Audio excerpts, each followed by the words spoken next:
Score the best deals on electronics and appliances, plus save up to $1,000 off sectionals.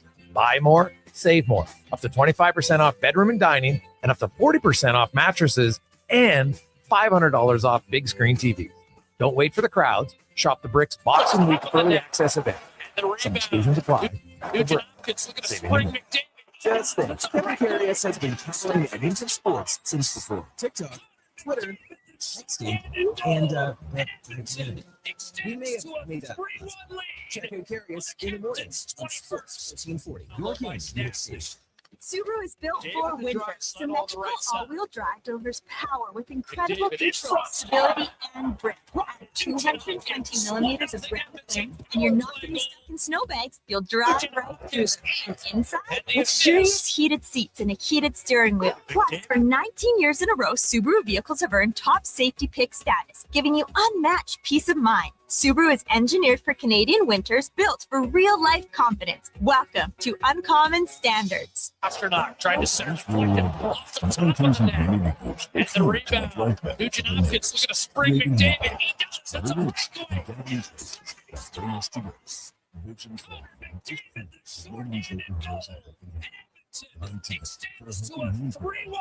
$10,000 to support your Edmonton together. Applications are open until January 31st, 2026. Learn more at whatsyourshare.ca. River Cree is the place for all your favorite sports. River Cree Games 21st, featuring UFC action and boxing on the big screens at TAP 25, the MVP of sports bars, and in the center bar. Plus, catch this fall's biggest games. Every goal, every tackle, every home run. River Cree is also home to the Twin Rinks, where rec hockey and community teams come to play. Public skating available. Details at rivercreeresort.com. River Cree Resort and Casino. Excitement. Bet on it.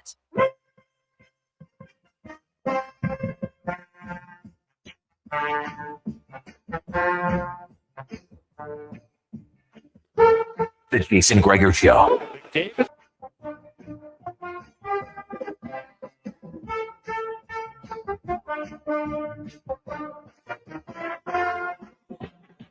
The Jason Gregor Show. David and drop settle on the right side. David in front. Nugent Hopkins. Nothing Edmonton. Power play goal.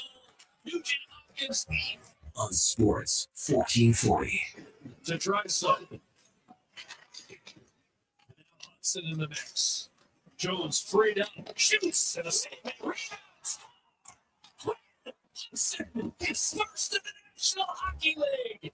Edmonton takes a 2-1 lead. Presented by PlayAlberta.ca, Alberta's only regulated online gambling website. Nugent Hopkins looking to spring McDavid. He does. It's a breakaway. Edmonton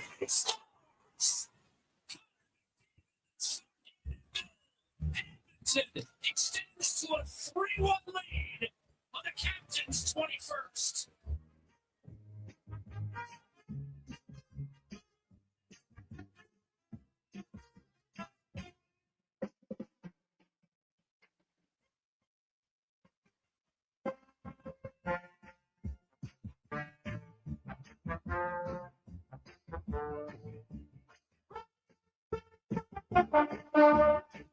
Positive Friday. How are you? And welcome to the Jason Gregor Show, Sports 1440, sports1440.ca, YouTube, Facebook, X, and Instagram. Thanks for listening. Thanks for watching. Thanks for joining us.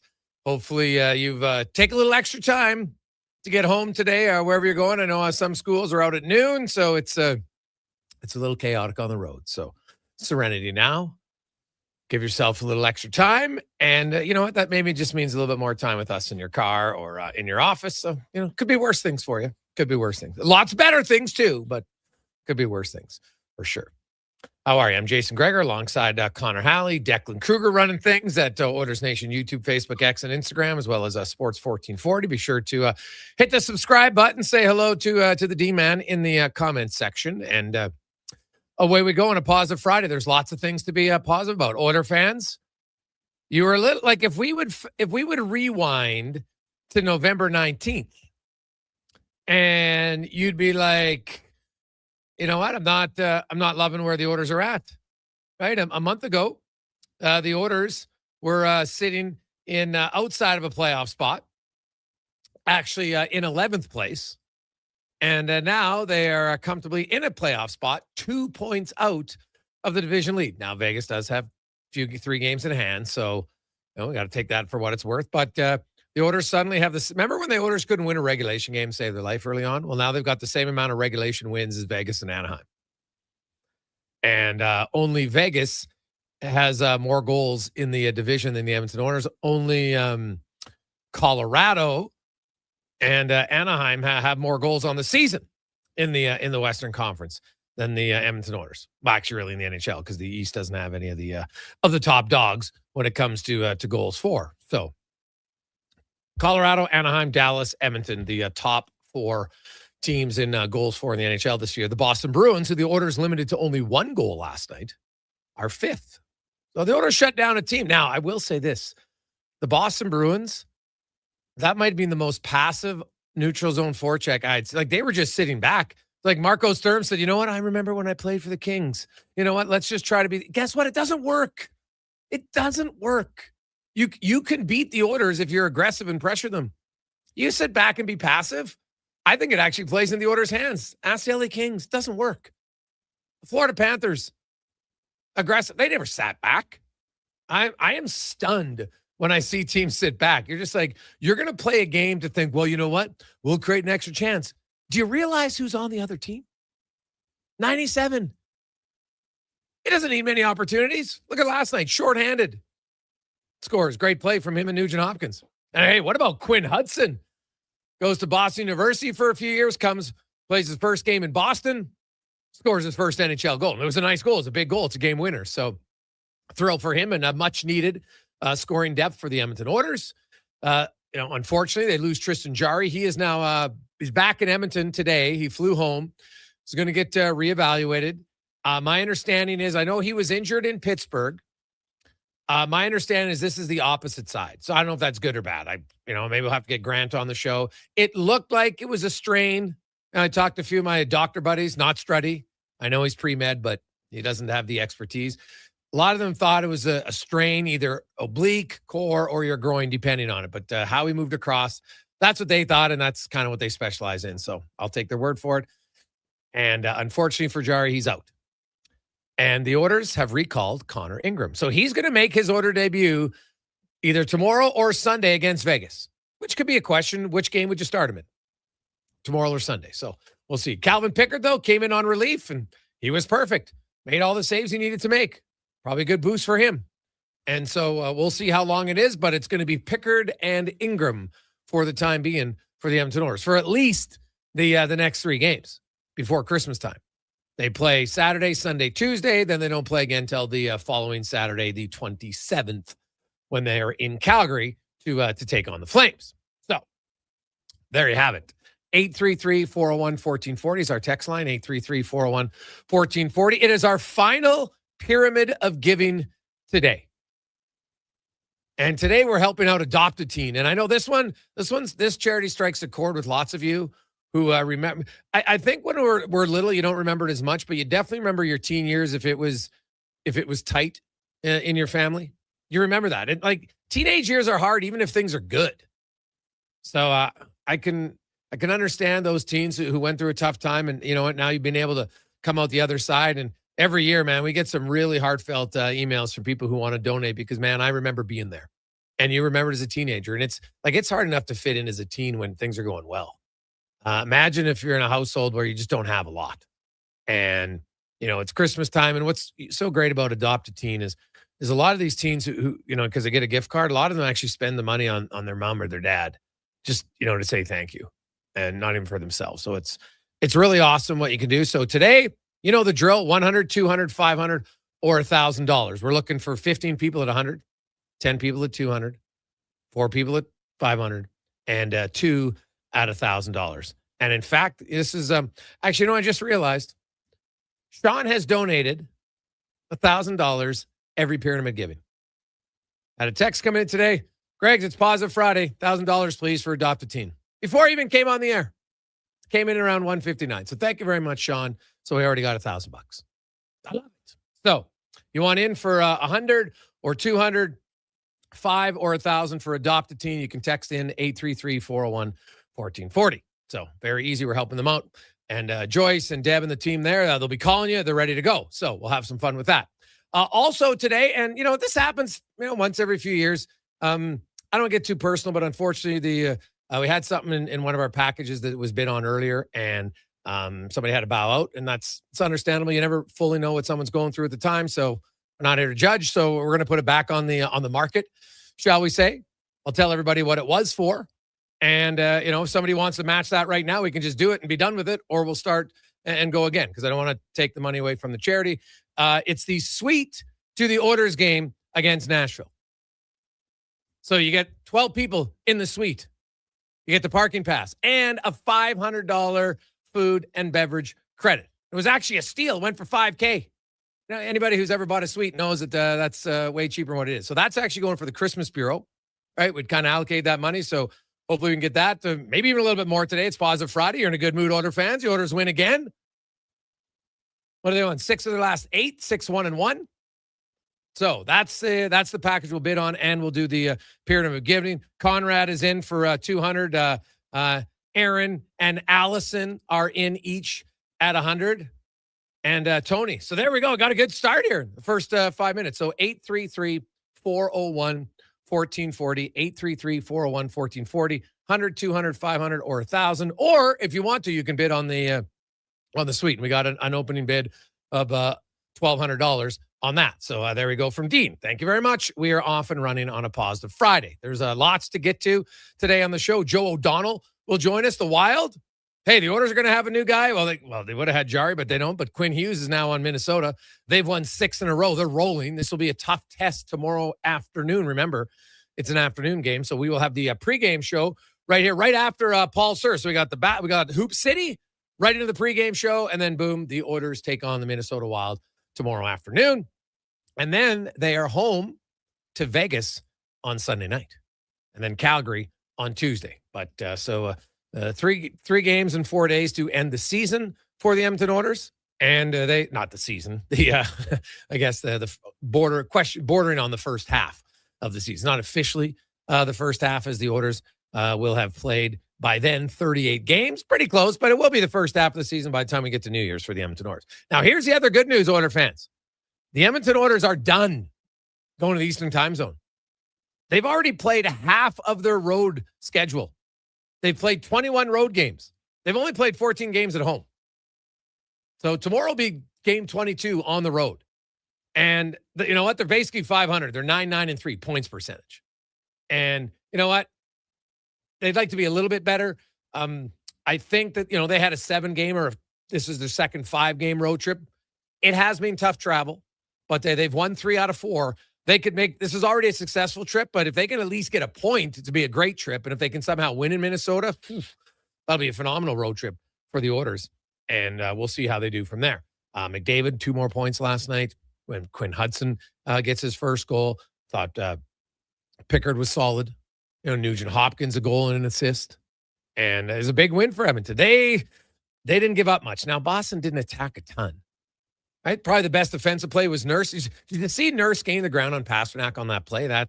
Hey, we talk a lot about times when Nurse infuriates you, rightfully so, but that was a hell of a play that should be recognized for last night from Darnell Nurse. I thought he played a pretty solid game for him. And you know who I've really liked? Spencer Stastny. I like his game, man. He's been really good. Like I said before, I'd looked at an NHL edge. Yeah, and Kulak was a hell of a skater. I think Stastny might be a little bit quicker. So he has looked good. So I know it's a short sample size, but so far so good. Good first impressions from him. Elsewhere in the sporting world, hands up. Anybody have Puka Nacua in your fantasy playoff? Because if you did, you probably won. Like when you're in fantasy playoffs, you're all stressed. You're excited. It's fun. It's Thursday night. I don't know what happens. Like imagine if you're the opponent of somebody who had Puka. Like if you're in a PPR league, you had 46 points. How do I know that? Because I got him. I got him in the Guillotine League, Connor Halley. We're down to the final 3. And you know what? There's no guarantee what happens. Your other guys have to perform. But him dropping 46 points on Thursday night gives me a reason to think that I can at least get to the final two. Yeah, especially when there's 3 teams left. I got to think you're going to beat one of them. This is my message, though, to people. 2020, Christmas Day, Alvin Kamara had 6 touchdowns, 155 yards on the ground. I thought I was a lock to win. The next day, Tom Brady, I believe, had 5 touchdowns in the first half. If he wasn't pulled, I'd probably lose that matchup. So don't lose hope if you're going up against Alvin Kamara or against Puka Nacua. There's still plenty of football to be played. But for you, Gregor, 3 teams, I like that. Alvin Kamara, that I was in the final of our league. Yeah. And Alvin Kamara had, I think it was 7 touchdowns that day. 6 touchdowns. Was it 6? 6 for 155. It was unbelievable. I thought it locked me up my game. It still took Tom Brady being benched the next day for me to really win it. But yeah, it's never over till it's over. Remember that, fantasy football fans. But what a game. That overtime play by Kamara, by Puka Nacua. It looked easy, Gregor. Like, it looked effortless. He's a stud. Yeah, no, he was he did look very good last night. What did you make of the play? I watched it, and I think by the rule, I think they got it right. I don't love the review, but I actually think they got it right. What do you think? Absolutely. I mean, it was a lateral pass. The ball was alive, and fortunate bounce. Charbonnet, I think, just being a good guy, picking up the ball in the end zone for the ref. It's probably one of the weirdest calls we've ever seen. I think they got it right for sure. It was the correct call. Had he picked it up on the 1, obviously they probably say you can't advance the football. No good. I don't have any issue with it. Rams fans might disagree. I don't know how they can. I think by the ruling of the book, the refs took their time with it, got the call right. I don't think it's going to get any weirder than that. And they didn't try it again to win the game with the 2-point conversion, obviously. A little bit of a safer play. And to be honest with you, Gregor, I didn't like the play design. Like, I thought that was a terrible call in that situation to try to do that quick hitter. Yeah. But they got lucky as you can get. But yeah, it was a wild finish to the game, man. Wild finish. And like, I can understand, like, you got to remember, pro sports is like high testosterone. You got a lot of alpha males or alpha females when they're playing. And, you know, like, people are like, oh, you got to be calm. What are you talking about? It's hard to be calm. Some of you freak out playing a video game. Heck, playing a board game. Imagine being in a high energy game like that, and that call goes. I can see how people are like, what the hell is going on? Right? I get it. I totally understand it. So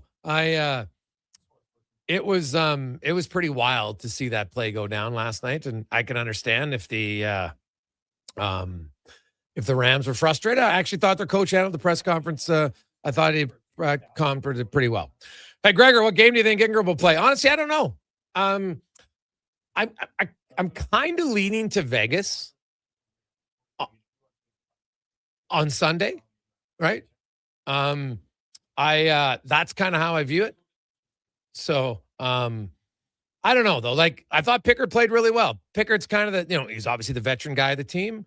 I don't think you're calling up Ingram and then not playing Pickard in the first game. So I'm going to guess it's Pickard tomorrow, and then it's Ingram on Sunday. But that is just that's just me. So we'll see where it goes.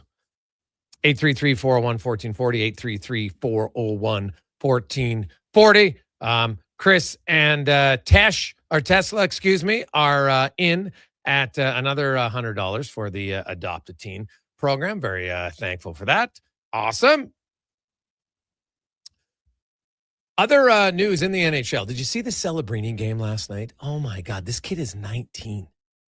Like, I know Oilers fans, you've been pretty spoiled. You've seen a lot of really good players. And I'm not saying he's McDavid or Draisaitl, but my God, if you had him on your team right now, or you would have had him in his second year as a 19-year-old, you'd have been giddy. Absolutely giddy. Did you see that play off the face-off last? Like, there were so many little details of that goal. First of all, he takes the draw, and he just kind of love taps it himself perfectly through the skates of Blackwell. In the offensive zone, I should add. Right? Goes through the skate. Then he goes to the corner. But that's the play in the corner where he didn't turn his back to the net. Instead, he comes in the corner, pivots, and opens up so he's always looking at the middle of the ice.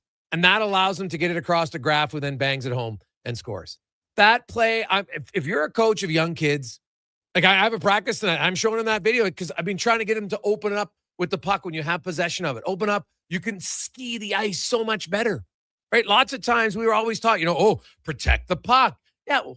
What do you mean protect the puck? If you got time and space, you can get your head up. You see them coming, but you can also see where your teammates are. That was a phenomenal play by Celebrini. If you haven't seen it, maybe we'll have to find and put it up on the chat later on or on Twitter. I'll retweet it. But that was a hell of a play, man. Like, this guy's in his second year in the NHL. He is so poised.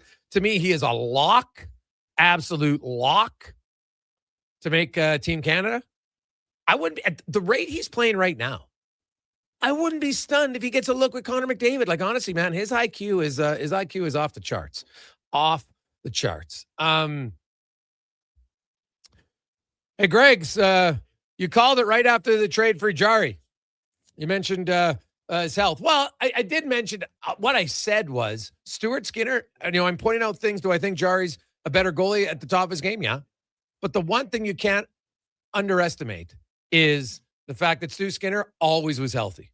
Right? He got a concussion once. There's not much you can do about that one. I don't really view that as an injury like knee. Like, it's luck, sure, to stay healthy a little bit. But, Jarry, now I looked at it. In one 10-month span, he missed a total of 12 games, then 9, and then 7. So that was 28 games, right? He had missed it at the end of the 2022 season. He missed the final 6 regular season games and then the first 6 of the playoffs. And then he got in the 7th game and they were out. And then the next year, he got injured in November, missed 7 games. Then he got injured again in January, missed 9, and that was it. So that was 28 games. He's only missed 40 games in his career. Obviously, it'll be 42 by the weekend. And so I don't know if it's injury prone. If you had a stretch of 3 injuries in a 10-month span, I guess at that point he was, but it really hasn't been since. Unfortunately, now he was injured earlier this year, missed 7 games. Now, when I say he missed 7 games, we all know the goalie wasn't going to play all 7. Right? So he wasn't eligible for 7 games. Let's say it would have been 5 probably. Right? But either way, yeah, he's not available. And he's not. So you hope that this is short term. But what it's going to do is knock, knock. Opportunity knocks, man. Connor Ingram, this is what you've been waiting for. Honestly, this is what he's been waiting for. Because Connor Ingram comes in and plays well, guess what? If he plays well, it's not Jarry who's going anywhere. They might have 3 goalies, and then Calvin Pickard could be somewhere. That's going to be the challenge. So, but Ingram's got to play well. I know he hasn't played great in the minors. I only watched 4 of his games.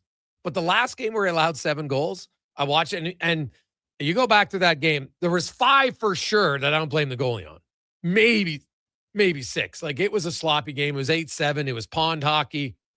It was, it was River Cree on a Saturday night. Any goalies who play in that league, you know what I'm talking about. It's offense all the time.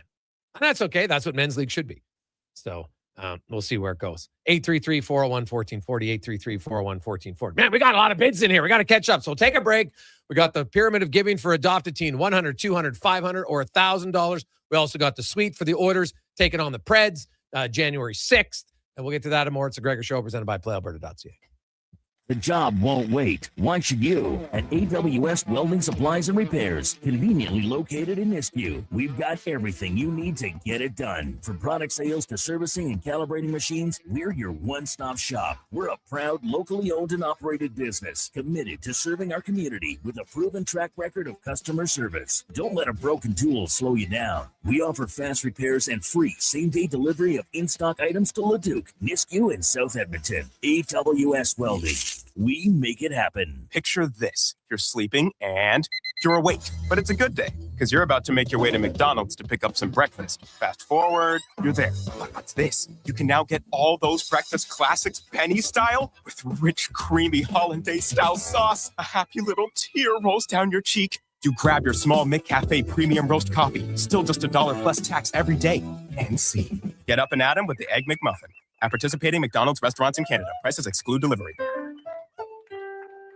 Ring in the new year with a Canadian country legend. December 31st, in concert at the Silent Ice Center in Nisku. Brett Kissel. She drives me crazy. With special guests Haley Benedict and Morgan Clyburn. Bring your friends, your cowboy boots, and your party spirit for a night full of hits, celebration, and unforgettable memories. Hosted by Chris Sheets. The countdown to 2026 starts with Brett Kissel live on stage. Get your tickets now at silenticecenter.com/events. The longest running basketball show in Canada airs every Saturday morning at 10 on Sports 1440. Hoop City with Paul Sir introduces a new generation of basketball talk, and it's right here on Edmonton's home for sports, Sports 1440. A mullet for Marvin, a bowl cut for Barry, a pompadour for Peter, who's now really quite hairy. After this Christmas, all the men wish they could get some hair restoration from Dr. Vance Elliott. Hi, I'm Dr. Vance Elliott. While you're Christmas shopping, consider giving yourself the greatest gift of all, a full natural head of hair. I know the results will be life-changing. Want to make this the year you get your mojo back? Book a free first consultation today at drvanceelliott.com. Oh, 'tis the season to find the perfect gift at the perfect price at Leduc Goldsmiths. The annual Christmas sale is on now with 10 to 25% off all in-store products. All natural and lab-created diamond engagement rings up to 25% off with a wide selection available. You'll have no trouble finding the right piece. The team at Leduc Goldsmiths have years of expertise to help find what you need. Leduc Goldsmiths on Main Street, Leduc. Leduc's Jewelry Store, family owned and operated for over 30 years. As 2025 comes to a close, GS Construction would like to take the time and thank our crews, our partners, and our communities for another successful year of teamwork and growth. Together, we've helped keep Edmonton and the surrounding area moving by building and maintaining the underground infrastructure that keeps everything running smoothly. It's been another year of dedication, pride, and hard work the team has put in to make it all possible. To learn more about our people and our projects, visit gsconstruction.ca. You're listening to the Jason Gregor Show on Sports 1440. Presented by PlayAlberta.ca.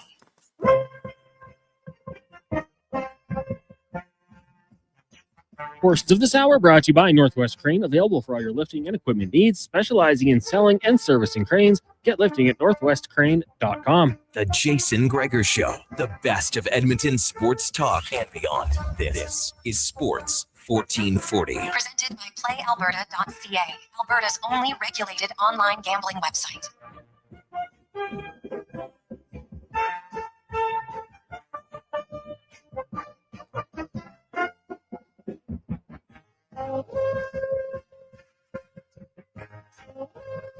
$225. Awesome. Let's roll through. Jason Gregor, Connor Halley, Sports 1440, sports1440.ca. So old Sony Eagle went in at 2G. We had John at 3, and now Evan is at 4,000 on the suite for the orders. And the Preds, of course, that comes with $500 food and beverage, 200 ground parking passes.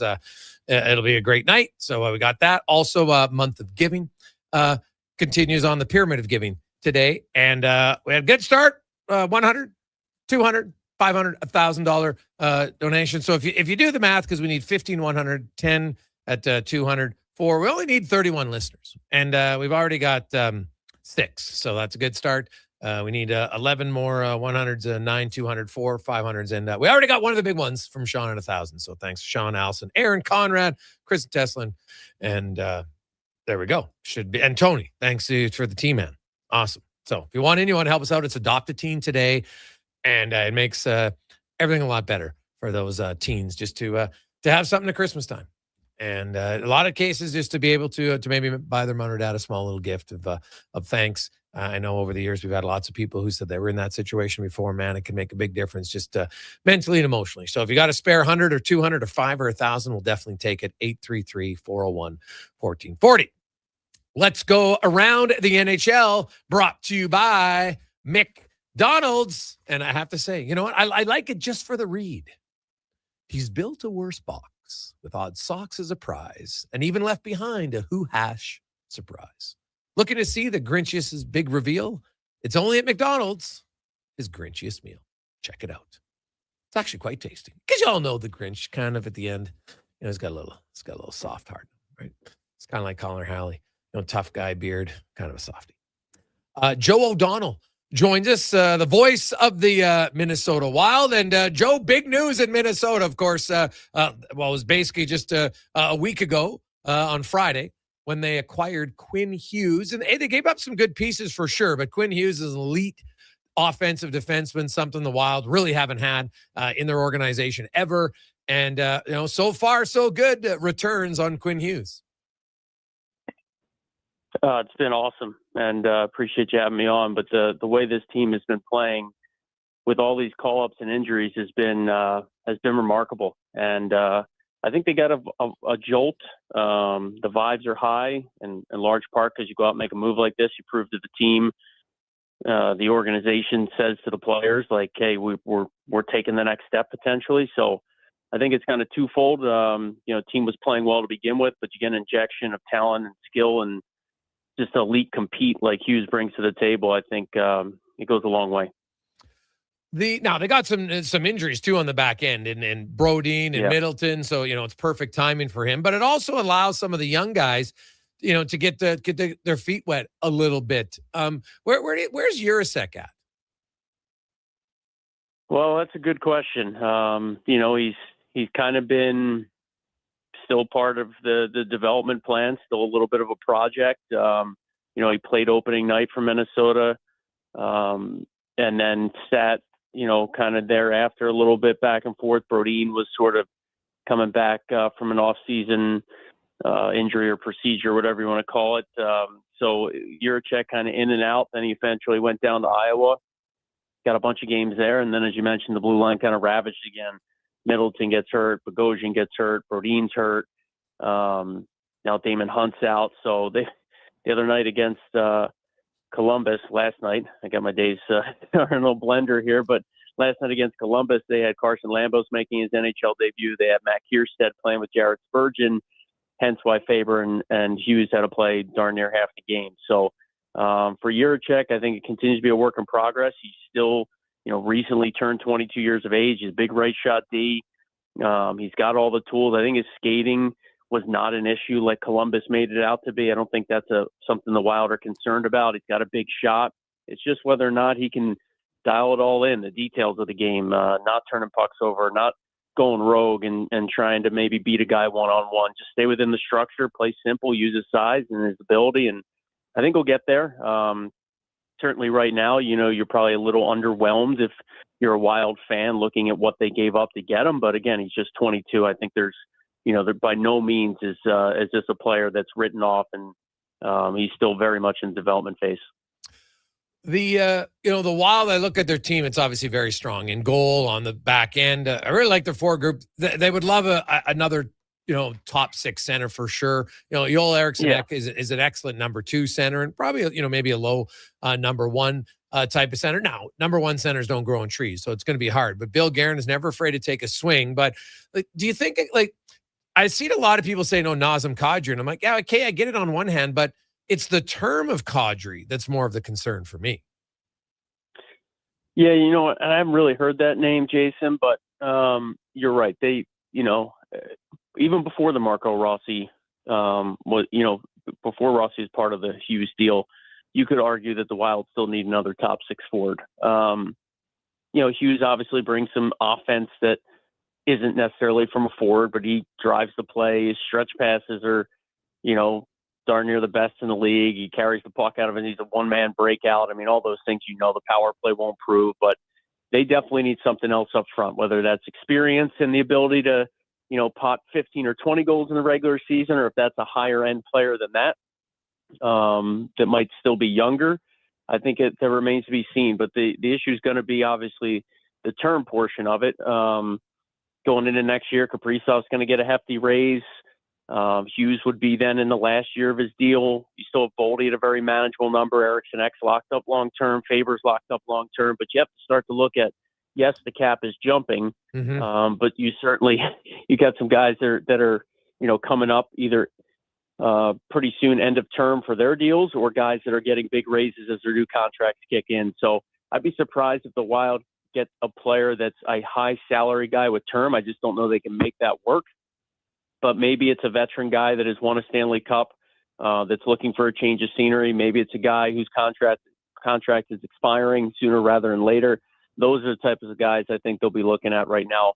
Again, if they stay healthy, if they're accruing cap space and they have the ability to kind of make one more move. the Wild pretty much rotate their goalies. Now I know that you had not Markstrom, Gustafsson go back to back. I hadn't done it a ton.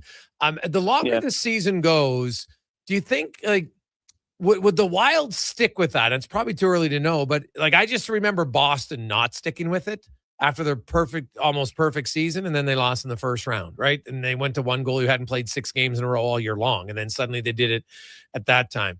Do you think they're that comfortable with both? And I think it might make sense. Get you what got you to the dance, and if splitting gets you to the dance, then stick with it.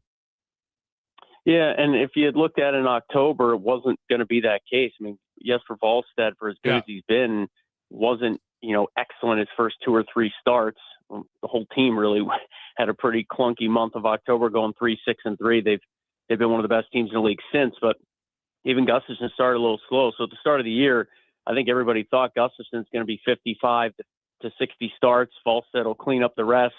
With Marc-Andre Fleury retiring at the end of last season, and now they both played so well, I think you have to have that conversation. The one thing I did find interesting, and John Hines, this isn't a trade secret, John Hines has said it to local media the last couple of days, it's this week they went into it going, we're actually going to decide our starting goaltender based on the opponent. What does Edmonton do well? What does Colorado do well? What type of team is Columbus, who they played last night? And then based on their goaltenders, okay, we think maybe Wallstedt handles a rush team better than a net front team, or you know what I mean? I found that very interesting that they were that open and honest about how they came up with their goaltending rotation for this week. Maybe that plan changes moving forward, but I thought that was a very honest assessment of okay, we're sitting down with our goalie coach, Freddie Shabbat, who used to work for the Oilers organization, of course, and we're kind of looking at who we're playing, what the schedule dictates, where our goaltenders thrive, and putting the plan in that way. So we'll see how it transpires, but it's definitely a good problem to have with both Swedish-born goaltenders fighting for the net, but also getting some rest and some practice reps in between that allows them to hone finer parts of their game. And I don't think either guy's getting gassed, and they're both competing for it too, which is a good thing to have. You're pushing Philip Gustafsson, who maybe came into this year thinking he was going to play 60 games. He's now going to earn his net every night. Joe O'Donnell joins us talking Minnesota Wild. Of course, the Edmonton Oilers will be in Minnesota to take on the Wild tomorrow afternoon. You look at their lineup, Matt Boldy, I'm expecting is going to make Team USA. Obviously, Quinn Hughes. You think Faber makes that team? No, absolutely. I mean, by some reports that I'm seeing and doing the math, people are thinking the Wild could have 9 or 10 guys if you include maybe a David Spacek, an Iowa Wild defenseman for Team Czechia, whose father Yaroslav played a long time in the NHL. Spacek's had some opportunities with Czechia in the World Championships recently. So when you start looking down their pipeline, they could have maybe 9-10 guys represent various countries. And I think Faber's an absolute lock. I think him and Hughes, with the chemistry they've showed, is going to be, something that Team USA will have to consider. Last year, Faber at the Four Nations played so well with Jacob Slavin, kind of got on the national radar for some that maybe hadn't been, too aware of just how good Brock Faber was. But now he and Hughes have put together a nice few games with Minnesota. I think it'll just give Team USA some other options there when they go to eventually make their selections and then decide who's going to play with who. Joe, one last one so you're saying 9. So obviously the 2 defensemen, obviously Gustafsson in goal, right? Matt Boldy, Nico Brodin, Nico Sturm's going for Germany, I would assume. Yep. All right. Yep. And who else? Now you're putting me on the spot, and I'm going to totally have forgotten somebody. Because you're and that's okay, but it is pretty damn good. Now, one guy, Danila Yurov, who's a young player. I saw his play there. He was directing traffic to Tarasenko right off the faceoff, wins it basically right where he said to be, and then boom, he scores right off the draw. I know he got nicked up a little bit beforehand, but could this guy maybe solve their internal problem for a center iceman? Yeah, and I think that's part of the reason why they were even more comfortable moving Marco Rossi. But real quick on the Olympic thing, do we count Gustafsson, maybe Wallstedt for Team Sweden? I know that would be a big change to get both goalies from one team, especially with Wallstedt being so young. But you got to factor in Gustafsson being a potential. Yeah, Gustafsson, I had him as well. Yeah, I had him on there for sure. I think he's the lock. Yeah, but and just back to Urov, like there are some similarities between Rossi's game and Urov's game. They're both smart players. They both read things well. They support well in the breakouts. And these aren't just, my observations. This is talking to the coaching staff as well. Rossi's game more polished offensively at this point, but Urov's starting to come along there. And the all-Russian line that they've used the last couple of nights with Tarasenko and Trenyan on the wings with young Danila Urov, it's been exciting. They have good chemistry. They had a kind of a nice rush goal last night in Columbus with a couple of drop passes, and Tarasenko buries one. And boy, if the Wild can get Tarasenko scoring goals, he had 11 last year with Detroit, obviously down year by his standards. He started slow here in Minnesota, but he's heating up lately. If he can get in that 15-20 range when you get Zuccarello back, which sounds like could be as early as tomorrow, and if this team can ever get healthy, it could be scary good how good they are, because they haven't had their opening night lineup once all season. And they still put together a pretty remarkable run starting in November. So Urov's going to be a big part of it. He's very defensively responsible for his first year in North America. It's the first thing I heard about him when they had the prospect showcase before training camp, and I was asking management, all right, what do you see here? They said, we won't have to worry about the defensive part of the game. And that, to me, was like, okay, usually a kid comes over and that's all you worry about, right? As a first-round pick is like, is he committed to the 200-foot game? So John Hines has no issue playing him in some of those spots. The face-off circle is going to be a work in progress. He's just under 40% on the year, but he's getting more confidence offensively. He's a fun player to watch. Awesome stuff, Joey. Really appreciate it. Thanks so much for this, and enjoy the game tomorrow, and happy holidays. Merry Christmas. Yeah, thanks for having me. There you go. That's Joe O'Donnell. I probably should have made a joke with Joe. I don't know if it's too soon or not. Did you maybe you saw it, maybe you didn't. One of the guys in Philly getting a 2-game suspension and hey, you know what? Anybody who's on the mic knows the mic can technically always be on. And, you make a joke, like things Connor and Declan and I say to each other, off air. It's kind of stuff you say to your buddies, and then people hear it and they're like, oh my God, I can't believe he said it. I'm like, oh geez, like what he said wasn't, that egregious. Like it's a crude statement that you make to, it's not racist, but I get why he gets a 2-game suspension, because it came out public, so they got to do something. So he, it's unfortunate, but to sit here and think that we haven't made some jokes to each other, Cons, for this many years that we've worked together. Like, yeah. I don't know if I've made that specific joke to you at the time, but we've made other ones for sure. I think we're on air, Tim. I think that was the line where Tim was like, uh-oh. Oh, yeah. No. Like, that's just the joke. Your mic is on, pardon. Like I was sitting there, like, honestly, I felt for him, because I've been in that situation, man, where you're just like, the mic's not on. And I'm kind of like, why is the mic on? That's my number one rule. Like, you're like, dude, why'd you leave the mic? Now, but guys doesn't leave it on purpose, but it is that's a tough one. I did, I'll be honest, I did chuckle a bit, because the minute I heard the comment, I was like, I know exactly what he was saying. Like, it's such a guy thing to say to other guys sometimes. Not meant that way, but I can also see, but at the same time, understand why he ends up getting the 2-gamer, went public. And of course, you know what happened, Cons? People got offended. Of course, yeah. The people that got offended, they would never say anything bad. Just ask them. They'll tell you, no, I would never say anything like that. Like, no, there's certain things you can't, like racist stuff, sure.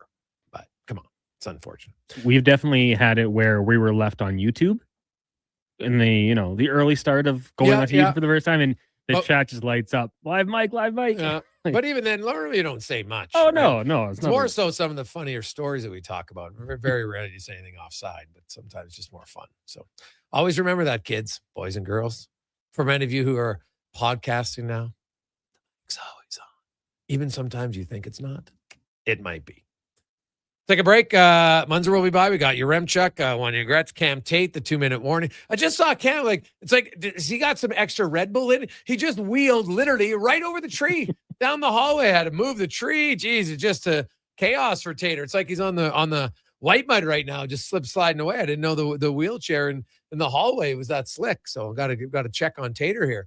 Might have plants all over the place. Also, Trent is up to 4,500 in our package today for the suite. Awesome. And remember, it is month of giving today. We're helping out Adopt a Teen. We're filling out the pyramid. We've had a good start, but let's get it rolling. $100, $200, $500, or $1,000 donations, and we can help them Get a lot of kids, teenagers, not kids, got to be teenagers, right? They kind of get left, the young kids super excited and everybody wants help and it's awesome. But just remember your teenage years. You're probably a little unorthodox maybe, right? You're kind of trying to find yourself at times.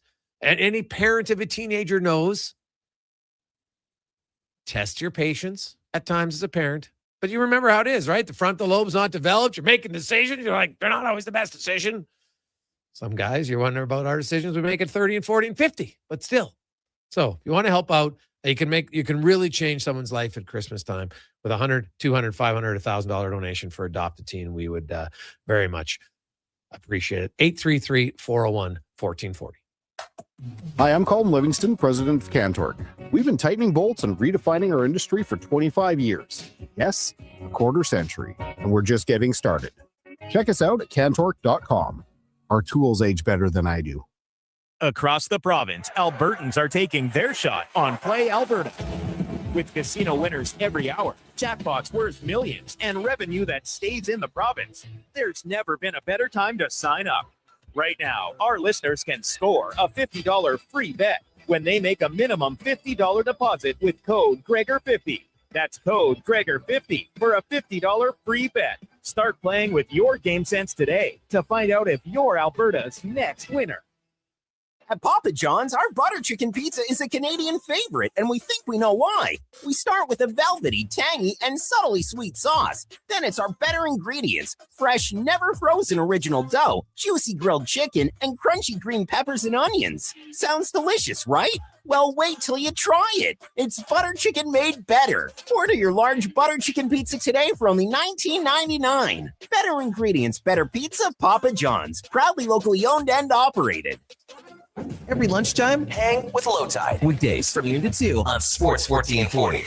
Low Tide and Declan Kruger gives you the deep dives, sharp analysis, and Edmonton sports talk done right. Your game, your station, Sports 1440. And here comes Action Electrical Service Team sprinting onto the scene. These are your first responders for any electrical emergency. That's right. With their fleet of service vans and specialized gear, they assess, they service, and maintain electrical lighting and automation systems. They're all about rapid response. Quick diagnostics and repairs to restore power and safety fast. Hire the Action Electrical team to bring home a win for your project. Visit actionelectrical.net. Now for today's holiday special, Legacy Heating and Cooling saves Christmas. Santa's furnace broke down in the shop last night, and the elves couldn't make any toys, that's right. So Santa called up his pals at Legacy Heating. And ho, ho, ho, golly gee, 1 year, no payments, interest-free. And the elves are working merrily with a brand new furnace from Legacy. Happy holidays from Legacy Heating and Cooling. Got a car you're ready to part with? Find out what it's worth, fast, easy, and totally free at Go Auto. We're talking top dollar trade-ins, whether it's a little worn or still rocking that new car smell. Just a few clicks, and boom, you've got your value. Text value to 780-777-7777 to start. That's value to 780 all sevens. Why guess what it's worth? Let Go Auto show you the money.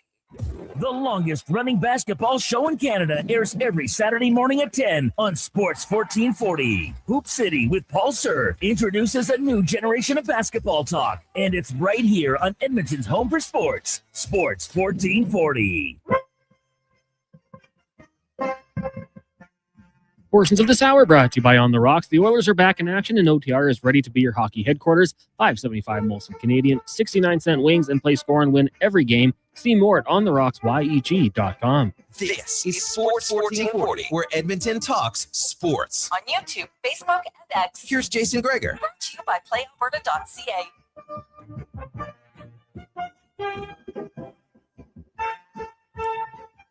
247, welcome back. Positive Friday, Sports 1440, sports1440.ca. Thanks for listening. Thanks for watching. Todd from 3T Signs, he's in at 500. You know what? Todd, I think, has done 500 every Friday in the Pyramid of Giving. Attaboy, Todd. Thank you very much. So now, we got a spot in every dad's card. We got at least a spot. So that's nice. We're looking for 100, 200, 500, and $1,000 donation. We need one more at 1,000, 3 at 5, 9 at 200, and 11 of 100s. And we'll fill up the pyramid to help adopt a teen today, which is a fantastic charity that definitely needs your help this time of year, so you can make a big difference for some kids. Also, Evan went up to 5G on the suites. Thank you very much. 833-401-1440 is the text line. 833-401-1440. It is the Gregor Show presented by PlayAlberta.ca. And tonight, Lotto Max. 23 max millions. Plus 80 million. Oh my goodness. Good luck. Get your tickets at PlayAlberta.ca. As it's time to go in the mind, brought to you by Action Electrical, 53rd year in business. Projects, service, testing, solar. They got 4 divisions. They're the most diversified electrical contractor, and they're hiring. If you want to work for a great company, send your resume, careers at actionelectrical.net. As we are joined by Olympic gold medalist Lori-Ann Munzer. Lori-Ann, good afternoon. How you doing? I'm doing awesome. Happy Friday, Jason. How are you? I am good. I'm really good. I do want to change is most of us naturally, we don't love change. You kind of get comfortable. Like some people, they go to the same breakfast place, right? They drive the same way to work. Like there's certain things, like I know people are maybe a little bit over the top. Like I'm putting my sock on left foot. Some sports athletes, like there's certain routines they like, right? And most of us don't like change. But how can change be good for an athlete? Like should athletes in training, should they force themselves to adapt change? Oh, absolutely. It's something that isn't done a whole lot because you get into that routine and you keep doing the same thing over and over again. But if you really want to mess up an athlete, just change their whole routine without telling them until the last minute. And you can actually, if you're prepared for it and know that at some point it is going to be coming, it can be really, really good. I mean, when you were talking about putting the sock on the left foot and the right foot, I mean, that is a skill. You put your skate on the same foot always. The second one is, the one that follows. And there's certain things you do, Jason, that are automatic so that you don't have to think about it because yeah, that's really important, but you should be thinking about the game coming up and you've had enough practice putting your socks and your skates on. So when you think about good change, it's easier if it's done little by little by little. It's like that slow tap that drips, a drip of water, a little bit of drop of water. If it keeps going on and nothing has changed, that's when you're going to be into trouble. If you go from the opposite spectrum where you just hit somebody with change, I mean, when we're talking about mindset stuff, we call that an emotional impact. An emotional impact could be really good in terms of, oh my gosh, like we're down with the goalie. So what are we going to do? You come collectively together. It is a bad situation, very unexpected, but what can we do to mitigate it and turn it around? Which means everybody, again, we've talked about this before, has to step up to the plate. So the question becomes, what are you going to do? Because a hockey game is never the same game twice. You never do the exact same move. You prepare to do the exact same move again and again and again, so that when it becomes that you are in that spot in the limelight and it comes down to you and you got to shoot and score, you've done it so many times that it is automatic. But when you play that game of, okay, let's see if we can screw up the other player or the other bike rider, shenanigans like that, you were talking with, the con man about, being on the air and saying things. Well, there's stuff that goes on in the arena on the track that it's the same stuff, different day. And it's like, that's the stuff that just levels up the playing field, your playing field, your competitor's playing field. And I can tell you only one person is going to win. Only one team is going to win. And it is who is on in their mind, the stuff between the ears, if it's firing, that's going to win. There's like, if you're half in the game, you're going to get run over. When you mentioned like doing things over and over again, and obviously when athletes, even in whatever, if you're a scientist, I'm assuming, you do things over and over again, you get better at it, you understand it more. But when it comes to athletics, a lot of it is you learn, like it becomes muscle memory, right? But it also becomes like muscle memory, but brain memory at the same time. Can you differentiate the two, Lorianne, and how can you do like brain memory as well as muscle memory? Are they automatically intertwined? That's a really good question. One of our higher mental faculties is memory. So do you have a long-term memory or do you have a short-term memory? It's not good or bad. It's either long or short. It is what it is. But then when you talk about the repetition part, it's like you're cutting and making a new record. We see, rock stars, Celine Dion, Rough Trade, Carol Pope, and they're making records. Or you've got Taylor Swift. Look at the records that she's been breaking. Look at the records she's bringing back on vinyl. Well, the brain is a muscle. The brain is a muscle, just like a bicep, just like a tricep, quad, calf. You can develop it or you can let it atrophy, which is waste away. We're sitting on the couch, getting comfy with the beer and the chips and the potatoes. So the question is, are you going to create the record of the repetition of doing the drill in a certain way that is top notch over, like look at Connor McDavid. He does things over and over and over again, and he's lightning fast. He has the genetics, he has the skill, but the man practices. You can't just think about it and it's going to happen. But you can train your brain to adapt and come back and, okay, we have to pivot. Like, look at Hyman. He had to relearn to get his hand to work before, like when it's broken, you have to rebuild it again. He's, the $6 million man. Anybody who has an injury, when you're coming back where something is broken, you have to retrain the body because it's not going to be in the same way put together as it was before it was broken. It's in a different position. I busted my collarbone. My right shoulder, like you can see it physically if I'm in a tank top, but you wouldn't know it because I've built the muscles around it. So if you think about your skeleton is like the framework. The muscles is what holds the frame together. So your brain, you're firing those neurotransmitters, I think they're called, and you're making a record. Are you cutting a crappy record, or are you making like a gold, platinum, whatever is beyond a platinum? I can't think of what it is right now, but what kind of record are you creating? So the change when, you screw somebody up in training is so that if you get, cross-checked and knocked off your feet or something happens, you're able to rebound because you have that picture, you have that experience of going through it at least once before. If you haven't had that opportunity, Jason, that's when people go, ugh, and they choke in sports or they panic in life, right? Because they've never done it. It's unfamiliar.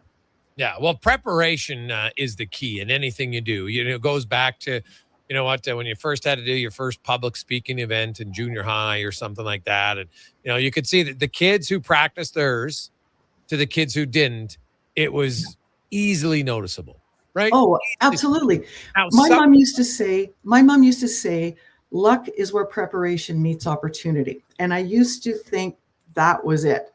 But luck is when you can't explain what the athlete did or what the team did. Because I tell you, everybody's preparing. Some have a higher standard than others. Some need to go and do what we call distraction therapy, where they go to the movies or they go out dancing or they hang out with their friends or, they get on their video games control and they just like go crazy, right? And everybody's going to be a little bit different of, well, what are you doing and how do you train those standards? What are your standards? What are your checklists? What is your routines? And that's why the skate goes on the left foot versus putting it on the right foot first.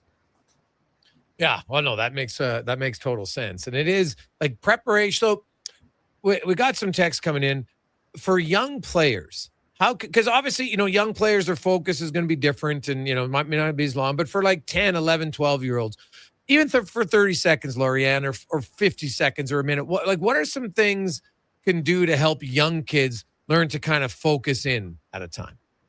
Oh my goodness. Well, the first thing that comes to mind is create a checklist, but a silly, simple checklist of, well, what are we going to focus on? Is it going to be focus on packing your bag so that you don't forget your skates or you don't forget a glove at home? If you're talking about a mental point as well, is take a sticker or a dot or put a Post-it note on the wall and get your timer out and start with 10 seconds.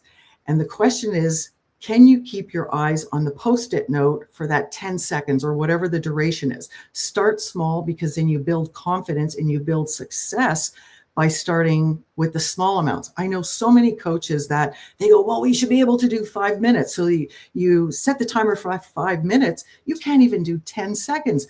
The athlete gets crushed with that because it's a failure. It's not a failure. It's just they don't have that development done already. So start smaller and go, well, what can you do? Well, I think I could do 15 seconds. All right, let's start at 10 seconds. Let's see if you can focus there. All right, then let's go to 11, go to 12. Because the difference between 10 seconds, holding the vision, holding that one spot, you're trying not to blink, your mind's going, oh, well, we could be at practice. I got to call Joe. I got to go, mom said be home before 6 or whatever it is training your brain, just like your bicep or your quads, and it's taking those chunks, and then it's the repetitions. If you work on 5 sets of 10 seconds and you can ace them and do them so focused, you're going to be able to build up to the 50 seconds, because that's the whole duration. We've just broken it into 5 10-second segments that you still have the 50 seconds. And then you start increasing the time. So if you're talking mental focus, start with a dot or a Post-it note on a wall. If you want to really screw the kids up or the athletes, get a candle. The candle is not static. It moves. Somebody opens the door and the candle, the flame just starts to move. And then the mind will want to start to move. And you got to go, no. Focus on the candle. Just focus on the candle. Or you're focusing on the flame. And you pick the one spot and you do not let it out of your eyes or out of your sight, or, as we say, out of your mind. Out of your mind. Lorianne, great stuff. We really appreciate it. Have yourself an awesome weekend, and Merry Christmas. Happy holidays. Enjoy some time with the fam. Thank you. And you too. Merry Christmas. Happy holidays. And we'll see you in 2 weeks. You betcha. That is Lorianne. Here's a story just coming down. How about I'd love to hear the BS response we're going to get. What did I say about the Vancouver Canucks? They have no one to blame but themselves. So the Abbotsford Canucks players have still not received their Calder Cup rings. No one knows when or if they're actually going to arrive. Like, how cheap of an organization do you have to be? What an absolute joke. Oh, my goodness. Wow. Absolute wow. And you wonder why you wonder why Quinn Hughes wanted to get out of that organization. That's all you need to know right there. Let's take a quick break. Let's start at hour number 2 like we started hour number 1. We'll get some donations in. We're going to help out Adopt a Teen. $100, $200, $500, and $1,000 donations. I know it's getting close to Christmas. I know, hey, we only need 24 of you to make a donation. That's it. $100, $200, $500, or $1,000. We'll fill it up the pyramid of giving to help out Adopt a Teen and lots of teens who desperately need your help at this time of year. Let's get to the Con Man and a Sports 1440 update brought to you by Legacy Heating and Cooling. Home with the no payments, no interest for 1 year on your furnace. Now's the time at legacyheating.ca. This is the Sports 1440 update. So one of those transactions, they placed goaltender Tristan Jarry on the IR, moved Jack Roslovic to the LTIR, and recalled goaltender Connor Ingram from the Bakersfield Condors. Oilers in action tomorrow, taking on Minnesota, then Vegas on Sunday. On the ice tonight, you got the Carolina Hurricanes in Florida up against the Panthers. Islanders host the Canucks, Jets in Colorado, Mammoth host the Devils, and the Stars in Anaheim. In the association tonight, Knicks taking on the 76ers, Thunders in Minnesota. You got the Cavs and the Bulls, and the Heat taking on the Boston Celtics.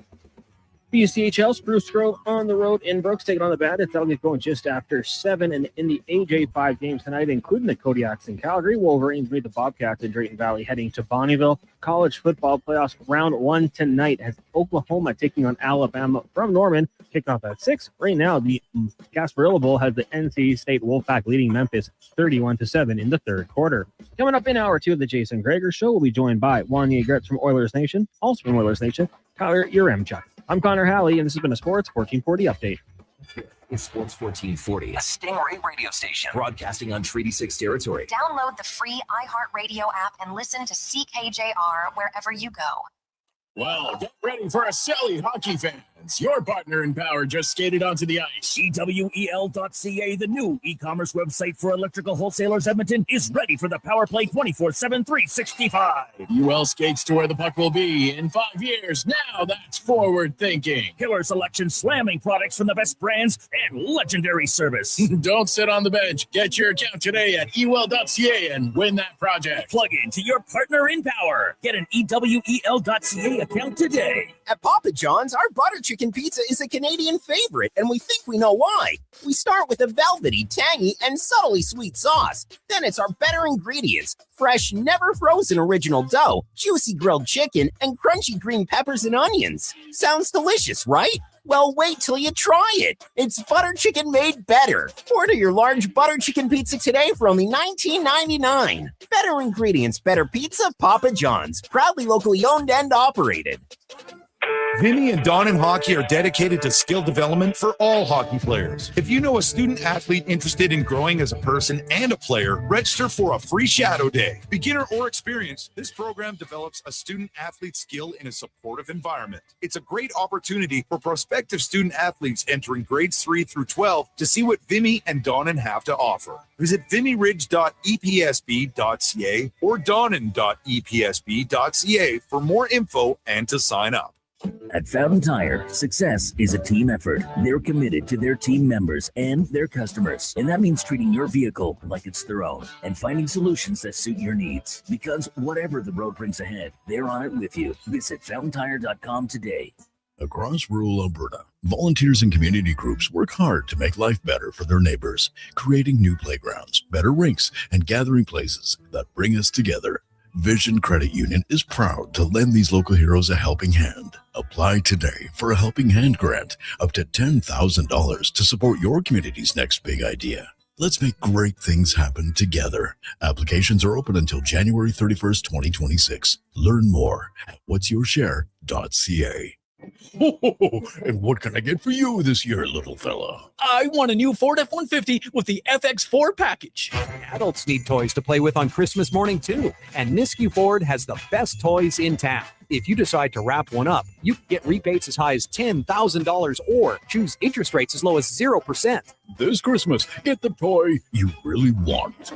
Add Nisku Ford to your holiday visits or make your wish list at niskuford.ca today. Above expectations. Winter in Alberta doesn't mess around. And neither does Titan Supply. For over 50 years, we've earned the trust of our customers across a variety of industries. Because we lead with integrity, honesty, and respect. I'm Joe. And I'm Brent from Titan Supply. When the weather hits hard, we're fully stocked with rigging, lifting, and hauling gear that works as hard as you do. Titan Supply. Built on trust, driven by safety. Serving Edmonton, Grand Prairie, Red Deer, and Calgary. Let us help you face the weather the Titan way. Visit titansupply.ca.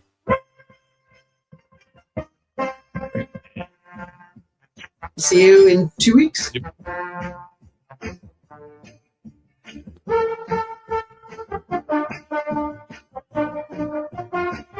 Portions of this hour brought to you by Cantork. We offer sale, rental, repair, and calibration of hydraulic, pneumatic, and battery-powered torque wrenches, stud tensioners, and flange maintenance equipment. Order today at cantork.com. The Jason Gregor Show, the best of Edmonton sports talk and beyond. This is Sports 1440. Presented by PlayAlberta.ca, Alberta's only regulated online gambling website.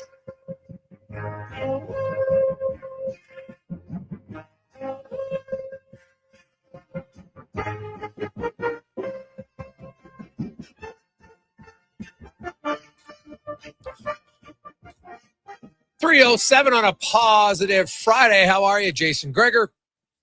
Connor Halley rolling through. It is Positive Friday. Order fans are in a good mood. I may be a little nervous, maybe a little, but are also a little curious. What's Connor Ingram got? You're going to find out. He's being recalled. Tristan Jarry back in Edmonton today, getting evaluated to see the extent of the injury that he happened yesterday in the second period of that game against the Boston Bruins. Didn't look like a crazy play, just was coming across, going left to right. And to me, it looks like some sort of way. I can't say if it's a groin or a core injury, oblique, whichever one it is, but it's definitely it looked like it was one of them. So hopefully it's not too serious. Depending on, it can be week to week, man, and week to week, depending on the severity. Not every groin strain's the same. Not every groin's the same. You know what I'm talking about? So not every strain is going to be the same, right? So we'll see. But Jarry is out, and Connor Ingram is in, and Calvin Pickard could be the starter tomorrow night, like tomorrow afternoon. I would think it's Pickard tomorrow and Ingram on Sunday, but I have no idea. So we will wait and find out. But you got to think Connor Ingram, man, it's been a long journey back. And all I know is that he is super excited. This is, hey, this is what you wanted, right? Like when you're going through a tough time, you know that it's not always an easy road back, but he was looking forward to get back. It is the Gregor Show presented by PlayAlberta.ca. And hey, it's not easy, but it could be magical. Could be magical tonight for you. Lotto Max, $80 million and 23 Max millions are up for grabs at PlayAlberta.ca. Matt came in. He took a $200 square and a $100 square. So that's all. So now we only have spots for 22 people left, which is fantastic. 10 of you at 100, 6 at 200, 3 at 500, and 1 at 1,000. So you got to, you know what? You want, hey, it's Positive Friday? Put out some good karma? You can. Talk to your spouse, maybe say, hey, you know what? We'll just, instead of giving it to each other, we'll give the $100 to someone else. How about that? You never know. So 833-401-1440. We're helping out Adopt a Teen today. And I got to read this. It's Positive Friday, Connor Halley. Positive Friday. I just got a little bit better. Hey, Greggs, we really appreciate everything you do at your station. It's always heartwarming to see how many people come together all the time. Companies donating, people donating, bidding. It's awesome. We'd like to do our part today as we follow up with what those other companies have done the last 2 Fridays and match the pyramid if no one else has done it yet. Gladly do it from Sergey and everybody at All Star Construction. Sergey, you son of a... That's awesome, my man. Actually ran into Sergey. Actually, I've seen him at the order games a few times. Great success story, man. I actually got to talk to Sergey about a month ago. And I'm always kind of curious, how do you get in a situation like that? And everybody who starts his own company, once you're a business guy, I'm always kind of curious to see everybody goes. And, his story is awesome. So, Alberta's got a lot of those kind of guys who just kind of grind it out. And, after a while you work somewhere and you say, you know what, I'm going to try to go on my own. Not everybody makes it 100% of the time, but there's a lot of people out there that do it. So, Sturgeon, everyone at All-Star Construction, no one else has matched it, so you can. This is like the greatest trend that our listeners have taken over now is they just want to match the pyramid with some companies. It's like my favorite thing. And, you get a random email out of the blue because they never want to expect it from anybody. But Sergey and All-Star Construction are going to match our pyramid of giving today. That is awesome. So now, hey, let's rock and roll. 100, 200, and basically it's doubling it because they're going to match everything for the pyramid of giving today. So thank you very much from Sergey and everybody at All-Star Construction. Have yourselves an awesome Christmas. So there you go. That's fantastic. Let's go. Let's party up here. Let's get going. Let's get a few in. And also Trent's up to 5,500 on the sweet package. Said it's his birthday that day. So that could be a good birthday present for yourself. I like it. So having a good Positive Friday. Let's get the donations in. We only need 22. That's not think about it doing my math. Basically, it's 7 people an hour for the next 3 hours. Pretty confident we can get 7 listeners an hour. 100, 200, 500, or 1,000. 833-401-1440. 833-401-1440. I can get in as we welcome to the show Wanye Gretz. Wanye, how you doing? It's a big move to double the pyramid. It is. It's awesome, it's man. Huge play. Yeah, it's like the big play, man. I love it. You got to have a board meeting at work to decide if you're going to give away that kind of money. Like, you can't just have one guy with the petty cash. You got to have, like, some people need to be informed. Yeah, it's a group decision. That's what I like. So, although sometimes if you're the owner, you can make executive decisions. Sometimes. But even if you're the owner, somewhere along the line, there's a controller, an accountant, and they're giving you the stink eye, and they're like, what are you doing? Although you'd have to be Scrooge not to want to give money to the month of giving. Yeah, especially for Adopt a Teen. And Greg, Totally. Greg is in, so there you go. We only need 6 more this hour. Greg's in at $100. Rocking and rolling. 833-401-1440. 833-401-1440. What's your concern level of Jarry and the goaltending? Well, I mean, people have hated on Edmonton Oilers goaltending for reasons right or wrong, but one thing we've never really had is an injury-prone goalie.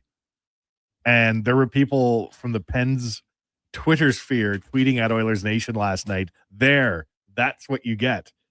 Like, the implied threat being that Jarry's awesome when he's in net.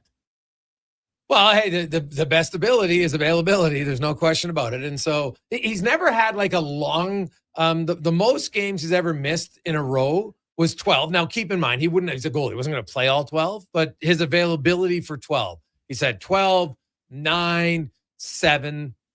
Now it looks like it's going to be at least 2, probably 3 for sure on this one. So, yeah, you don't want it. It's definitely a concern. When I wrote about, I understand all the numbers of Skinner and people getting frustrated, but that's the one concern was compared. Now, he's not like Demko yet, injury-wise, or Markstrom, but he's not Skinner health either. I was listening to the show driving in, and I heard you were saying that you were texting with some doctors. Like, what is this injury? Core, oblique? Well, I just asked them what they thought, and they are pretty sure it was a strain just based on how he was moving. Like the fact that he stayed in until the whistle, right? Like when you strain something, you just kind of feel it. And it's like most people have strained. Like I know guys always joke, can't strain fat. And in essence, that's true. But you can strain the muscle underneath it. And so whether it's a core or a groin, like no one can say until you see the doctor, but that's what it's going to be. And then they all said the level of it depends. Not every strain's equal. Right. So there's like 3rd degree, 2nd degree. They're all different. So it'll depend on, the severity of that will mean whether it's a week, can be 2 weeks. Sometimes it can be 3 to 4. Hockey players, I would argue, are the toughest of the big 4 leagues. I don't think that's an unfair thing. Yeah, I don't know about that. No? Who would you put? NFL linebacker?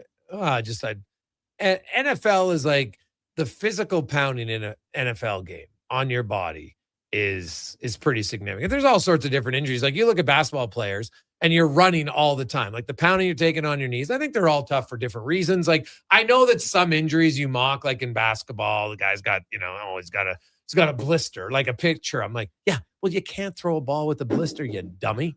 You can't. It's impossible. But load management in the NBA to me is preposterous. Yeah, but again, there's hockey people who like to tip. It's like, oh, I read something once, and so Kawhi Leonard load managed. So that means everybody does it. How many games is Shai Gilgeous-Alexander? How many games is Jokic load managing a year? That's true. Right? How many games did Connor McDavid sit out last year? Oh, how many? Oh, no, that's how okay. Many? 2. He sat out 2 the year before. No, but that's my point. Yeah, but like a guy like Ben Simmons or some of these people who are Ben Simmons is always hurt. That's a tip. Ben Simmons is the Demko of basketball. Yes. Okay, he's always hurt. So, but my question originally was a guy like Jarry, what level of pain will he play through as a goalie? Like you don't want to have lingering injuries. Well, you can't. There's certain things if you're a goalie, you can't, and you got to go. You can't play through a strained groin muscle. You just can't do it. You can't push off. It's impossible. Right. So there's like, you're a skater and guys have played with a bum shoulder before, right? I'm dislocated. That can happen because now, are you as effective? It's a pain threshold thing. But when you come to a goalie in his groin, right? If you can't push off, you can't push off. Like, how are you going to get across the net? What are you going to take some fishing line and wheel it against the glass and then wheel yourself over there? Like, there's just certain things that physically you can't do in certain sports. So is this a significant injury? No, I don't know. Yeah. No one knows. It just happened last night. Like he flew home today. He's getting reevaluated. And everyone told me, the 3 doctors I talked to said their guess in their medical profession was a strain. That's what they said. So you wouldn't have, like, if you'd had a muscle tear, you wouldn't have stayed in the game most likely. But keep in mind that, speaking of toughness, how about Jack Roslovic? I think people forget. So Jack Roslovic he basically had surgery on his nutter after taking that shot. But people forget he had the shot blocked. Then he came back and scored a goal. Oh. And then they realized it's like, oh, you know what? This isn't good. So I remember he told me that he was in so much pain that he couldn't walk for 4 days. And he still scored a goal. No. Like after the fact, like it's because your adrenaline comes off and then it started to hurt worse. Right. And yeah. So, but most guys, when you've been nutted like really bad, right? Most of you're in the fetal position. Sometimes you're on all fours. Your eyes are watering. You feel like your nuts are up in your throat. And it's the worst. And he said, man, take that to like by 20. Oh. He said it was the worst pain he's ever had. Like you could barely move because, it's all your groin muscles, everything's strained, everything like that. Like, no. So yeah, that is, there's different, everybody has a different level of toughness. Like Jason Smith, his teammates always said that guy, had a pain threshold of a cadaver. So there's obviously different people that have it. But I know, like, I remember the worst. I'll still remember it. Amanda Maddox. I was playing soccer and I kicked the ball past her and she went and she caught me like right. I was 13 years of age. You're just starting to, the boys have finally dropped and I know exactly what field it was on. I've never felt pain like that. And she got me right kind of up coming through the bottom, right? Like from underneath. I remember, and it hurts so much. You don't even cry. Like it's that much pain.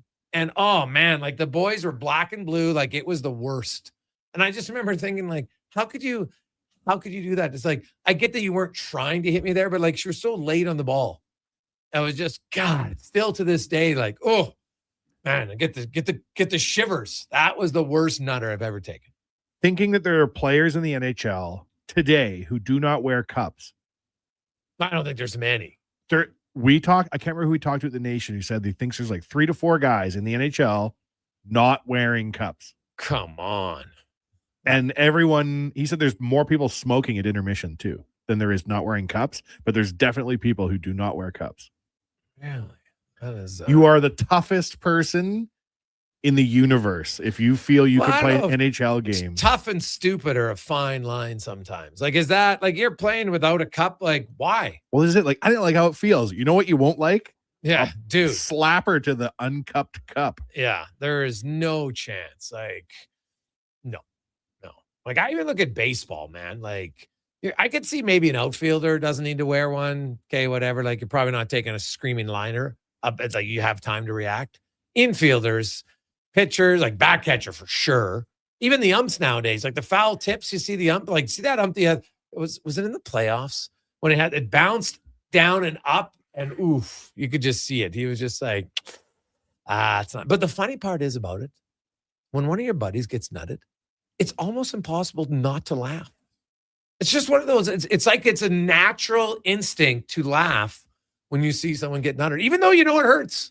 Right? Like, remember when Matt Hendricks took the shot and there was like 3 orders on the bench that was like, it just comes out. They're laughing. Like, you're just so glad it wasn't you that got nutted that you laugh in like defense. Matt Hendricks taking that shot to the zone has got to be, we really don't think hockey players are the toughest. Like, you couldn't take a basketball to the groin and have it dent a cup. Well, no, that's true. And in football, but the cup protected you. Wow. Yeah. Matt Hendricks getting that one was one of the all-time injuries. Oh, dude, that was a classic nut shot. It's there's no doubt about it. We'll take a quick break. We got some bids in. Let's get some more in. 833-401-1440. 833-401-1440. 100, 200, 500. We got one left at $1,000 to get in. All-Star Construction is offered to match the Pyramid of Giving on a Positive Friday. So let's get it rolling. It's the Gregor Show presented by PlayAlberta.ca. Scott McGilvery here, HGTV host and renovation expert. The one upgrade I know homeowners will love, better, fresher Culligan water straight from the tap. Culligan's Aquasential reverse osmosis filtration system takes your water to the next level. With up to 7 stages of filtration and 14 filter options, they're certified to reduce over 90 contaminants. Your tap water is about to get a major upgrade. Safer water that tastes great. Get started with a free in-home water test at Culligan.com. Culligan, water you love. Electrical solar team is now making a play for sustainability and savings. They're specialists in powering up for a greener future. That's the strategy, designing and installing high-efficiency solar panels. They're helping homes and businesses combat rising utility costs by harnessing the power of the sun. A smart move for efficiency and the environment. Hire the Action Electrical team to bring home a win for your project. Visit actionelectrical.net.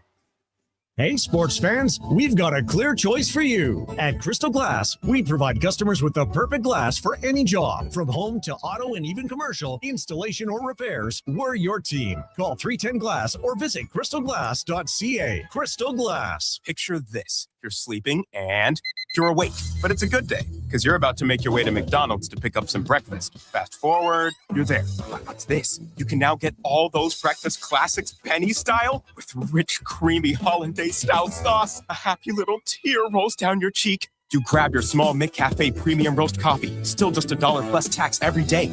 And see. Get up and at 'em with the Egg McMuffin. At participating McDonald's restaurants in Canada. Prices exclude delivery.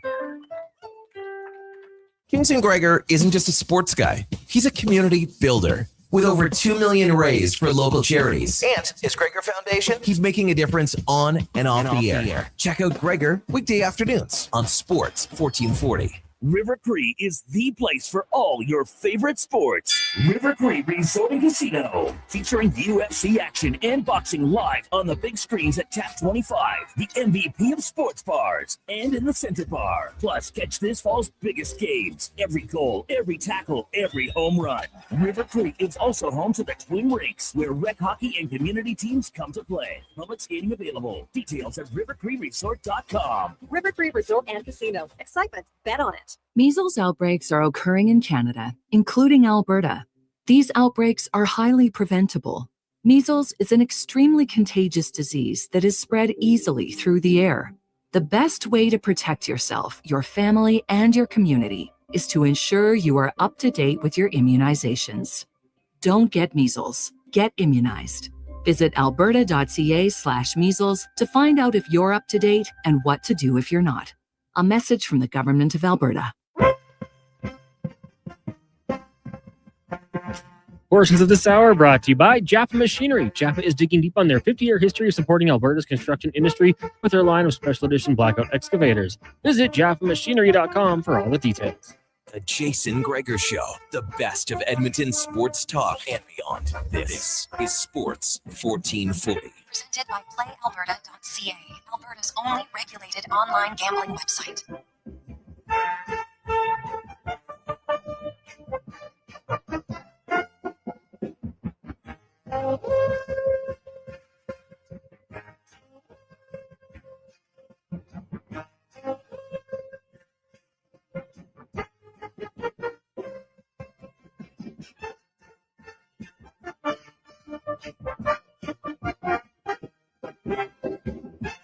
It's Friday. Welcome back, Jason Gregor, Wanye Gretz, Connor Halley with you, Sports 1440, sports1440.ca. So we got Greg, Brian, and Jay came in at $100. Awesome. And Jason is in at 500 bones. So, hey, we are rocking and rolling now. Let's keep it rolling. 833-401-1440, 833-401-1440. So we're down to, we need 7 at 100, 6 at 200, 2 at 500, and only 1 at 1,000.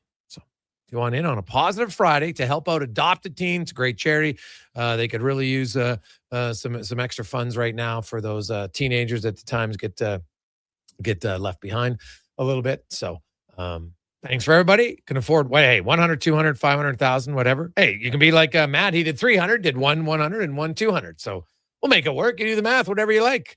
And also we're at 5,500 for our auction item today to help out the Christmas Bureau. It is suite to the order game on the 6th of January.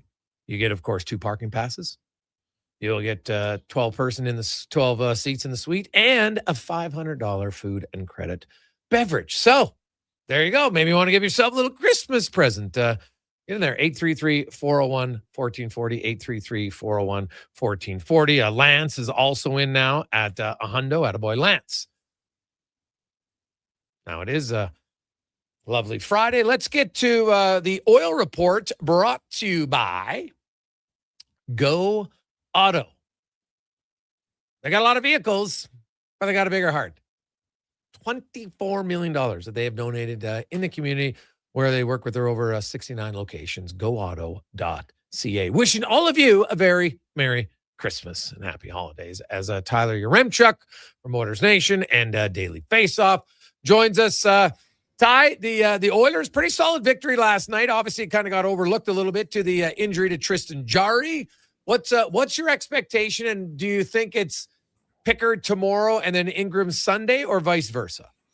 I think I lean more to going Pickard tomorrow. Minnesota red hot. If you look at every NHL team over the last 10 games, I think they have the 5th best offense in the NHL. Vegas is closer down to 22. Vegas, Shea Theodore, Jack Eichel aren't making the trip. So again, I think Minnesota is the more dangerous opponent at this point. So I'd want to go Pickard there. And I think there's also the added bonus of, give Connor Ingram a couple more days to maybe get acclimated. I don't know what word I'm trying to say there, but let him get more comfortable. Yeah, let him get more comfortable with his teammates, right? And then give him the start on home ice in Edmonton. I think Pickard first, Ingram next, and then honestly, you're probably leaning Pickard for the last game against Calgary before the brief little holiday break, although you probably leave it up to letting the goalies decide with their play, which is kind of the cool part about this next however long it's going to be Ingram and Pickard. It might be like hey, the best man gets to keep the job when Jarry's back.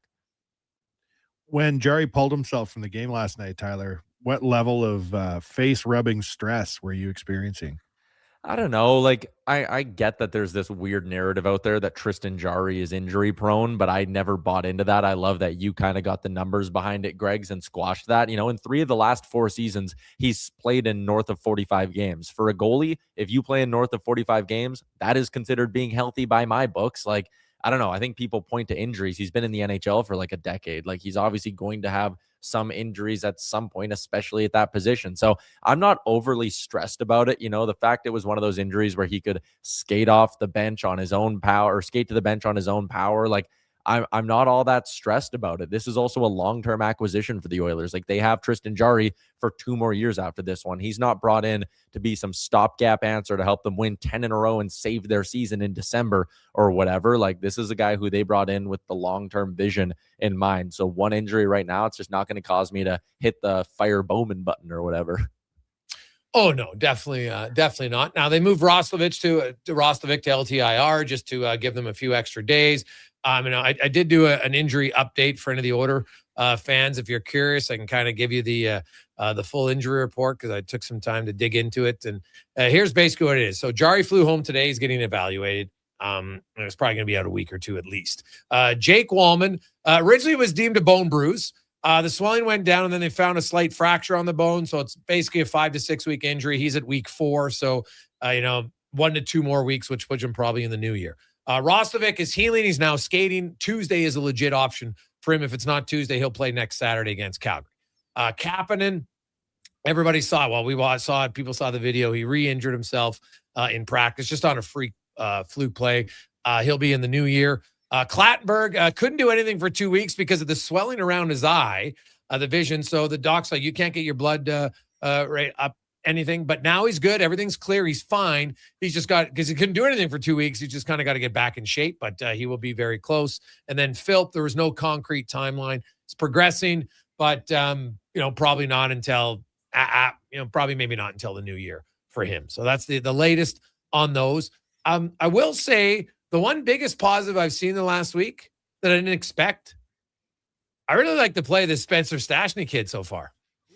I mean, he absolutely flies. There was a play in the Pittsburgh game where he wasn't even at the blue line. They were in the O-zone, and he was a couple steps in on the blue line, and Pittsburgh flipped a high lob feed out. And I think it was Mantha who kind of got sprung, and it was a breakaway that turned into a partial breakaway because Spencer Stastny just turned on the Jets and absolutely flew back to catch him. So I love the fact that he can skate. Obviously, there's a history with him and Ty Emerson from the U.S. National Development Program, but those two, their styles, now that I've seen Spencer Stastny play a few times, they seem to really complement each other, right? Like Stastny can play with a little bit of pace. That's always been the problem for Ty Emerson. I know you've brought up before, like how many times Ty Emerson gets hit, and it's like, yeah, that's because he's not moving the puck fast enough. He's going back very slow, takes time to make his decision. I think both the Jarry and Stastny acquisitions can help with that part of Ty Emerson's game, because Jarry's a guy who can move the puck and put his defenseman in better positions, and Stastny now can be that puck mover on the pairing. And not that Brett Kulak was bad at it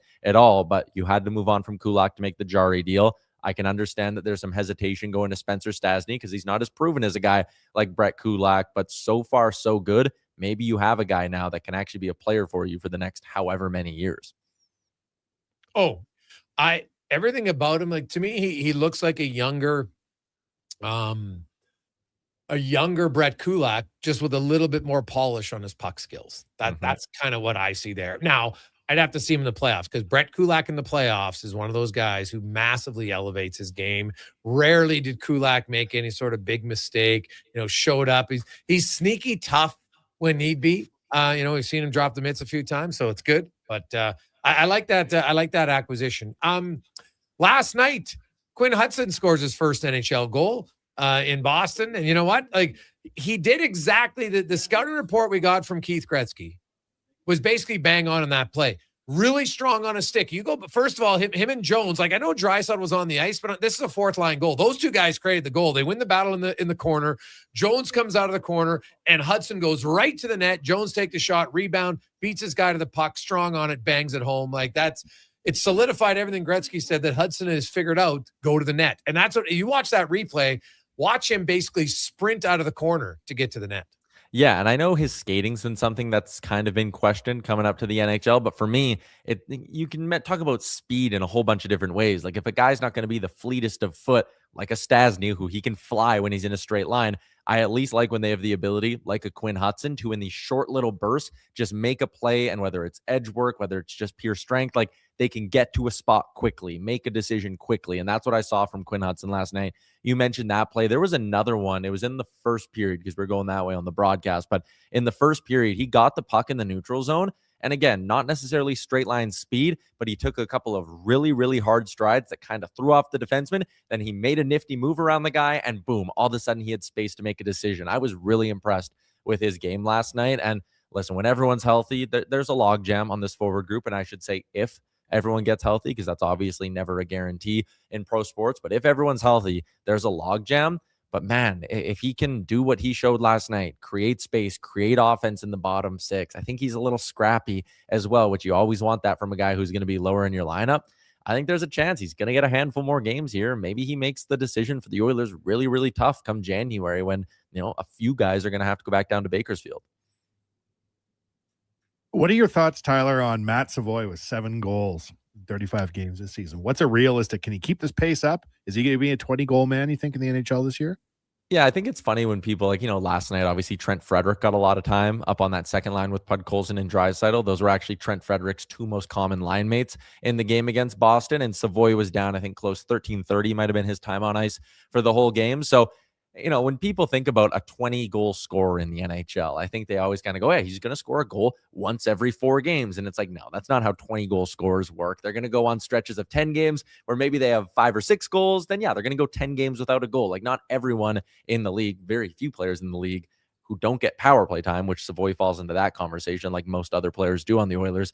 It's going to be streaky. There's going to be stretches where the bounces go your way. But what I like about Savoie is whether the bounces are or aren't going his way. You can think back to the start of the year. The offense wasn't there, but you could watch a game and notice, like, okay, 5 or 6 times in that hockey game, I'd go, nice play, Matt Savoie. He's in the right spot. You're never wincing going, ooh, bad turnover or whatever. Like, he does so many good things away from the puck. It's why I laughed at the start of the year when, obviously there was a lot of Howard and Savoie talk. I was like, listen, Ike Howard, when their careers are said and done, I will bet you Ike Howard has one better statistical season than Matt Savoie ever has. But if I had to bet which one of those two ends up playing 1,000 games in the NHL, it is 100% Matt Savoie, because even when he's not at his best, he does a bunch of little things that coaches love. He earns their trust, and it allows him to stay in the lineup. Like, again, last night wasn't his great game. Do I have a problem that Chris Knobloch pulled him away from that second line for a little bit? Not at all. Some nights guys just don't have it. But when he doesn't have it, his play's not like overly offensive, and you're not sitting there being like, God, what is he doing out there, right? No, not at all. And, last night, because you have to, at some point, you can't focus on 8 years, but Trent Frederick was engaged in the game last night. That they need more games like that from Trent Frederick. And if he plays like that more often, then he'll start to contribute a little bit. But I felt him more engaged. Maybe it's not surprised he's in the team he played on, and that might just, now he also played more minutes, so that helps for certain. But you know what, like Savoy still played over 13 minutes, and I didn't mind Frederick last night. I thought he was more engaged than I seen, but he can't just do it one game. He's got to follow it up now. Like Minnesota has got some big bodies. I don't care about fighting, but he's got to be engaged, especially right now. They got a pretty small blue line in Minnesota. Yeah, they're banged up right now. Like when that blue line's healthy, it's going to be the best in the NHL. But like Carson Lambos, who some listeners might remember from his WHL days, he was actually Matt Savoy's teammate in Winnipeg, but he's getting minutes right now and playing games for the Wild. So that's what's irritating for me with Frederick is like the games he has it, like last night, the things that people want to see from him to make him successful. Like a lot of the times that they seem effort based, and it's just like, God, if he's dialed in like he was in Boston, which was obviously a big game for him, his first game back against the Bruins, like, it's in him, which makes it all the more frustrating when he has those off games. I'm going to hijack this for a second, Greggs, and ask you a fun hypothetical that I asked Liam the other day. So this is a magic genie kind of question. It's not realistic at all.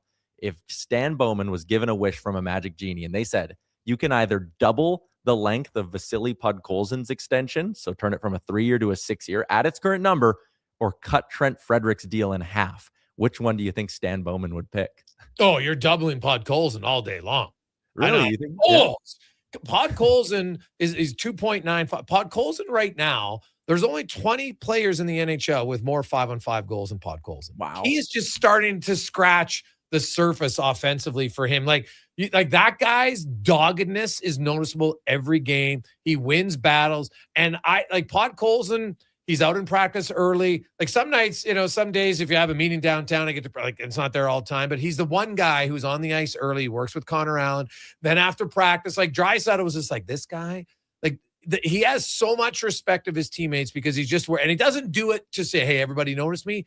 He just likes working on his game. He's like, I got to get better offensively because his effort doesn't have a problem with his cardio. Like watch the guy. He doesn't get tired late in shifts. But for me, if I could get Podkolzin for 6 years at 2.9, because the production he'll give you, it'll negate because Trent Frederick in 3 years at 3 point, that's going to be the going rate for bottom 6 guys. That's just what it's going to be. So no, I would take Podkolzin all day. Yeah, and I love that you said that because I think it's easy and, it's low-hanging fruit for fan bases and people go, Frederick 8 years garbage. Oh, Mangiapane, that's garbage. But full marks to Stan Bowman for getting out ahead of this. And I think people who watch this team closely, last year, I was like, man, if Podkolzin just gets confident and starts shooting the puck more, there's a player who is going to explode here. Stick taps to Stan Bowman for getting out ahead of that extension because, boy, if you would have had to sign him right now at the end of this season, we're not talking about a $2.9 million AAV at all. No, that is and that's the truth.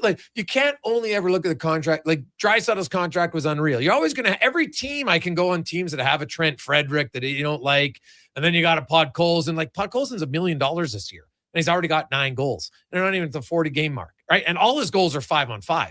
That's the other part. He's like, I'm not hitting the empty net. I'll just hit the crossbar. So that's that's how authentic he is right now. Ty, what happens on the weekend? Can the Oilers, that Minnesota game will be tough because Vegas is a little bit banged up. I think it makes sense probably to go Ingram there, but can they squeak out a win in Minnesota?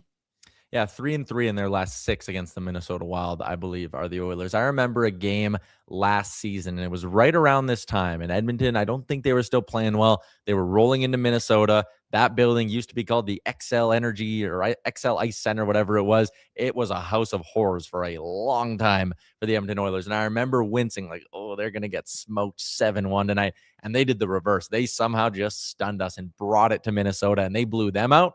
Maybe they got a surprise in us tomorrow. This Minnesota team is playing some really, really good hockey right now, but that blue line being in the state that it is, Quinn Hughes had to play 32 minutes the other night. That's a career high for him.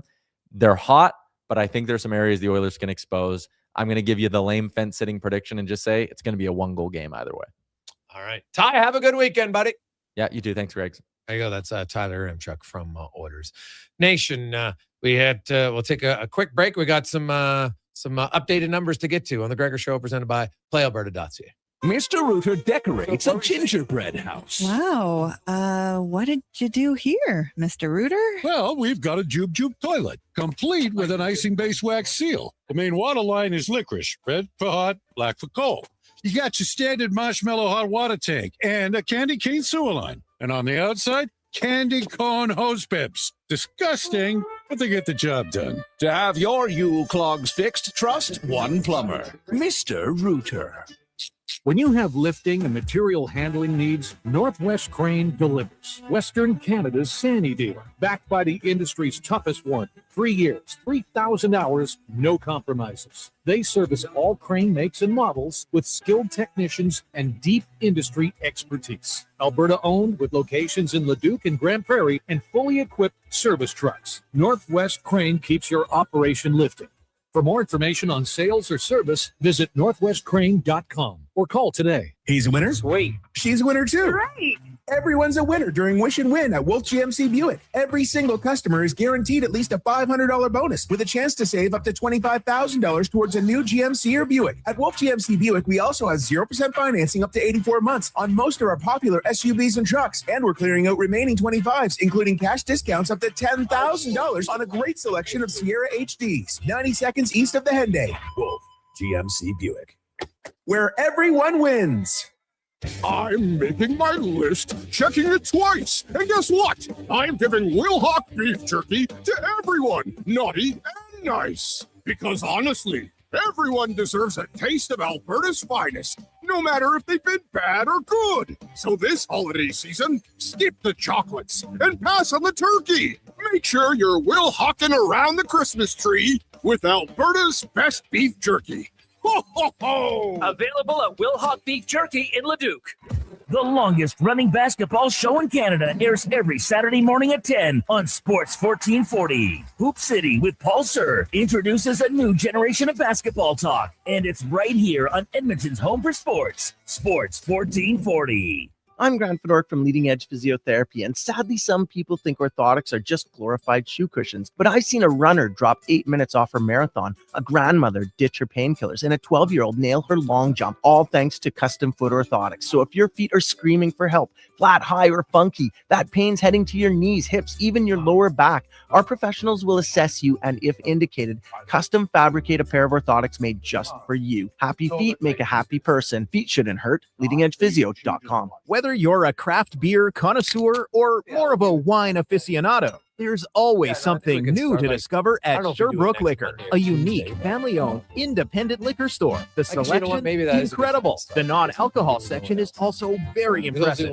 Sherbrooke Liquor, expert, knowledgeable staff with a passion for unique finds. More than just a liquor store, we're a community. Alberta's best, the one and only Sherbrooke Liquor. Wine, spirits, and oodles of beer. Visit SherbrookeLiquor.com. Top quality flooring, locally owned, and Canadian products from Beaulieu. Yeah, that's CFI. CFI what? No, CFI, Custom Floors Inc. From free estimate to professional installation, contact Custom Floors Inc. at customfloorsinc.ca. The wrapping paper is coming off. The gift box is opening, and the crowd goes wild. When they want sports in their stocking, you'll find gifts that score big at St. Albert's Source for Sports. Jerseys and accessories, baseball, bikes, all kinds of skates, and everything else. It's all here, alongside expert advice from pros who know sports. Put the best sports brands under the tree for less with St. Albert's Source for Sports, your source for hockey and the best sports gifts for over 35 years. Across rural Alberta, volunteers and community groups work hard to make life better for their neighbors, creating new playgrounds, better rinks, and gathering places that bring us together. Vision Credit Union is proud to lend these local heroes a helping hand. Apply today for a Helping Hand grant up to $10,000 to support your community's next big idea. Let's make great things happen together. Applications are open until January 31st, 2026. Learn more at whatsyourshare.ca.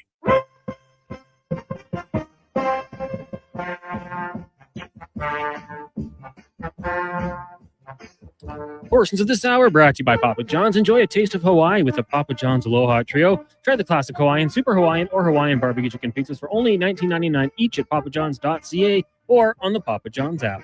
The Jason Gregor Show, the best of Edmonton sports talk and beyond. This is Sports 1440. Presented by PlayAlberta.ca, Alberta's only regulated online gambling website.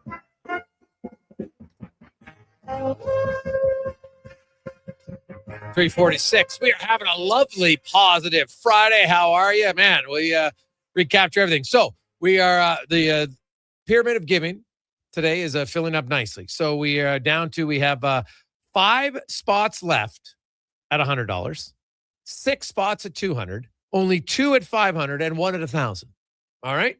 And away you can rock and roll. So you want in 100, 200, 500, 1,000. We also had Sergey and everybody at All-Star Construction have stepped up. They're going to match the pyramid of giving today, which is outstanding. So thank you very much to them. If you know them, pass them along a big thank you. We're helping out Adopt a Teen, by the way, today. And that's all. That's basically the name. It's pretty self-explanatory. It helps teenagers. And there's lots out there at times you get overlooked because, we focus so much on the kids, which is great. But we get to that teenage year can be very uncomfortable. Many of us remember it. And it can be really hard when you just, you feel like you can't contribute. It's very hard. So and a lot of them get overlooked. Like, think about it, man. Like, everybody's excited. Like, I know adults who get pumped open a gift. Right? Teenage years, come on. So can help them out. 100, 200, 500, or $1,000. And also, Evan is up to $6,500 on our package today for the Christmas Bureau and the suite. So that's awesome. So 833-401-1440, 833-401-1440. Now, let's get to the 2-minute warning. Brought to you by Legacy Heating and Cooling, where the rates never change. No overtime charge. Pretty wintry now. Your furnace might be kicking out. Get it serviced, number one. Can save there. But if you need service or you need help getting it back going, no OT. Late at night, on the weekends. That's how you build a legacy at legacyheating.ca. Cam Tate, longtime journalist in town. Cam, of course, born with cerebral palsy. Never let him slow him down. He's been in a wheelchair and still rolling around the halls here, running into trees and everything today. But through the wonders of technology, Cam's words come to life in the 2-minute warning. And on Fridays, Cam gives me the pleasure to read his 2-minute warning. Cons, cue the music. Gregor, we both had the pleasure, and oh my goodness, it was a pleasure to know and work with John Short. And John, God rest his soul, had a saying: we have the diplomatic right to disagree. If it wasn't so flippin' cold, I might suggest we take this thing outside. So let me slide some names and ages by you. Jordan Binnington, Aiden Hill, Matt Murray, all seized unexpected chances. Each began as a backup, keyword backup, or a third string goalie. Stepped in due to injury or opportunity, dominated on the biggest stage, won a Stanley Cup, and never gave the starting job back, turning brief chances into permanent NHL success. Some key numbers: Binnington, 31. So is Murray. Hill, 29. Now, Calvin Pickard, he's what? 33? April 15th, 1992. Being a career backup. But for my money, or at this time of year, credit, he earned my respect big time last playoffs. Remember, he had a 7-0 record. He won 4 in the first round against LA. Second round, Vegas Golden Knights won the first 2 before getting injured. Still with me now? Well, yeah, except your math, Kate. 4 + 2 is 6. Tater, I'll chirp you on that one. In Game 4 of the coveted Stanley Cup Finals against those Florida Panthers, Pickard came off the bench and helped lead the Oilers to a win. 7-0. Now you're doing it. Okay. The first Oiler goaltender to post such a record since Grant Fuhr did back in 1985. With Tristan Jarry on the shelf, I think Pickard has a shot at the Oilers' #1 goalie job. But I'm in the minority. Ran a poll. 13% said yes. 87% said no, which means, Tate, get your straw out of the eggnog. Before I go, I heard you talking about getting a soccer ball in the family jewels when you were 13. When I was 14, we were playing ball hockey in the basement with my Uncle Bob. I played goal in my hands and knees. We lost the ball. Uncle Bob searched my dad's workbench and found a puck. First shot, got me in the nuts. No can, of course. The pain, Gregor. The pain was so bad that I'm still not walking. Cam Tate, the 2-minute warning. Sports 1440. Still not walking. What a jackass. So that's funny, actually. Very well done. Yeah, you can get away with this. Oh, that's it's true though. Hey, man, trust me, guys know. Now I don't know, ladies. Like, we should ask the ladies. Like, what happens when you get like, I don't know, like hit in the oven? I don't know, like I think they get childbirth and we get getting nutted. Yeah, and that's the division of. But what do you call it though, right? Like when everybody knows they call when you get a nut. Like, what does a woman call? I'm just curious. Honestly, I don't even know. I don't think I've ever asked a lady that question. What do you call when you take one in the privates? Right? Like, they probably get a boob shot more than they would get a below the belt shot, I would think. But I'm just curious. The ladies, Karen actually just donated $200. Thank you very much, Karen. Feel free. Is there a term that the ladies use for that one? Just be curious. Everyone can remember. I was in the field by the Jamie Platts playing soccer in the West End. Okay. And I rushed the goalie trying to make some magic happen and took a boot to the southern hemisphere. And I lay there on my side looking at traffic being like, is this the end? Like, is this the end of my days? I'm 12. Fortunately, I bounced back. I think everyone can remember though. Oh, I don't know a guy. Connor, you remember your first one in the family jewels, or maybe your hardest one? Yeah. Just like Wanye playing soccer, I can remember one where not even the game, just like kind of kicking it around off the post, bullseye. Like, Mike, I think it gained speed off the post, and it just dropped me. Yeah, crippling. Yeah. Well, I played hockey with a buddy who lost a nut. Yeah, because his can, when the shot came, his can somehow one of the berries had been outside the can, and literally off. And guys are very sympathetic to that, right? Like we call them one nut, one ball. Like, nice. Yeah, because that shows you care, right? That shows you care. If you can't joke about it after the fact, are you really friends? Did it really happen?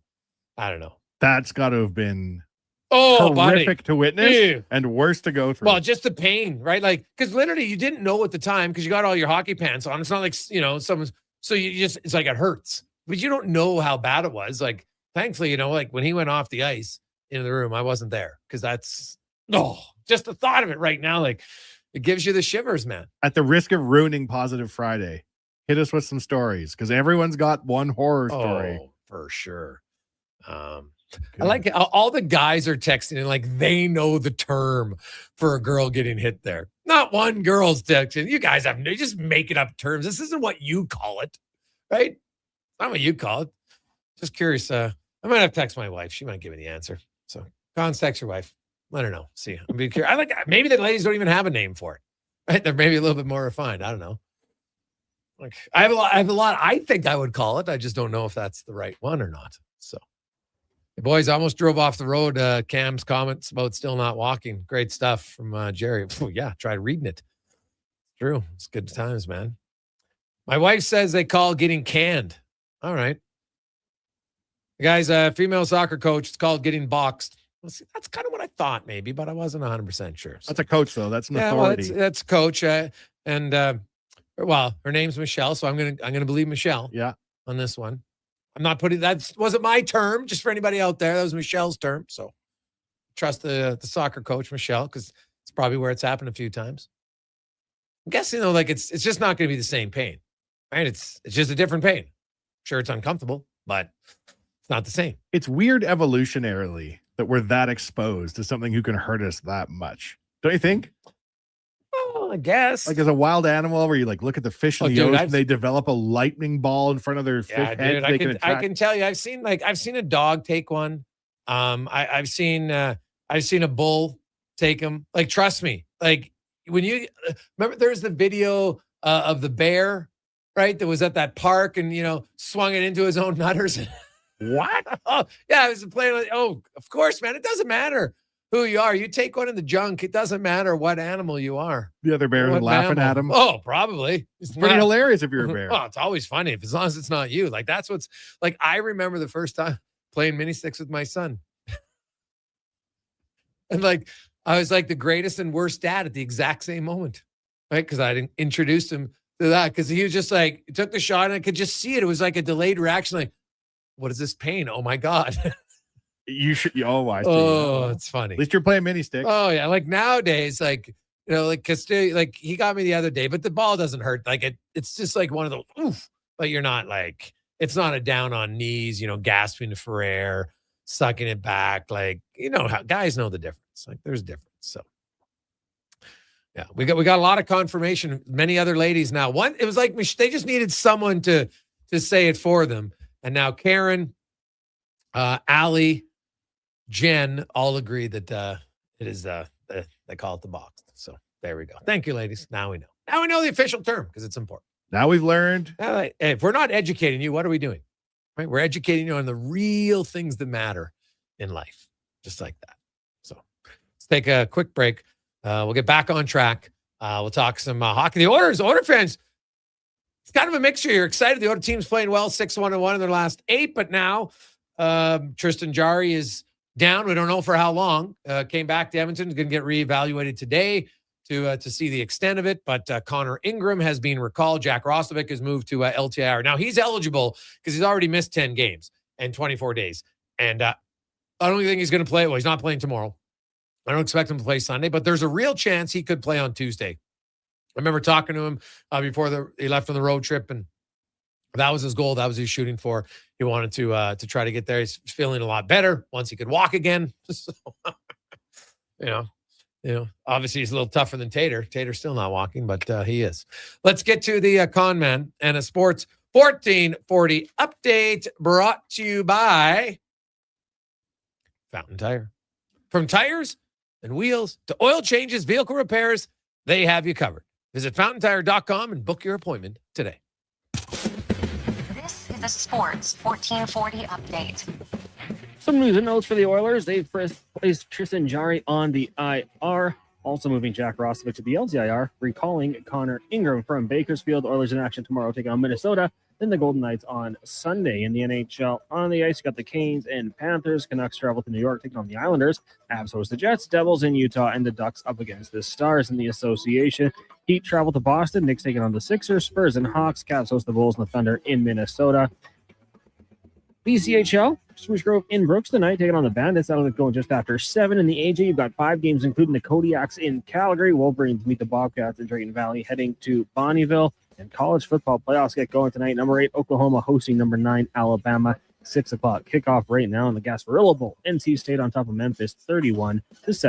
Coming up in hour 3 of the Jason Gregor Show, we'll ask 5 questions and be joined by former NHL general manager and current TSN analyst Craig Button. I'm Connor Halley. This has been a Sports 1440 update. Sports 1440, Stingray Radio Station. CKJR broadcasts from West Edmonton Mall and Wetaskiwin. Download the free Stingray music app and listen wherever you go. Across the province, Albertans are taking their shot on Play Alberta. With casino winners every hour, jackpots worth millions, and revenue that stays in the province, there's never been a better time to sign up. Right now, our listeners can score a $50 free bet when they make a minimum $50 deposit with code Gregor50. That's code Gregor50 for a $50 free bet. Start playing with your game sense today to find out if you're Alberta's next winner. Silent Ice Sports and Entertainment is an innovative market leader across Western Canada. Properties include the Spruce Grove Saints, the Junior Prospects Hockey League, Silent Rides Charter Company, the Hockey Super League, and the newly launched Female Super League. Silent Ice also owns the Western Hockey League Seattle Thunderbirds and operates the Morinville AAA Arena. The Silent Ice Center, a new state-of-the-art entertainment facility in Nisku, features 2 sheets of ice, a 1,600-seat arena, as well as Summit Restaurant. Learn more at silentice.com. Boxing Week blowout starts early at the Brick. Find real Boxing Day prices early and beat the rush on the 26th. Score the best deals on electronics and appliances. Plus, save up to $1,000 off sectionals. Buy more, save more, up to 25% off bedroom and dining, up to 40% off mattresses, and up to $500 off big screen TVs. Don't wait for the crowds. Shop the Brick's Boxing Week Early Access event. Some exclusions apply. The Brick, saving you more. After 20 years, Canada's most prestigious international hockey tournament returns. The Camrose Viking Cup, December 28th to January 4th at Encana Arena. Tickets at vikingcup.ca. Brought to you by Sports 1440. Picture this. You're sleeping and you're awake, but it's a good day because you're about to make your way to McDonald's to pick up some breakfast. Fast forward, you're there. But what's this? You can now get all those breakfast classics penny style with rich, creamy hollandaise style sauce. A happy little tear rolls down your cheek. You grab your small McCafe premium roast coffee, still just $1 plus tax every day. And see. Get up and at 'em with the Egg McMuffin.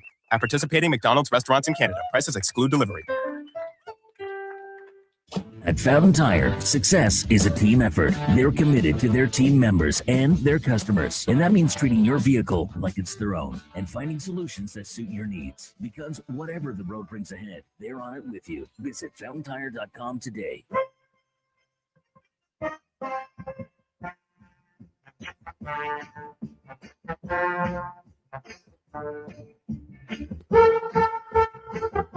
Portions of this hour brought to you by Leading Edge Physio, from weekend warriors to professional athletes, kids playing soccer to grandparents in the garden, rotator cuff tears and tendonitis to post-surgical knees and hips. We fix your body. Life shouldn't hurt. LeadingEdgePhysio.com. The Jason Gregor Show, the best of Edmonton sports talk and beyond. This is Sports 1440. Presented by PlayAlberta.ca, Alberta's only regulated online gambling website.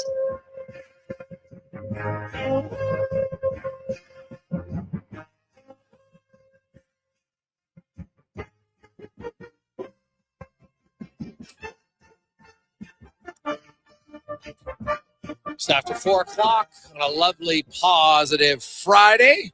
Welcome back. It is the Gregor Show, presented by PlayAlberta.ca. And oh my goodness, could give yourself an early Christmas present tonight. Lotto Max, $80 million and 23 Max Millions. Get your tickets, PlayAlberta.ca. And while you're there, if you like, you can get the Jason Gregor Show odds boost. Did another one last night with the Oiler win and McDavid 2-pointer. Boom. So we are going a little NFL one on. So we're going the Bengals with the points, which is 4.5, and we're taking Cardinals are at home, and but they're an underdog.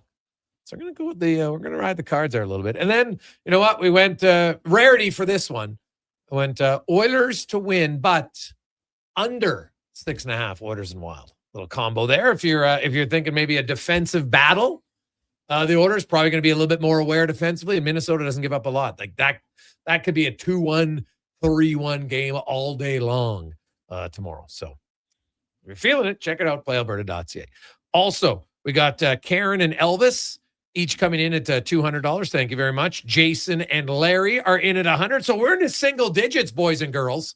We need 3 100s, 2 200s, 2 5, and 1 1,000. That's it. So, and we'll fill out the pyramid for Adopt a Teen, and we have All-Star Construction is matching it today. Sergey and the gang down at All-Star. That's unbelievable. Got a really nice email from them, unexpected, in the 3 o'clock hour. So your donations all week and everything motivated them. Also, Evans at 6,500 on the suite for the Oilers game on the 6th of January with 12 seats, the 2 parking passes underground, and a $500 food and beverage. So 833-401-1440, 833-401-1440 for that. But let's fill out the pyramid today. We're helping out Adopt a Teen, 100, 200, 500, or 1,000. And heck, if you want to do 300, we split them up. We can do that. You want to do 4? You make the number. But we're looking for minimum 100 just so it keeps it round. So very much thank you for that. 833-401-1440, 833-401-1440. We have lots of texts flying in. Man, some of you got some classic nut shots for sure. But we also have some actual sporting questions, which is good. But there are some of them that are quite wild, man. They are quite wild. Are you telling me it was a bad idea to suggest on open radio, tell me stories of getting nut shot? Oh, there's some of them are pretty funny. Hey guys, you know what? Me and my friend became best friends watching someone get nutted and watching them in pain. It's a very odd thing, but it's led to a great friendship. See, hey, you know what? We bond over different things in life. Doesn't matter how you became friends, but it's probably a funny story that you'd always remember. So I get it. That's good. Hey, Greg's, when Roslovic comes back, who comes out of the top 6, or does he stay in the bottom 6? Oh, I think Roslovic has earned the opportunity to go back into the top 6. My gut's going to say Nugent Hopkins, because Chris Knobloch has mentioned Nugent Hopkins many times as a center iceman, likes him as a center iceman. And like both his points last night were on special teams, power play goal. Nice goal, shorthanded assist, nice assist. Nuge has never been a real big 5-on-5 point producer. So Jack Roslovic was scoring lots. So why not put a score there? And Nugent Hopkins, because then that means if Henrique's my fourth line center, or maybe, and Lazar when he's back healthy, or, he might, I shouldn't say he's not healthy, but he's banged up a little bit.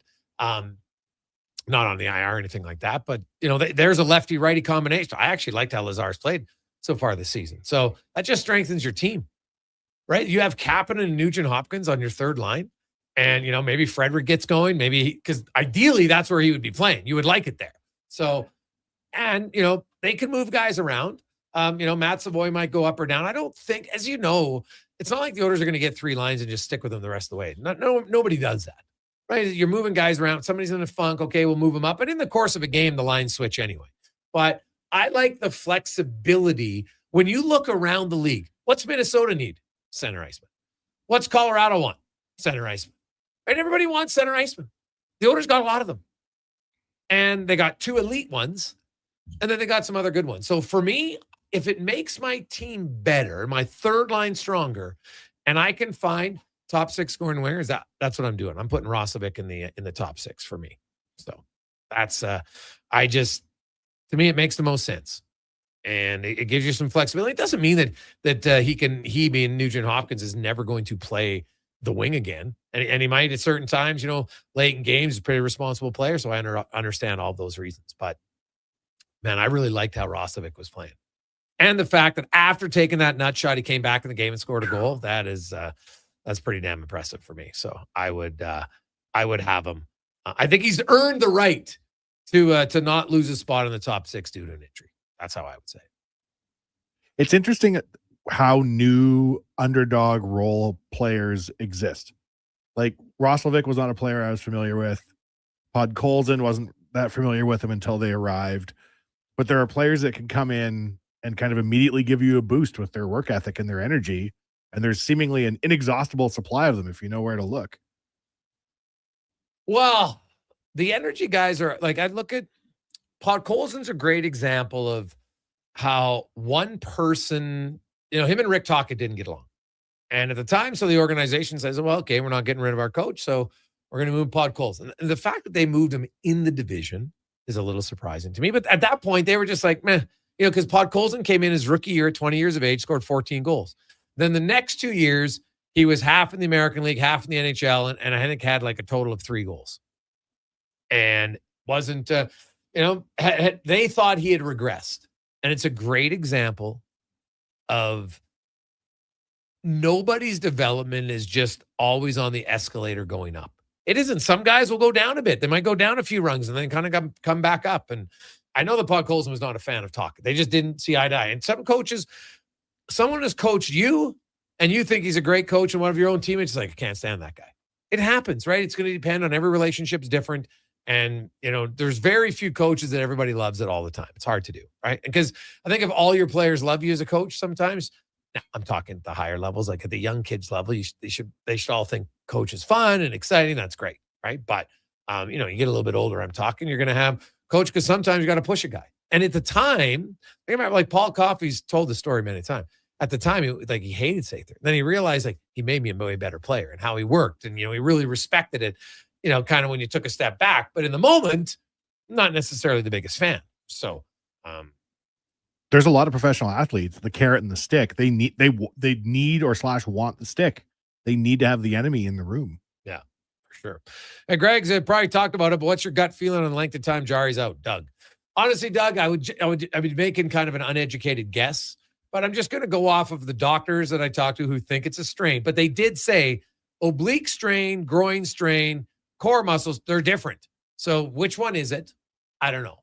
They said anywhere from, depending on the severity of it, could be a week to 4 weeks. Depending. Now, obviously, goalies have to have the lateral mobility. It's a must, right? And there's a lot of strain in there. When you're going across, you see them doing the splits, you're pushing all the cross, their core muscle area, man, that's the moneymaker for them. It just is. So you would hope that it's, shorter. like they do have 3 days off. It's not like it's a long time on the Christmas break for the Edmonton Oilers, because they play 3 games in 4 days. So I don't see him playing before Christmas. I'm going to say minimum he's missing 3 games. I can say minimum he's going to miss 3 games. I'd be surprised. Like, he flew back to Edmonton, so he's obviously not playing tomorrow. He's not going to play Sunday, right? And then I doubt they're like, oh, you had a little strain, we're going to play. Like, why would you play him Tuesday when he could have 3 more days off? So minimum it's 3 games. Then they play the 27th, the 29th, and the 31st to wrap up the month. So if he's out, today is he got hurt on the 18th. So if it's 2 weeks, that would be 6 games he would miss. Now, if you get into if it's 3 weeks, well, now you're up to 9 games. And if it's 4 weeks, it's 13 games.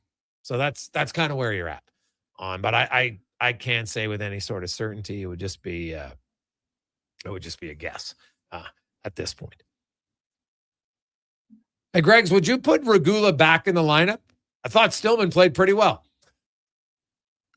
Well, it's a good question, because I really liked, the guy I really liked was Stastny. I really liked him, and he's playing. You know what? He was playing the right side, and I thought he played pretty well. He's very mobile. Now he's not a natural right defender, so I'm sure that comes into play. And Regula was only sick, but as we know, sometimes sickness can last a little bit longer than you would expect, and depending on how sick you were, how depleted you became. Because I'm looking at the minutes on the back end, and Stastny played 19, right? Stillman played 11. But if Regula comes back in, now it's easy to just say, okay, we put Stastny back on the left side, Regula back on the right side, and that's probably what happens. I don't think they're going to say, hey, Stastny, you play the opposite side, and now we're going to ask Regula to play the opposite side. So I'm going to guess that Stillman would be the guy that comes out. Like, I just look at minutes played. Regula's in. He's been playing way more than 11 minutes, so I think he's going to come back in once he's ready, and rightfully so. Hey, guys, with all these guys injured, what happens cap-wise when they come back? Well, lots of guys are on LTIR, right? So Clattenburg, to me, once he's healthy, he's probably going back down. You got Jones, you got Hudson. There's 3 bodies that, so when guys come back, they can go down. It's not the huge end of the world. Now, there is some, cap limitations, like especially depending on if Jarry's only on IR, that, because you got to remember, he's a 5.3 cap hit. It's a much different deal. So that's going to eat up a lot of your cap. So that's going to change some things. Tomasic, somebody else. Yeah, when you get everybody healthy, which is still a few weeks away, then they will have some decisions. No question about it. They'll have some decisions to be made, and have to be a 22-man roster at that point. You might have to send somebody down. I haven't crunched all the numbers now with who they'd be cap compliant, because they're not like I could waste the time doing it, and then it changes in a week because guys aren't healthy. So I'm going to wait till they're down to like 1 or 2 guys left, and you're like, okay, now we'll start to see, because a few of the moves are pretty easy and obvious. They're not big numbers, but like Wallman, he's 3.4. He comes off LTIR. You gotta make room for 3.4 million. You can't just send one guy down, right? Like, I don't think it's going to be. I don't think at all it's going to be a guy like Tomasic, sure, but not anybody else. Hey, Gregor, Regula should go down. Stillman and Stastny should stay. Dude, John, that's just a complete overreaction. You're going to risk putting Regula on waivers because you like Stillman played 1 game? Like, come on, man. Like, that doesn't, I'm sorry, but that doesn't make any sense. It makes no sense. You can't they're not doing that. It's an irrational thing to say. 1 game. I want to throw down the young defenseman and risk losing him to waivers. 0 chance. 0 with a capital Z. No question about it.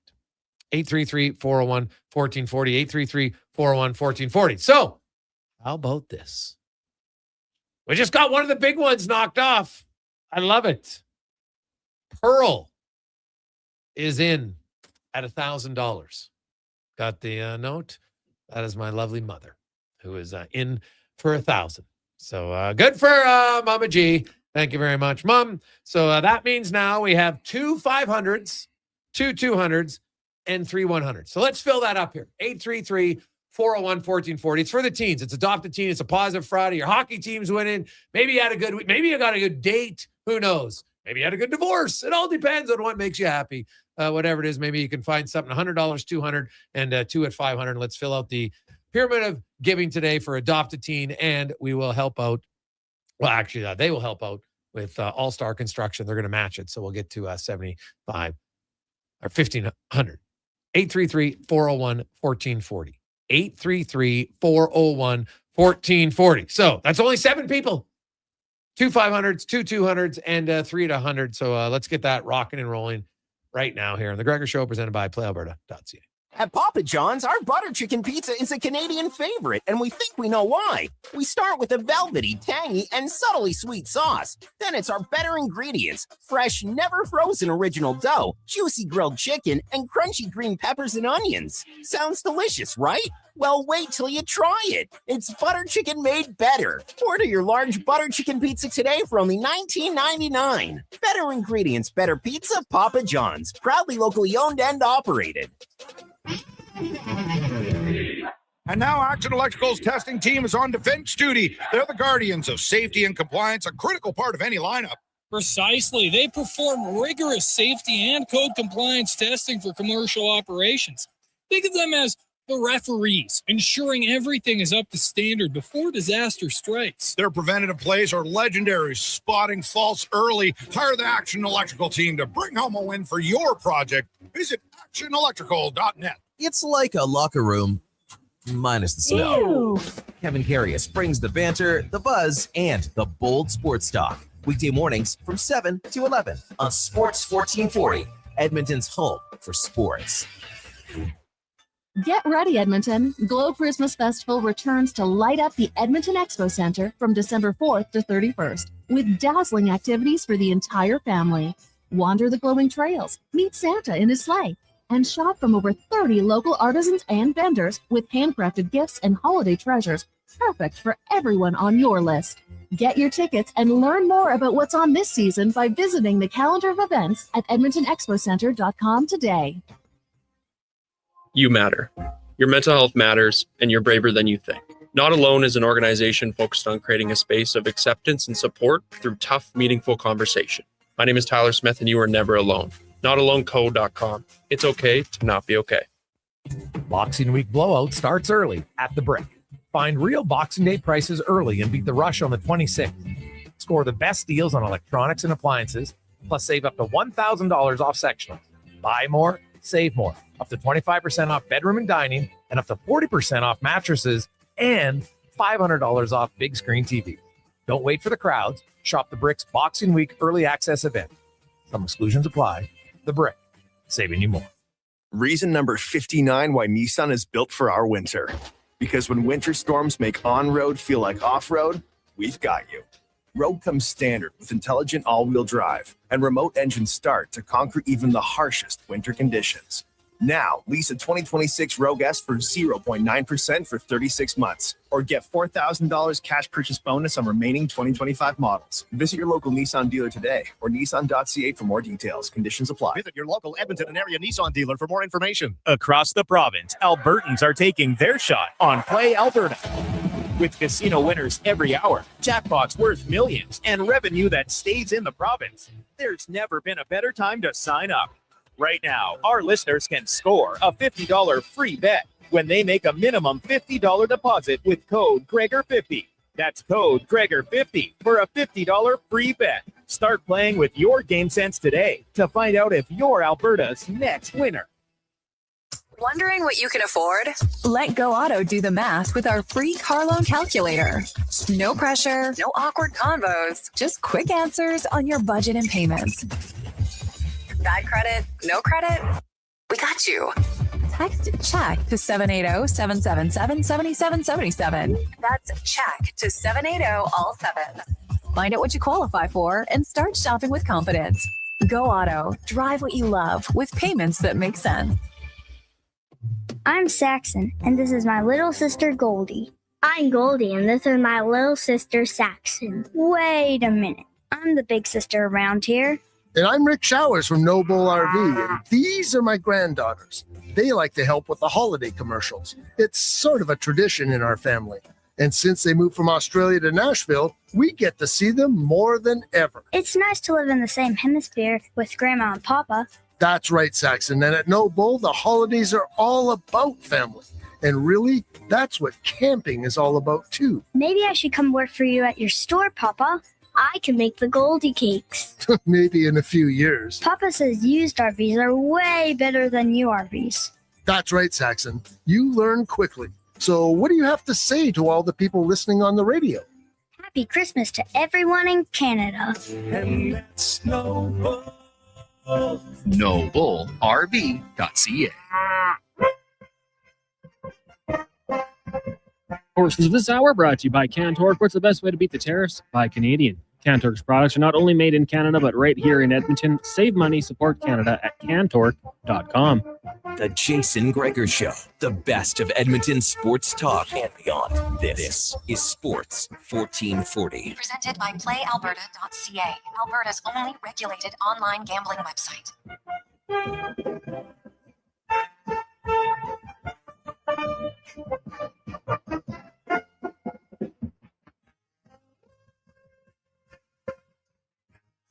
Positive Friday continues on. Sports 1440, sports1440.ca, YouTube, Facebook, X, Instagram. Thanks for listening. Thanks for watching the show. Martin, Eric, and Bruce all come in at 100. Boom!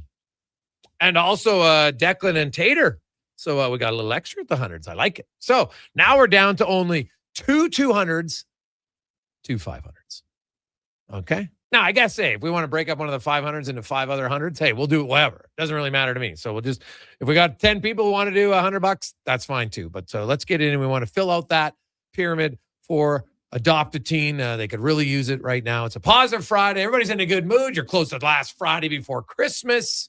Some of you may be starting to say, okay, now I'm sharpening up my late second shopping skills. Hey, whatever it is, man, hope you're ready to roll. Have some fun, and let's help out the Adopt a Teen today. So $200 and $500 donations is what we're looking for, 2 of each to fill out the pyramid. But like I said, we'll take hundreds and just add them all up to get to that extra total. Doesn't matter to me how we get there as long as we get there, which would be fantastic. So the more the merrier for Adopt a Teen, whether it's 10 people at 100, 2 people at 500 each, it doesn't matter as long as we get there. So 833-401-1440. Now, coming up, we have, I'm going to talk a little hockey. Craig Button from TSN will be joining us momentarily. Oilers, we're also going to talk a little World Juniors, the Canada team. We announced the Olympic team. We are under 2 weeks away from that announcement, as of course it will come out on the 31st of January. And I crunched some numbers. You can read the article at Oilers Nation today, but I really think I've talked a lot about Evan Bouchard's playoffs. You can't argue it. Playoff production is outstanding. His play since November 1st is elite. And I was looking at him versus the other 9 defensemen that are kind of in the conversation for the Canadian Olympic team. And I crunched just 5-on-5, right? Because you know what? That's where the majority of the game is going to be. And I think everybody knows Bouchard, hey, kills penalties. You can also play in the power play, no problem. But I was looking at it. So I had Jacob Chikrin, Bouchard, Makar, Schaefer, Theodore, Harley, Taves, Sanheim, Morrissey, and Parayko. Those are the 10 D-men I think that might be battling for the 8 spots. Obviously, Bouchard's right up there in points, 5-on-5, Chikrin 16, 8 goals too, by the way. Makar 14, Bouchard 13. And Bouchard's played 399 minutes since November 1st, 5-on-5. Makar's at 370. Chikrin's at 420. Here's where it gets interesting, is I was looking at the team's goal for percentage without their star guys on the ice. So when Bouchard's on the ice since November 1st, they've outscored opposition 27-10. Bouchard, 10 goals against. Schaefer, 10 goals against. Chikrin, 10 goals against. Makar, 10 goals against. It's the fewest goals against. Right? Makar on his he was 68%. Bouchard, that might have been wrong. I got to reconnect that. I think there's something calibrated wrong there. But either way, pretty good. The difference is when they're off of the ice. Since November 1st, Bouchard's off the ice. The Oilers have been outscored 45-22. Chychrun off of the ice in Washington. And they're 31-27. They're still +4, but they're 31-10 when he's on the ice. So pretty big difference. Here's how good the Avs are right now. Makar, when he's on the ice, is 22-10, so +12. When he's off of the ice, they're 43-18. Like, really good. So when you say, Bouchard, maybe it's because of who he plays with. No. Bouchard, yes, it helps that you play with McDavid and Draisaitl, but he doesn't always play with them. And when he's off the ice, they would have been getting crushed. He's been really good since November. And so to me, that puts him right in the mix for Team Canada. We'll see what our next guest thinks about it as we get to our big guest of the day, brought to you by Silent Ice Center. If you don't have plans yet for New Year's, hey, guess who's playing? Mr. Cowboy Hat himself, Brett Kissel. We'll be like, that's an unbelievable venue for a concert, man. Small, but like not too small. Going to pack in. I think they can fit close to 2,000 people in there for New Year's. You'll have a great time. It's a great concert and a sick venue. So if you're looking for some fun on New Year's Eve, check it out. Good date night, good fun night. Silent Ice Center and Brett Kissel to ring in the new year as Craig Button from TSN joins us. Butts, how you doing, my man? I'm great, Jason. How are you on this Friday the 19th, 6 days before Christmas? Oh, you know what? I'm pretty good. I'm stress-free. I've got my shopping done, so that's a nice. That's nice. I can take that for sure. Yes, you can. Yes, you can. We are a few weeks away from the Olympic announcement for Team Canada. And I had I listed those 10 defensemen: Bouchard, Theodore, Morrissey, Parayko, Schaefer, Chychrun, Sanheim, Harley, Makar, Taves. Is there any other D-men you think in the running for that? I know Mike Johnson and I at one point we had Montour in the running. Okay. But again, evaluation continues on. Evaluation is not in a period of time of 1 month or 5 weeks. You got to continue on, and so. When you're evaluating, you're looking at what a player has done historically, what he's done under big moments, and I don't think there's any question that Brandon Montour has performed like in an outstanding manner in big moments. But you got depth, you got a lot of good players. You got, it's an embarrassment of riches, really, what it is, Jason, for Hockey Canada, and it's on the blue line, it's up front. And where it isn't is in the net. And I'm not suggesting that somebody or some buddies can't step in and do the job, but I think that's the biggest decision that Hockey Canada management is going to have going into the Olympics. And I think there's capable guys. Question is Jordan Binnington going to be named? Because if it was me, he would not be on the team. Well, it's hard to argue that the way he's played, 100%. I have him as my number 3 just because I had Kemper and Thompson ahead of him. But you're right. Like, he has not played very well at all. There's other guys who are based on the play this year. And hey, yeah, he played a really good gold medal game last year. Whatever. It's not a gold medal, I guess, whatever we call it. But his first 3 games in that tournament didn't have a 900 save percentage. He was all right. Wasn't great. Wasn't called upon much. But in the final, he was quite good. And so, but that's one game in a span of like 100 other ones where he hasn't been very good. So your point makes a lot of sense. What about Connor Bedard, Craig? Because I had him on my team, but now the shoulder injury. Do you think that's going to impact him? Well, we don't know. Here's what I would say. If you're the hockey management team and you're evaluating players, Connor Bedard has done everything to earn a spot on Team Canada. And that comes up on December 31st. Now, the Olympics don't start until the second week of February. So you get a chance. You can name them. You can get a chance. They're going to get medical reports from the Chicago Blackhawks on him. I mean, that's just the way it works. And they're going to be able to see where he's at. They're going to be able to watch him. And then you have to have the conversation with Connor. If we name you to the team or you're named to the team, we're going to be watching you. We're going to make sure that we can have the confidence that you're 100%. You got to tell us. It's not, you can't hinder us if you're somewhere below what your capabilities are, and we got to carry you. So I think there's 2 parts to this. There's the part that he should be named to the team based on how well he's played. And if he's not ready, you take him off and you replace him. Yeah, no, that's totally fair. So he might make it 100%. It's kind of like Bo Horvat. I think Bo Horvat is definitely in the mix, but when you're there and some guy's healthy, and geez, do we take him and then not have to put the guy on? So it's a tough decision to see who's going to make that team. Like Macklin Celebrini, Craig, it's not even a discussion for me, really. Like that guy's a no-brainer. He's on the team. So it's interesting. We had him playing the wing, Mike Johnson and I changed my thinking on it. Crosby's going to play with McKinnon to start off. The third best center for Canada is Macklin Celebrini after 97 and 29, respectively, Edmonton and Colorado's, superstars. And Celebrini's the third best center. And I started to think, why not leave him at center? Why not put him in a position where he can say, why have him play out of position when he's already excelled? And in my view, the third best center for Team Canada with Crosby playing on the left wing. That's what I would do. If Macklin Celebrini isn't on the team, seriously, somebody's made a huge mistake. Oh, God, yeah. I don't think there's any question about it. What about the World Junior team, Craig? Not a real lot of discussion or debate about this team. Seems like it's, nothing's ever 100% agreement, but there doesn't seem to be any real big surprises. A lot of people are pretty happy with who made that squad. Yeah, when you're Hockey Canada, they went to a new format, hiring a full-time GM and Alan Miller, and making Byron Benora, who's the chief scout now. They go out and they watch these players, and they watch them over a long period of time. Alan has the great benefit of having watched these players for a number of years. Byron Benora has the same ability or the same background with respect to watching these players. So now, why are you coming to camp trying to evaluate players? Shouldn't you have already done that? It's like cramming for an exam the night before. Wait a sec, you had weeks, you knew the exam time. Why are you doing that? And I give Scott Salmon a lot of credit. He looked at it. He said, okay, we got to do some things differently. Hiring the full-time GM and then getting to camp and not looking at it as an evaluation as to, who's going to be our 13th, 14th forward? Who's going to be our 7th, 8th defenseman? Doesn't matter.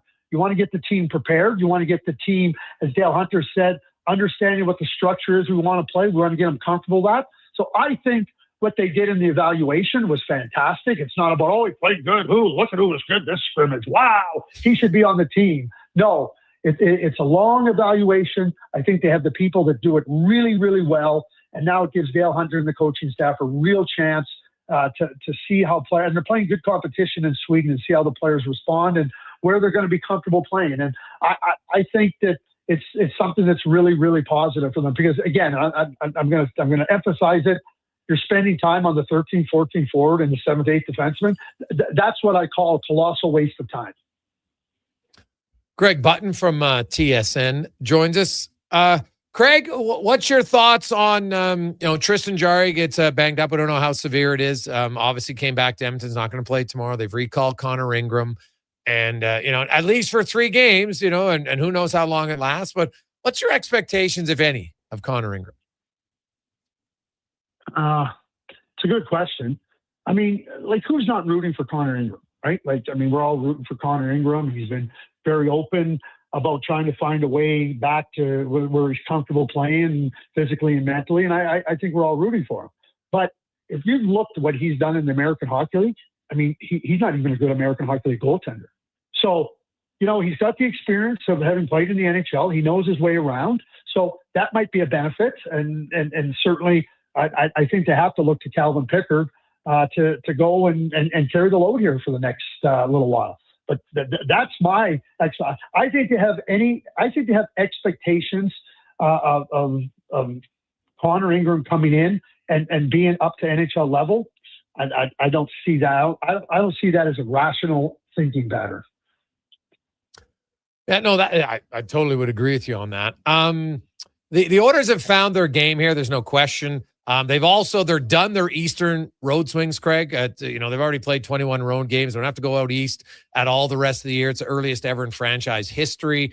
And, that's going to cut down, all their real big travel is done for the season. They got to go to Pacific Division. Nashville, I think, is the farthest place they have to go once the rest of the year. How much, do you think that's an advantage as it kind of accumulates into that second half when you don't have much long road trips anymore? Yes, yeah, no question it is. Keep in mind you have a compressed schedule.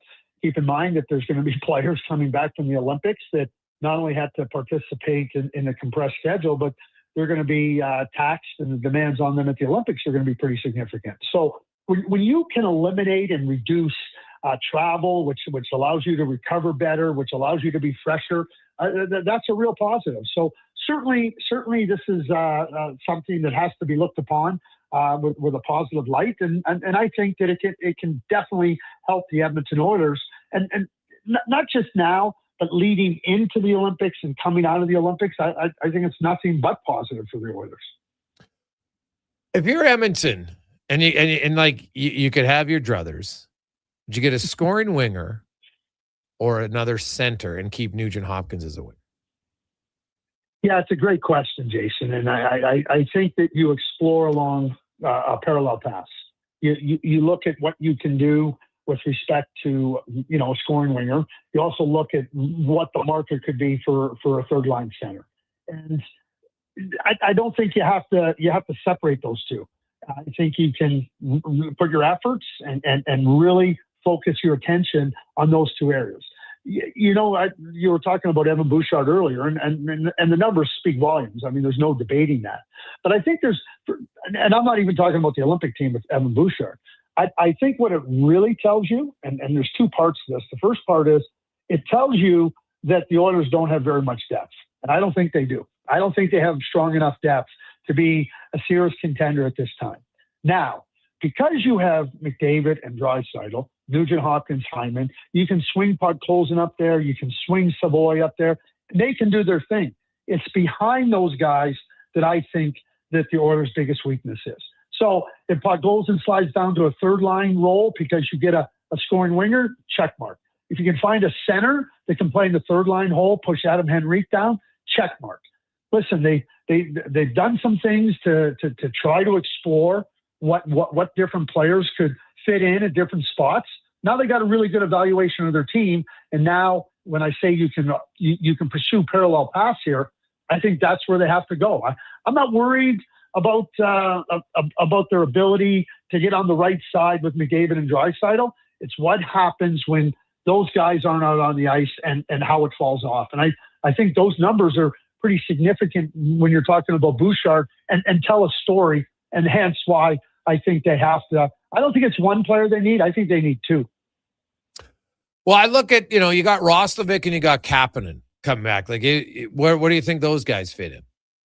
Well, I think Kapanen's a fourth-line player. That's what I think. I don't think, he can kill penalties and whatnot. He's got wild inconsistencies in his game. The good's real good. And then you fall off and go, where was Kasperi tonight? And that's been his career. Jack Roslovic has been a fantastic find here. So if Jack Roslovic's going to play up the lineup, what do you do with Savoy? Where do you play Savoy? To me, that's the question mark. Because to me, Savoy's not a third-line winger. He's not a fourth-line winger. So what happens then? What happens in that regard? And quite frankly, is there an opportunity to explore a player that can come in and be a really good third-line center? Maybe the price is Matt Savoy.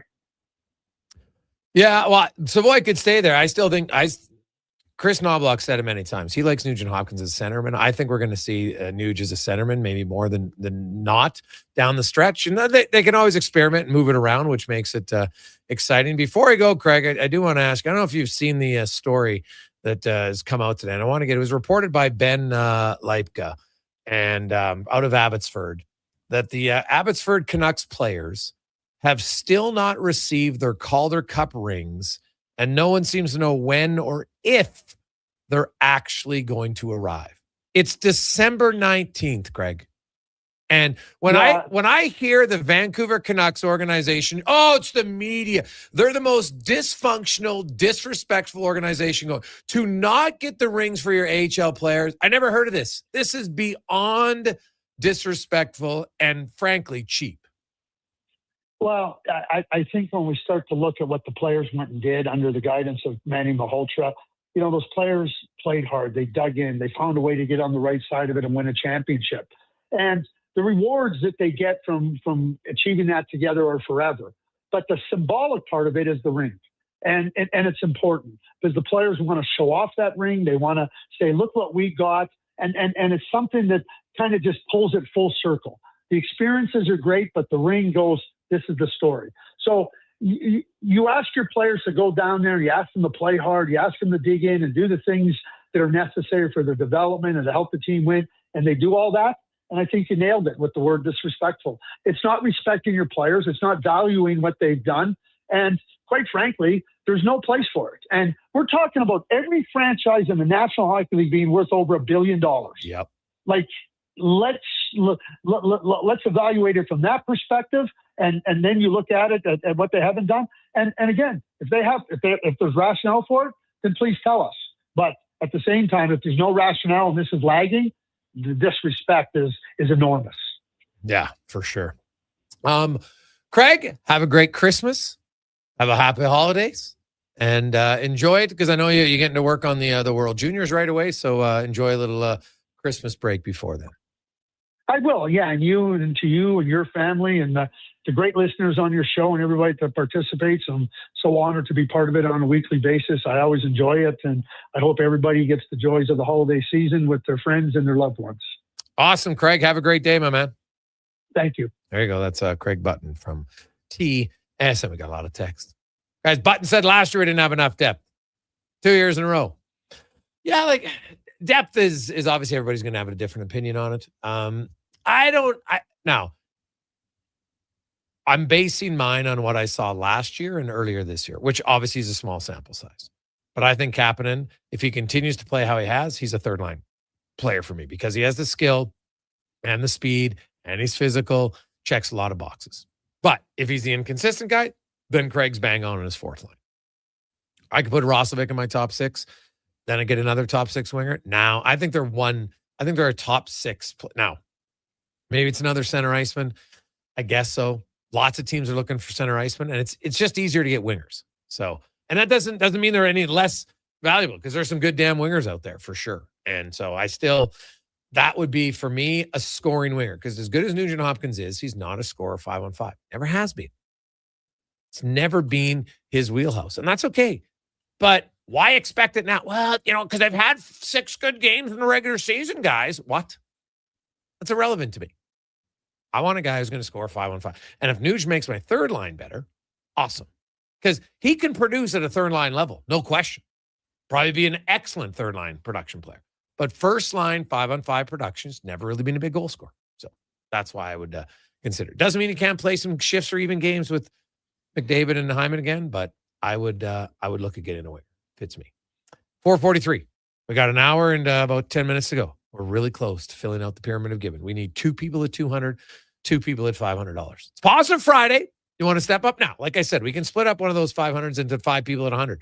So whatever you want to donate, 100, 200, 300, 4, 5, whatever, 833-401-1440. That's what we need to fill out the pyramid of giving. All-Star Construction is going to match it, which is awesome.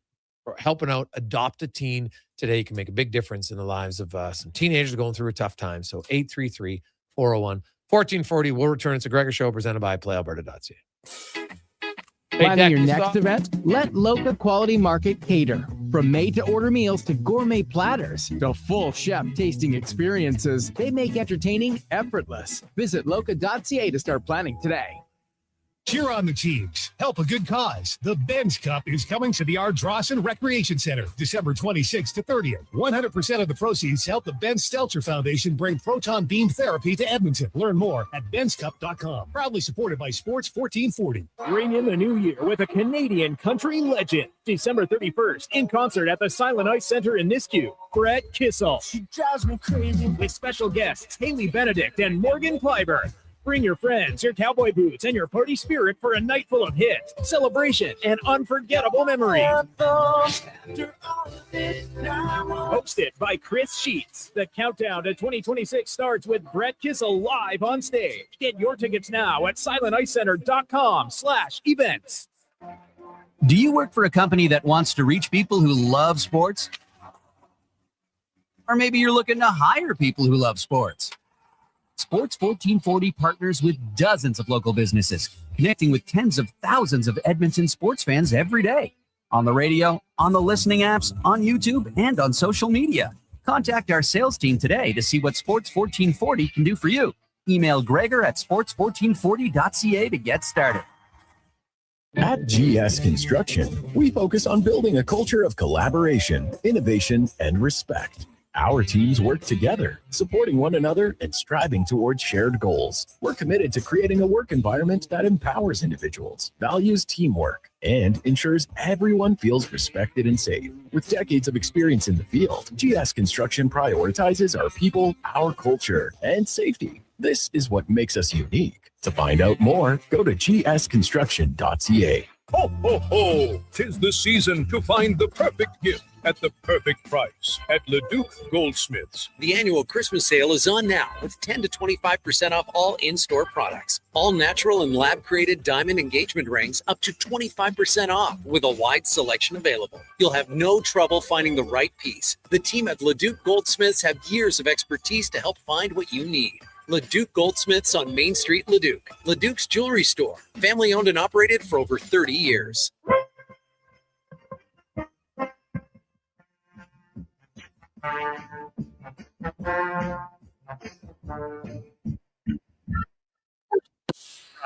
Northwest Crane, available for your lifting and equipment needs, specializing in selling and servicing cranes. Get lifting at northwestcrane.com. The Jason Gregor Show, the best of Edmonton sports talk and beyond. This is Sports 1440. Presented by PlayAlberta.ca, Alberta's only regulated online gambling website.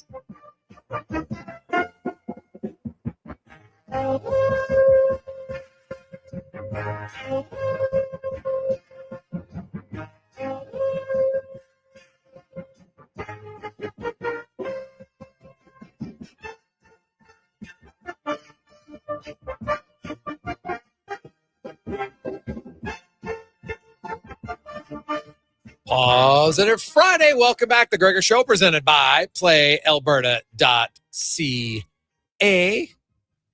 Alberta's only regulated online gambling website where lottery, instants, sports, casino, they got it all in one spot. Live dealer and Lotto Max tonight. $80 million in 23 Max Millions. Good luck. That would be a very Merry Christmas for someone. Oh, my goodness. Would it share the wealth for sure with that. So good luck at PlayAlberta.ca. Let's get to 5 questions now, brought to you by The Brick, where pre-Boxing Day prices are on. Maybe you don't want to get up early on Boxing Day. You're like, no, just want to relax. Well, guess what? Go to The Brick or thebrick.com right now, and you can get pre-Boxing Day savings right now on furniture, mattresses, appliances, some huge savings. Check it out. Only at The Brick. It's time for 5 questions on the Jason Gregor Show. All right, guys, question number 1. If it were your call, who's going to get the start in each of the next 3 games before the Christmas break for the Oilers between the pipes? Well, now that Gregor's got me understanding the situation with Jarry, I would assume it's going to be an alternative Pickard, Ingram, Pickard. Jarry's not coming back. No, Jarry's not going to play before Christmas. I guess it depends. I think the Tuesday game might depend on how guys play. I think how they play on the weekend. If one of the two really has a solid game, he's getting that game Tuesday. So, no question in my mind. All right, question number 2. Look into your crystal ball here. Who are the Oilers' 2 goalies when the playoffs start this year? Tristan Jarry will be 1. I don't know, man. They've had 3 goalies in the ECHL, right? Connor Unger was the one who got recalled. He's been playing. He's played on 3 different teams because just kind of moving them around because obviously you can't have 3 goalies in one ECHL city. So Connor Unger got called up there. He's played pretty well down in the ECHL. So I don't think they want if they bring in another goalie, some goalies got to go out the other way. If they still think that, Ingram, I think I can't answer the question accurately because I got to depend on how Ingram plays here down the stretch. I think how he performs while Jarry's out is going to determine if they think he's good enough or not. They're making an ECHL goalie split his time among teams. Yeah, well, they have 3 ECHL goalies, so some teams don't have a guy. So he bounces around. He's played 11 games for 3 different teams. That's good. The ECHL is hard enough of a life. Yeah. To be playing like that, you're earning your stripes. Yeah, it's very true. Very true. I don't know. Cal Pickard's done everything asked of him in his time as an Oiler. Like getting up last night and coming in for Jarry, like put on a good performance. I hope it's Jarry and Pickard for the playoffs. Okay. Question number 3. A week away from Canada's pursuit for gold at the World Juniors, outside of Gavin McKenna, is there any player you're looking forward to watching in the tournament?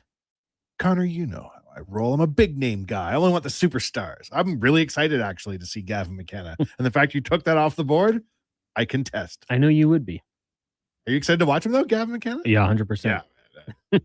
World Juniors rule. I'll go with Verhoff, the defenseman everybody's been talking about. So haven't got to see him a lot this year, so he'd be the guy I'm watching. Question number 4. College football bowl season underway right now.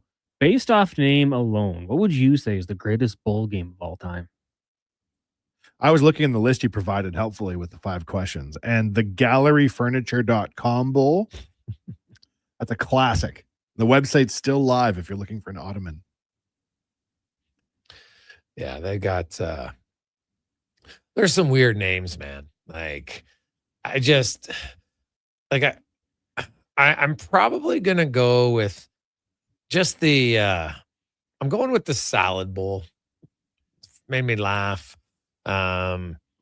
Eventually became the Fiesta Bowl, but I just like the original name, the salad bowl. I got to give credit to the papajohns.com bowl.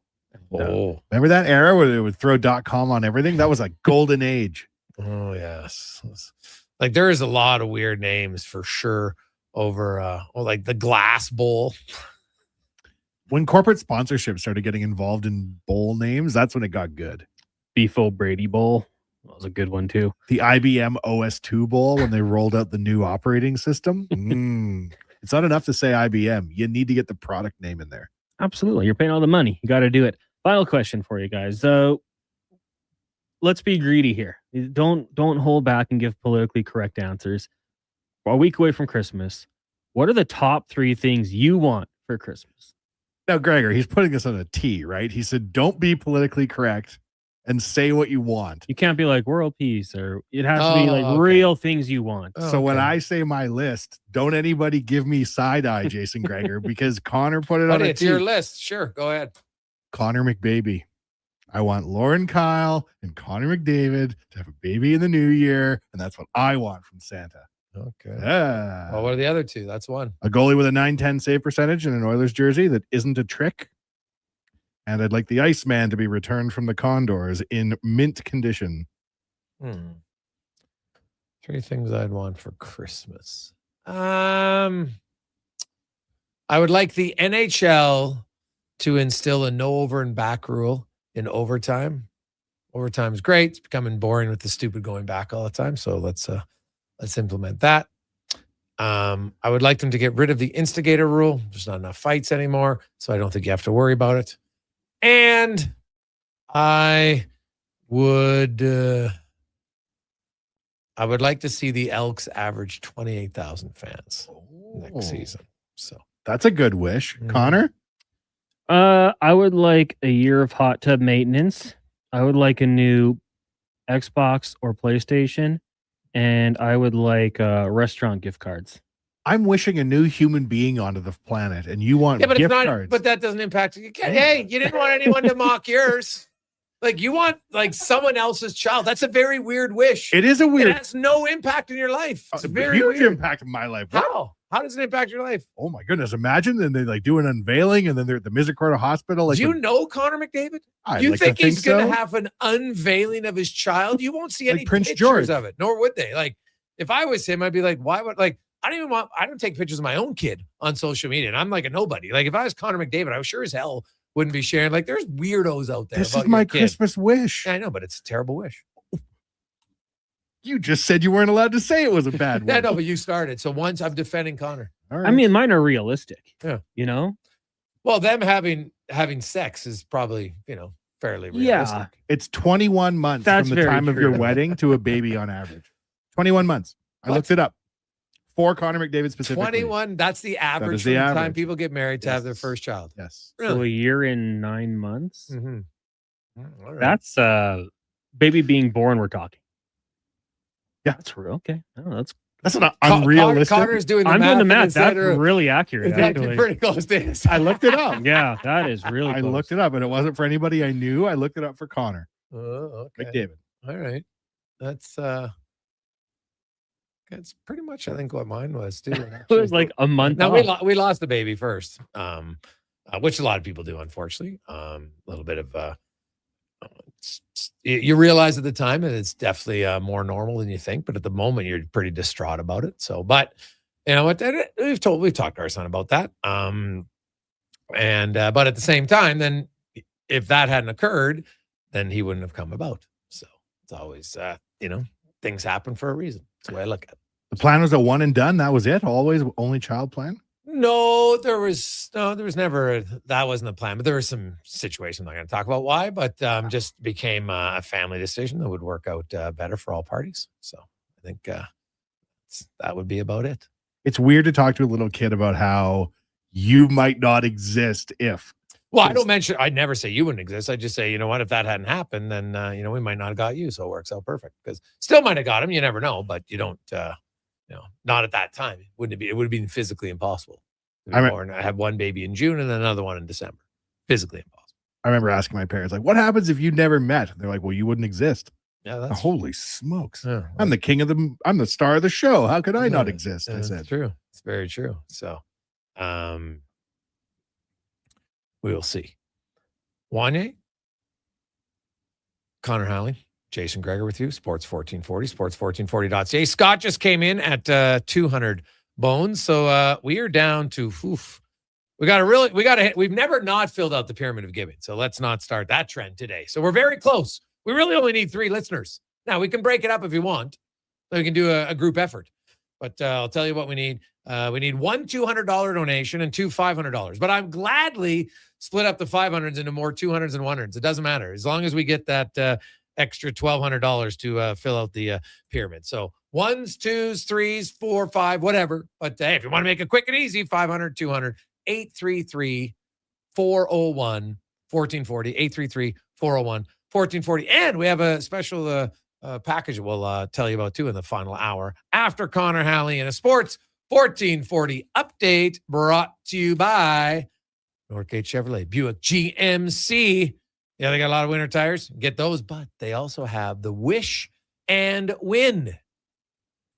Some wish for a PlayStation, some wish for a baby. You could wish for $25,000 off your vehicle. Stop in. You're guaranteed to get $500 off, but you could get up to $25,000. NorthgateGM.com. This is the Sports 1440 update. In case you missed it, the Edmonton Oilers have placed goaltender Tristan Jarry on IR. They've also recalled Connor Ingram from Bakersfield and moved Jack Roslovic to the LTIR. They're in action tomorrow, taking on Minnesota, then Vegas on Sunday. Tonight, you've got the Hurricanes taking on the Panthers. Islanders host the Canucks. Jets take on Colorado. Mammoth hosting the New Jersey Devils. And Dallas takes on Anaheim. In the association, Celtics and Heat. Sixers take on the Knicks. Spurs, Hawks. Cavs host the Bulls. And the Thunder head to Minnesota. And in the BCHL tonight, Spruce Grove in Brooks. That one gets going just after 7. In the AJ, you've got 5 games, including Kodiaks and Calgary. Wolverines meet the Bobcats at Drayton Valley. Heads to Bonnieville. College football playoffs get going tonight. Number 8, Oklahoma hosting number 9, Alabama. That gets going in just over an hour. Earlier today, NC State knocked off Memphis 31-7. And you had Washington Huskies over Boise State 38-10. Coming up in hour 4 of the Jason Gregor Show, we'll be joined by Mark Spector of Rogers Sportsnet and Alan Mitchell, host of The Lowdown with Lowtide. I'm Connor Halley. This has been a Sports 1440 update. Sports 1440 in West Edmonton Mall and Wetaskiwin. CKJR is a Stingray radio station. Download the free radio player app and listen wherever you go. Hold up. Are you pulling my beard? Booster Juice has 2 new booster balls for the holidays this year. That's right, Santa. The Eggnog Booster Ball and Caramel Pecan Pie Booster Ball are 2 new flavors to put some extra jingle in your step. So are you a pie guy, Santa, or a nog guy? Both! Good call. That's extra jolly. Happy holidays from your friends at Booster Juice. Canadian born, blending since 1999. Your New Year's Eve plans just got a major upgrade. On the Rocks is throwing the ultimate party to launch you into the new year with a bang.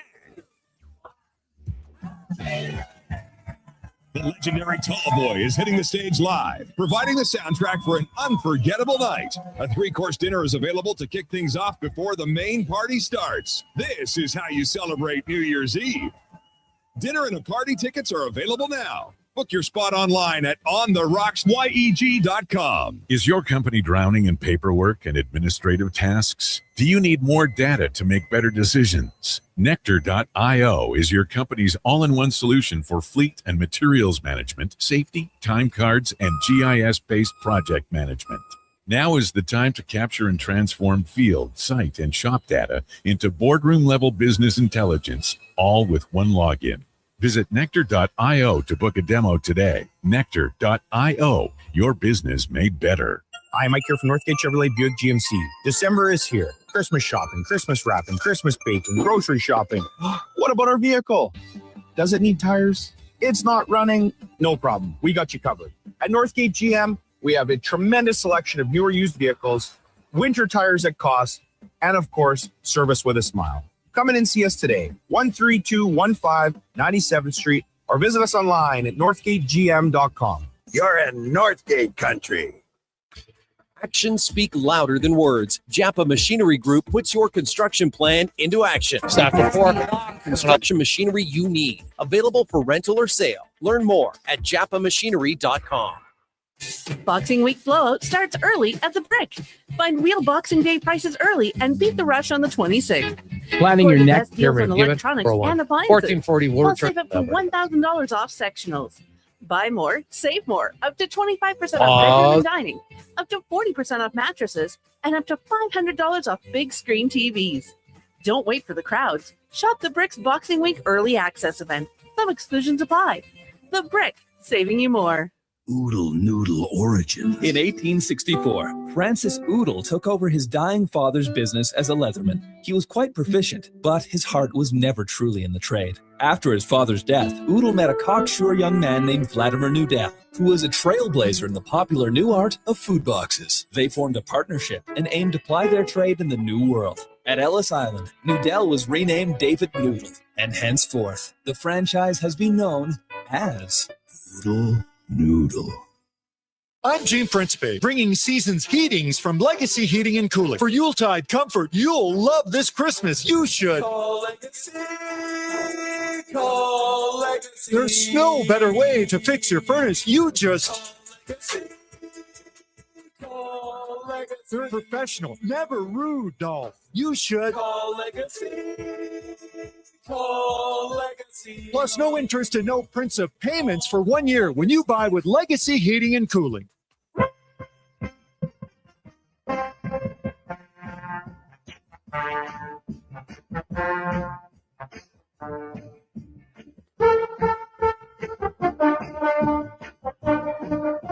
Portions of this hour brought to you by Crystal Glass, your clear choice for residential windows. Locally manufactured and installed, Crystal Glass provides a beautiful product and incredible customer services for all of your residential needs. Call 310-GLASS or visit crystalglass.ca for a quote. The Jason Gregor Show, the best of Edmonton sports talk and beyond. This is Sports 1440. Presented by PlayAlberta.ca, Alberta's only regulated online gambling website.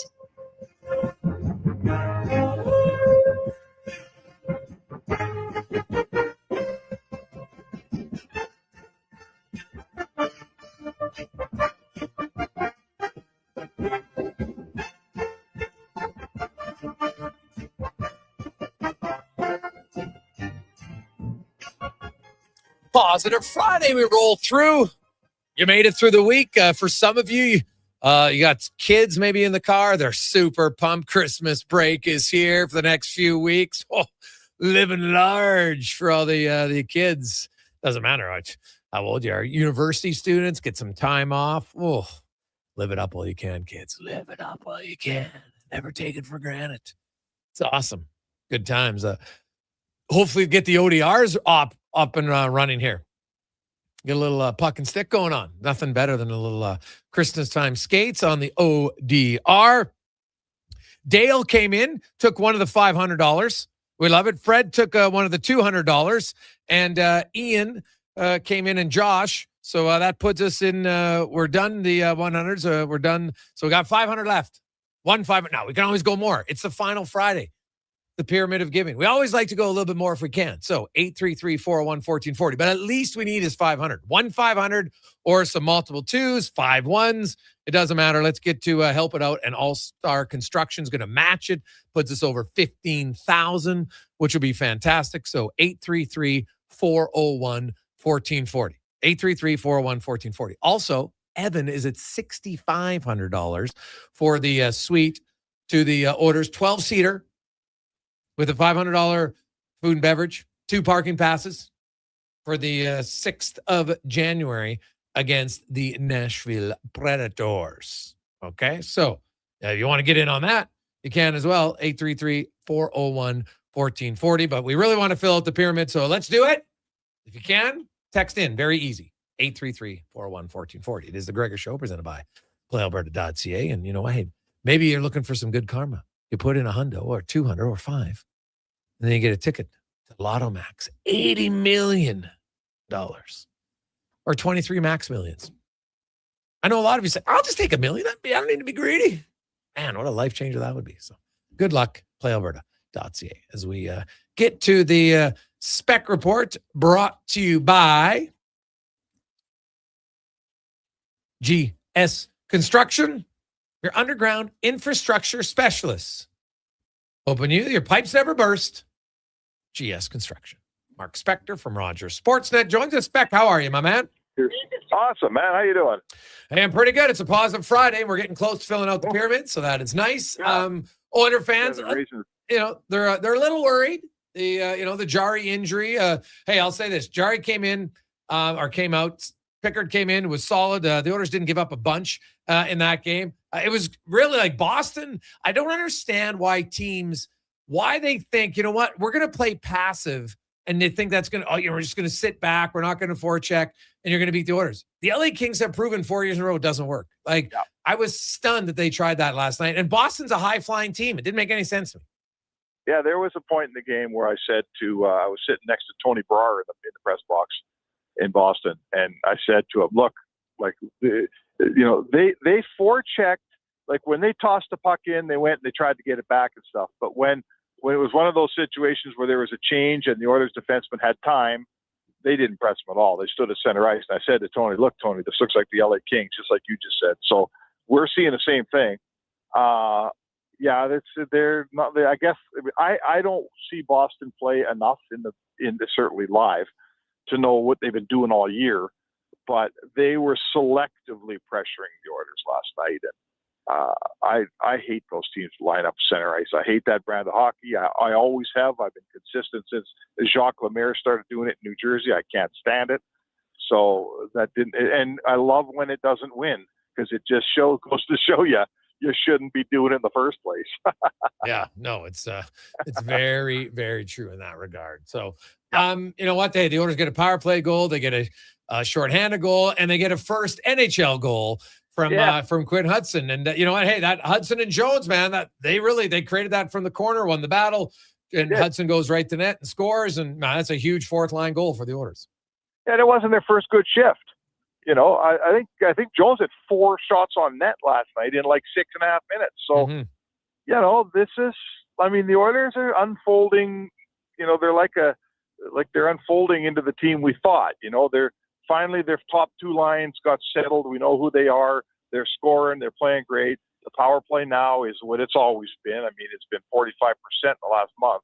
So it's all back to being the really good power play we're used to. And now we come on the radio, you and me, and we go, yeah, but what about their third and fourth line? And, well, you know, they finally got a fourth line goal last night. And, you know, it's still a little bit in flux because guys are coming and going, but they do have some guys in the depth forward roles that need to pick it up. You know, Enrique hasn't scored in a month, and Janmark in however long, but slowly, Jay, we're seeing a hockey team here that we're used to seeing. And you know, we can always find something to nitpick about, but I'll tell you what, big picture, look at their record, right? Their records are really good. They're I don't know what it is. Is it 7 of the last 9 or something? And they got a loser point mixed in there. So they're winning lots of games. They're getting lots of points. They're already 3-1 on this road trip, and it's not an easy road trip.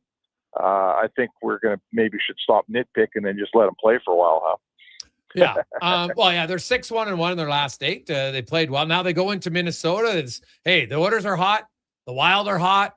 The Wild are a little bit banged up. The Oilers got some injuries, but hey, who's ever there, we'll see. But, the Wild defense, Brodin, like that's an advantage, I think, for the Oilers. Obviously, Quinn Hughes is really good, but Jonas Brodin's one of those few defensive defenders spec that's had some success against McDavid.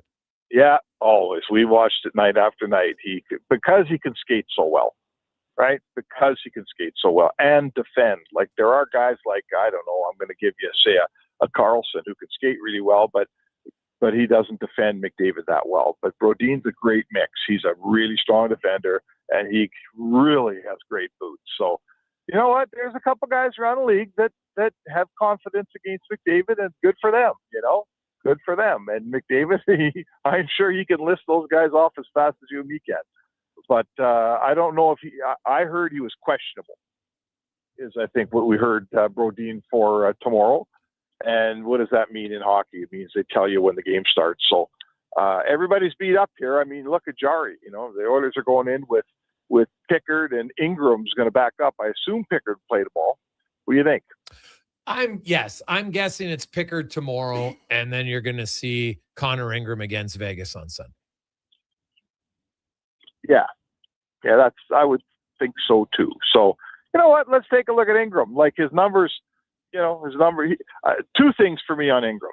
His numbers in Bakersfield obviously aren't very good, but he's played a bunch down there now. Like he's been down there a while. It's time to give an NHL start. He's had lots of NHL time. He's not a guy that's going to be freaked out by playing an NHL game. He's played in the NHL a ton in his life. Let's take a look at him. It's probably time to see what he looks like in an Oilers uniform and see him, with our own eyes and, take it from there, man. Let's see where this Connor Ingram project's at these days. Well, yeah, it's hard to say. It's hard to know. The American League numbers are difficult if you just look at save percentage. Like you look at that last game, it was old fashioned. It was like a men's league game. I know he allowed 7 goals. They did win the game 8-7. But I watched that game, Spec, and there was at least 5, maybe 6 that I would say, I don't really blame the goalie on. Like there's, you're going backdoor tap ins. I don't blame the goalie on that. Now there's other games where he hasn't been where he'd like to be. But hey, you know what? We'll see how he responds here. You know what? If Jarry's like, who knows how long Jarry's going to be out? If it's 2 weeks, 3 weeks, you know what? Ingram's going to get a few starts. It's just how it goes. Now, how many is going to depend on his play and probably a little bit on Pickard's play. Yeah, for sure. And you know what? I don't sense that the Jarry thing is that everybody's panicking with this thing. My sense from talking to the people I talked to after the game last night in Boston, and I flew home this morning, so I'm not with the team. It's actually a weird day today, Jay. They had a players' day off. They announced it right after the game last night, and they got to Minnesota, and then a bunch of players went out and skated anyway. And I think it's because it's about minus 25 with a wind chill in St. Paul, and there's nothing to do. So David and Draisaitl and all the boys said, forget it. Let's go for a skate. What the hell else are we going to do? But I don't sense that Jarry is, there's no surgery happening here is my understanding. No. And so, you never know. Like we've had, there's been a lot of injuries where they go, oh, well, I'm going to be back in a week and he's back in a month. So, don't take what I sense as a gospel, but I feel like when the Christmas break is over, they may be there. Right now, the hope is that he might be able to play pretty shortly thereafter. Yeah, probably a strain is what the sounds of it is. And, you hope it's not too long. Yeah, actually, I thought he played pretty well in that game, although it wasn't tested a ton. The Oilers, I thought, played a pretty solid game. And I'll say this, Spec, it's a small sample size, but man, Spencer Stastny has been really good. Really good. He has been good, hasn't he?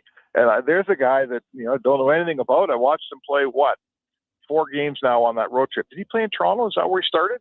Yeah, it was because the trade happened right before Jarry played. Yeah. So, yes, 4 games. And you know what? Like, he's getting a little better each night. He's showing a little more confidence. Now they put him on the right side. That's not an easy task for a guy to jump to the wrong side. And, every game, like I'm thinking back at how many breakaways or how many bad plays happened because 24 misplayed the puck. And I really can't think of any off the top of my head. So, he's got big shoes to fill. Kulak's steady Eddie, man. We all like Kulak, and we all know how his game rose when the pressure got higher and the stakes got higher. So too did Brett Kulak play better. Like, that was a given. So this guy's, so far he's on a path to being an adequate replacement. How about that? Well, he's looked really good. Now, playoffs is where Kulak excelled, so we'll never know until then. But I think his puck skills are a little bit better than Kulak's, and right now he looks a little bit quicker, right? Like, he is, man. He gets the pucks fast. I like how he jumps up in the play. He moves, really skates, and really skate. And he makes smart plays. He's confident with the puck, and he's looked really good. He's kind of looked like everything. I had a few scouts tell me they were surprised that Nashville traded him away for a third rounder. Now, they can say Nashville has a lot of bodies, but okay, sometimes you trade away the wrong guy. Now, you come to certain teams, and when you're on a good team, lots of guys can look better on a good team. That's just how the truth. So, his speed probably stands out. Edmonton's playing better hockey right now. McDavid's, his game is world class right now. You look at that shorthanded goal, like he is. It's funny. Like, McDavid's got 10 goals here in the last 8 games. Like, there's people early in the season. Oh, he's got a core injury, can't shoot. Which I was like, what are you talking about? He can shoot fine. He just wasn't shooting. Now he's shooting, and he is taking pucks. Like, he is not afraid to shoot the puck. And man, he is on a tear. Him and McKinnon right now. There's a little bit of separation. Although that youngster Celebrini he's coming too. He's nipping at their heels a little bit. Yeah, no, McDavid's like, his confidence right now is through the roof. Like, I wish I could have had a pause button when he took that wicked great pass from Nugent Hopkins and hit the blue line. Like, if I could have hit pause and made a bet that he was going to score, I would have, because it was like money. You just thought, okay, this, some guys, you just know what's going in. And in that moment, I was writing that goal down as he was coming across the blue line with it. I always marvel at how even the greatest players can lose their confidence. Even a Connor McDavid's confidence can go a little bit on him, and he doesn't play well, and pucks don't go in, and he passes when he should shoot, and he shoots when he should pass. And I always think, how can such a great player lose his confidence? Well, right now the opposite is true.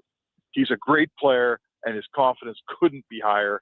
And this is as good a Connor McDavid. I'm going to say, Jay, in regular season, have we ever seen a better Connor McDavid than we've been watching the last 6-7 games? I'm not sure I can even think of one. Oh, the 2021 season, man, or even the 22 season when he had like the 153 points. He was wild there. Like, he had that stretch the last 30 games of the season. It was just ridiculous. But yeah, he is definitely good anyway. Yeah, no, that's why.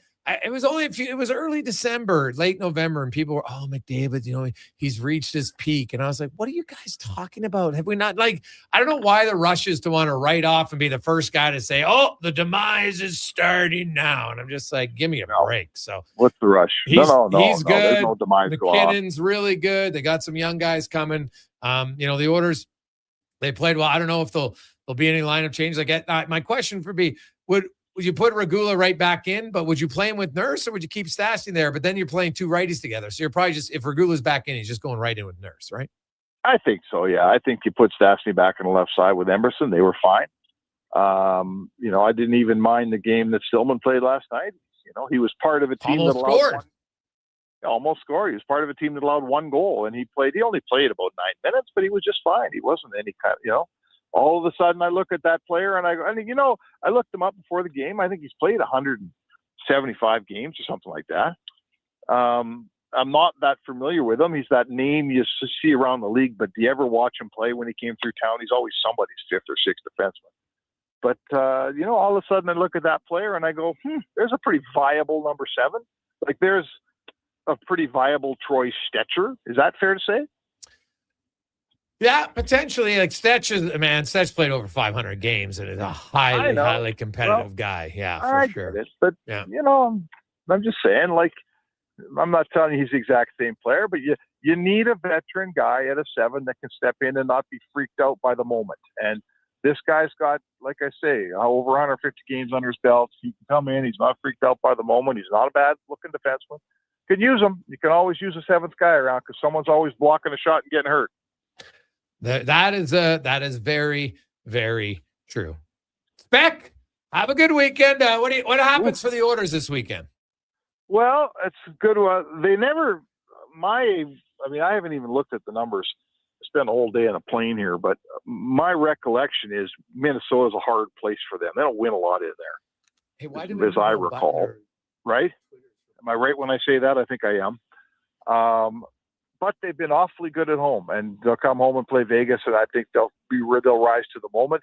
And I also, one thing I would say to you is if they're going to play Ingram on Sunday night, I'll bet you they give him a really strong defensive effort in front of him. And when the Oilers are at home and focused on playing a proper defensive game, they usually win. So I'll give you a loss and a win. How about that? A split. All right, Spec. Well, enjoy the weekend. Enjoy shoveling, and we will talk to you on Monday. All right. Thanks, Jake. There you go. That's Sports 1440, sports1440.ca. Let's take a quick break, and we got about a half an hour left. Okay, we need $400, 100, 200, 300, 400. That's all we need to fill out the pyramid. 833-401-1440. So 4 people at 100, 1 at 4, 2 at 2. You do the math, however we want. And let's get that to help adopt a teen. We've always filled out the pyramid of giving. It's Positive Friday. It's good vibes. So if you can help out 4 of you at $100, boom, we'll get there. You get a tax receipt for it. The Joyce and Deb and their team at Adopt a Teen are ready to talk to you. So all you got to do is text in your name and your number, 833. Oh, your number comes up. So just put in your name and the amount you want, 833-401-1440.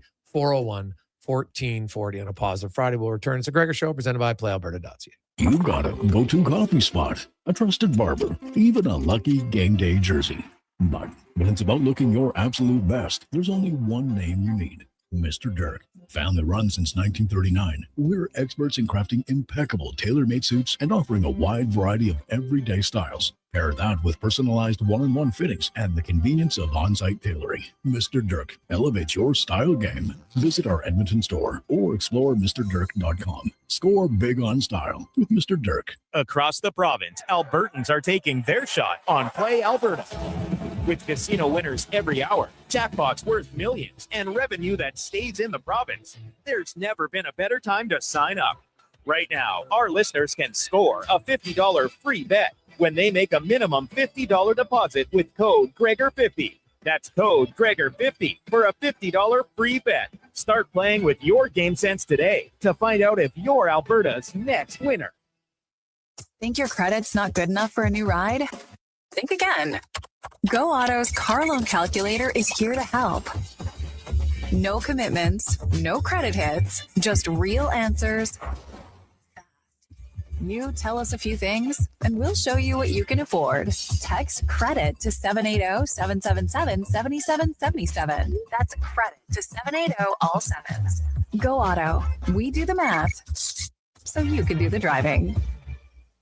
Bringing every project to life requires the right team. By joining the Japa Machinery Group service or sales teams, you can be part of setting a new industry standard. Celebrating a legacy of excellence with Japa. Learn more at japamachinery.com. The job isn't done until the last load is hauled, and having a semi-trailer out of commission is not an option.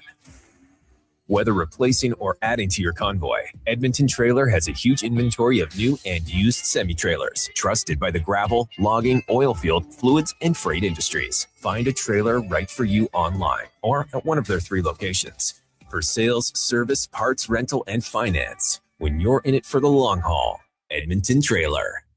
Ever had a problem returning auto parts? At Ed's Auto Salvage in Westlock, we do things differently. Hi, it's Lisa, and we're proud to offer one of the best return policies in the business. When you shop with us, you buy with confidence, knowing that if it doesn't fit or if it's not the right part, we'll make it right. For nearly 50 years, Ed's Auto Salvage has helped Alberta drivers save money, stay on the roads, and shop stress-free. Trust the team that stands behind every part we sell. Visit us at edsautosalvage.com. Across rural Alberta, volunteers and community groups work hard to make life better for their neighbors, creating new playgrounds, better rinks, and gathering places that bring us together.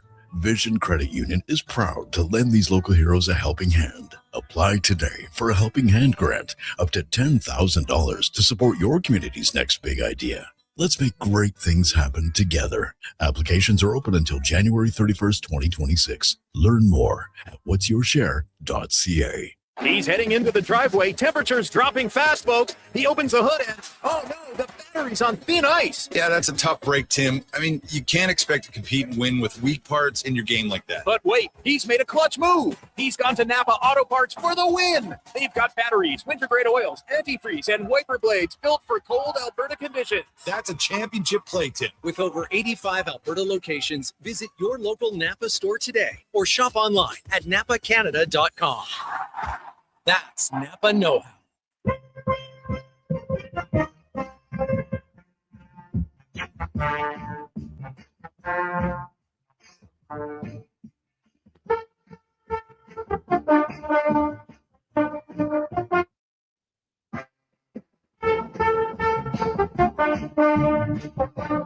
Portions of this hour brought to you by Papa John's. Get the Gregor special. Enjoy 20% off any regular menu price order when you use promo code Gregor at papajohns.ca or on the Papa John's app. This is Sports 1440, where Edmonton talks sports. On YouTube, Facebook, and X. Here's Jason Gregor. Brought to you by playalberta.ca.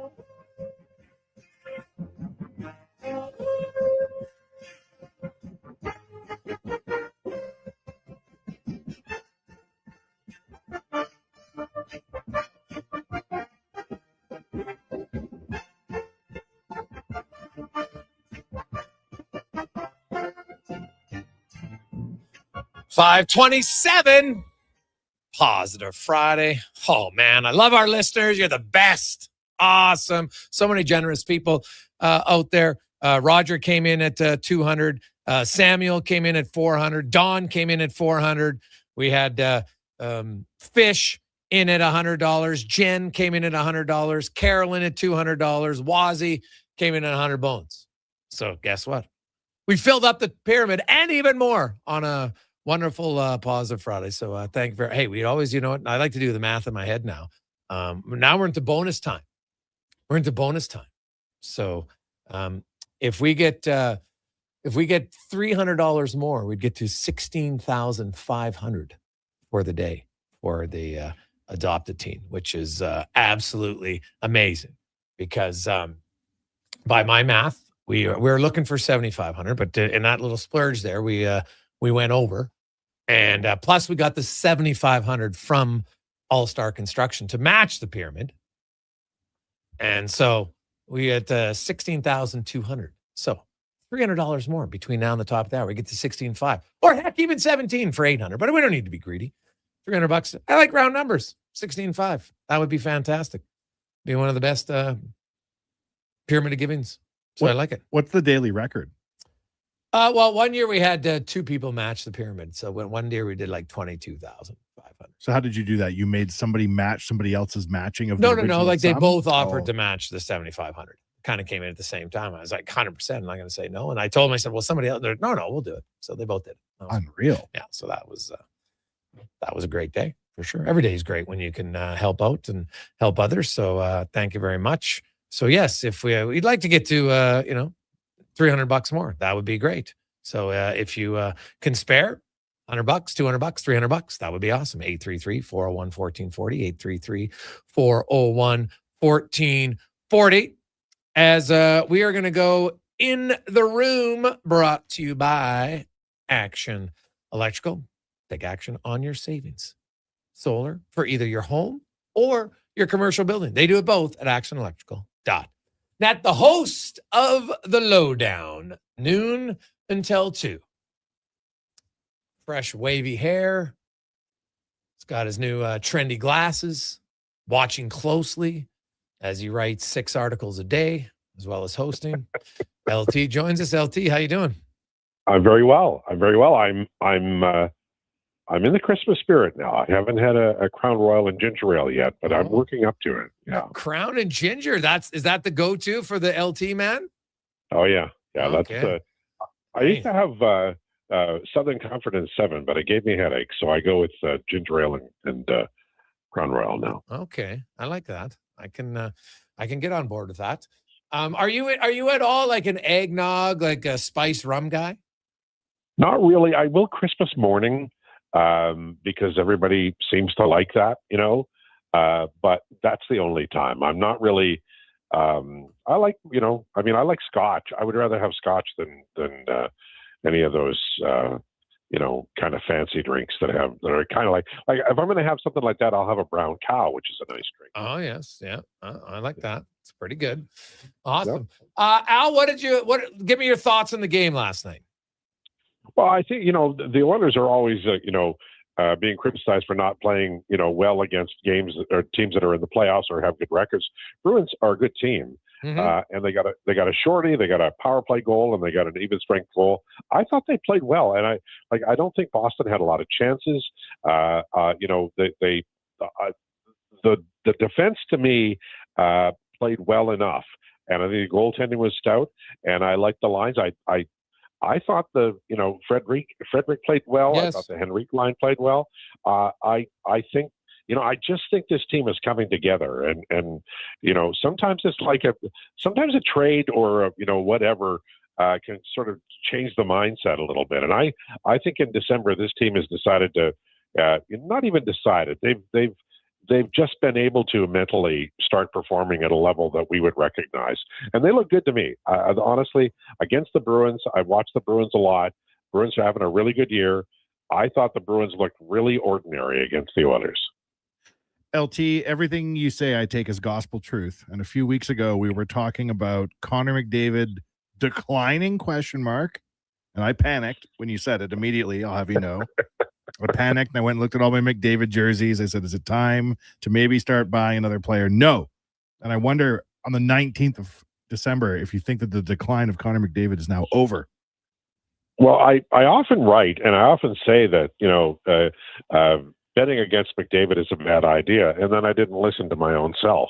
The numbers were poor in October. That's my only defense. But he's a ridiculous talent. I mean, he just looks faster now, hand-eye, everything. Maybe it's that Hyman returned, or Nugent Hopkins is on the line now, or maybe he just wasn't 100% right. I don't know, but I think that. He was getting the power play numbers before. I was worried about the 5-on-5 play. The 5-on-5 play has really improved. The outscoring has improved. He's he's scoring a lot at 5-on-5. So I'll pull the chute on that one. I can't delete all the articles, but I will tell you that the next time I do that, just find me and slap me, because it'll do me a favor. 2 years ago, Tyler Yaremchuk tweeted, "This is the beginning of the end of the Connor McDavid era." And Rick, our contemporary at Oilers Nation, said that he went and watched a house in his neighborhood get torn down by a backhoe, and he thought about the end of Connor McDavid's career. And he's like, it's been the most dark moment I've had as an Oilers fan in the Connor McDavid era. So at least you're not watching houses get torn down yet. Well, he is like the thing about McDavid is, when I was young, I watched the 80s Oilers, and I wish I could say, I knew to, hold every frame in my mind's eye and cherish it, but I didn't. I thought they'd win every year, and I thought they'd be there forever, and I thought they'd win 15 Stanley Cups because I was a fool and I was young. With McDavid in this era, I try very hard to hold all of this wonderful hockey in my own mind. I mean, the goals blur because they're all so brilliant, or at least most of them are. But this is a very special player. And I mean, he skates so well. He's going to skate forever. We talked about that a couple of weeks ago. But the hand-eye was a concern. It's back. No need to tear down buildings or, take the dog to the, to the pound or anything like that. It's all good. It's all good. And I think that this team is coming around. I wondered about the young players, but it looks like Savoy's coming on now. I think Frederic's coming on a little bit. Hyman being back is huge. And you know what? I think Wallman, I read Gregor's report on Twitter today, so it's going to be a while longer, but I do think he's going to be key here in the second half. Well, yeah, 100% when he gets back in, no question. I think he would be a big boost for their team. And then there's going to be some competition, right? Like is Regula, I'm not sold that he's better than Emerson right now. So they'll probably back and forth. I think he's got elements of his game that are better, but some guys will rise to the occasion of the competition. So we'll see how that goes. The Oilers are, you think about these young guys this year, Draisaitl, Although he didn't get an assist on the goal last night. He was on the ice, though, for a lot of guys' first goals in the NHL this year, including Quinn Hudson. And you know what? I'm not, hey, when you get Rosovic and Kapanen and, there's just not enough room for everybody. I get it. But, and I do understand, like, hey, there's guys who have longer term contracts and no move deals and all those sorts of things. But, like Quinn Hudson's looking like a guy that they say, hey, this is a college free agent sign that might turn out to be a player that can help you down the road. Yeah, he's not overwhelmed at all. And we know, the guys come up and they it takes them a while. They don't touch the puck very much. I remember when Rob Schremp got here, he had all kinds of great numbers in the AHL, but he didn't touch the puck as much as you'd want him to. Hudson, he's just a guy. He's 23. We don't know anything about him, but he's not afraid. He's confident. He goes to the net. I love that he went to the net on that play, but he made some nice passes. And I don't know where he's going. They their right wing is pretty stacked, I think, when everybody's healthy, but he is not overwhelmed by the moment, and he's pretty smart. And so I know he's not a big guy, and you can't have too many of those smaller type wingers, but I really like him. I think he's shown well, a very small sample size, obviously, but he's shown well. Yeah. You look ahead to the Minnesota Wild, Al, and they got Quinn Hughes now. Something they've never had a real dynamic defenseman in their franchise history. If you go back, even in the salary cap era, which is 20 years now, their highest scoring D-man in 1 year is the lowest of any team, 51 points. Ryan Suter did it twice. Now you got Quinn Hughes, and that's going to add a big, different element that they've really never had as an organization. And I think, I know they're banged up tomorrow, but him and Faber are going to play a ton. They're probably going to see McDavid. There is no Brodin. It doesn't sound like anyway. So that could be an advantage for Edmonton. But what do you make of the Wild now that they have Hughes in that Central Division? How close are they to Dallas and Colorado? Well, I think they're closer. We'll find out. But I love the deal for Minnesota. I think Bill Guerin has done a fantastic job. Every time in the offseason, I'd looked at Minnesota for years. It was like, what are they going to do with those big damn contracts?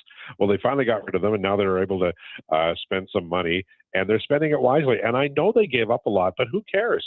They're the number one thing a team like the Oilers has to do is avoid finishing in the last spot in the wild card and then having to play in that bracket, because it'll be insane. But I think what the Wild did was they identified an area that, as you said, they didn't have a lot of strength in that area, and they went out and got the player, and they got the player early enough for him to be able to gel with the rest of the group. And their goaltending looks good. Their defense is very mobile, and they've got some terrific scorers too. I think that they're probably third in the division, but I wouldn't be surprised if they won in the first round against Dallas, and then against Colorado. I mean, the Avalanche have looked all year like, the 77 Montreal Canadiens with their one-loss record, but you never know. And the Minnesota Wild, if you look at their history, they really haven't won that many playoff rounds over 25 years, I guess. So this is an opportunity, and it should be exciting for Minnesota fans. I'm looking forward to it. I'm looking forward to seeing what the Minnesota Wild can do. Well, they might finally shed that boring title, because I got some skilled players, man. Hughes is skilled. Kaprizov is skilled. I like that young Russian forward that they got. Yurov as a center iceman. They got some players coming, and I'll give Bill Guerin a lot of credit. He's he's taking some swings for sure, and we'll see what happens. As long as he doesn't hire Jacques Lemaire to coach, I think they're going to be pretty exciting. Yeah, that's totally fair, Al. Al, have yourself an awesome weekend. We'll recap the orders on Monday on your show. Beautiful. Look forward to it. Have a great weekend, guys. There you go. That's Al Mitchell, a.k.a. Low Tide. 5:39. So, man, we need $200.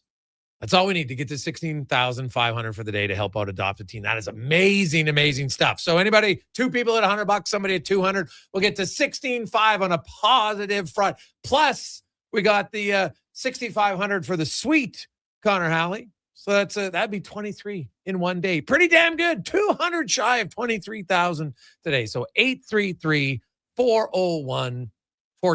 If you want to help us get to 23,000 one day, that's unbelievable. 833-401-1440. We'll return to the Gregor Show, presented by PlayAlberta.ca.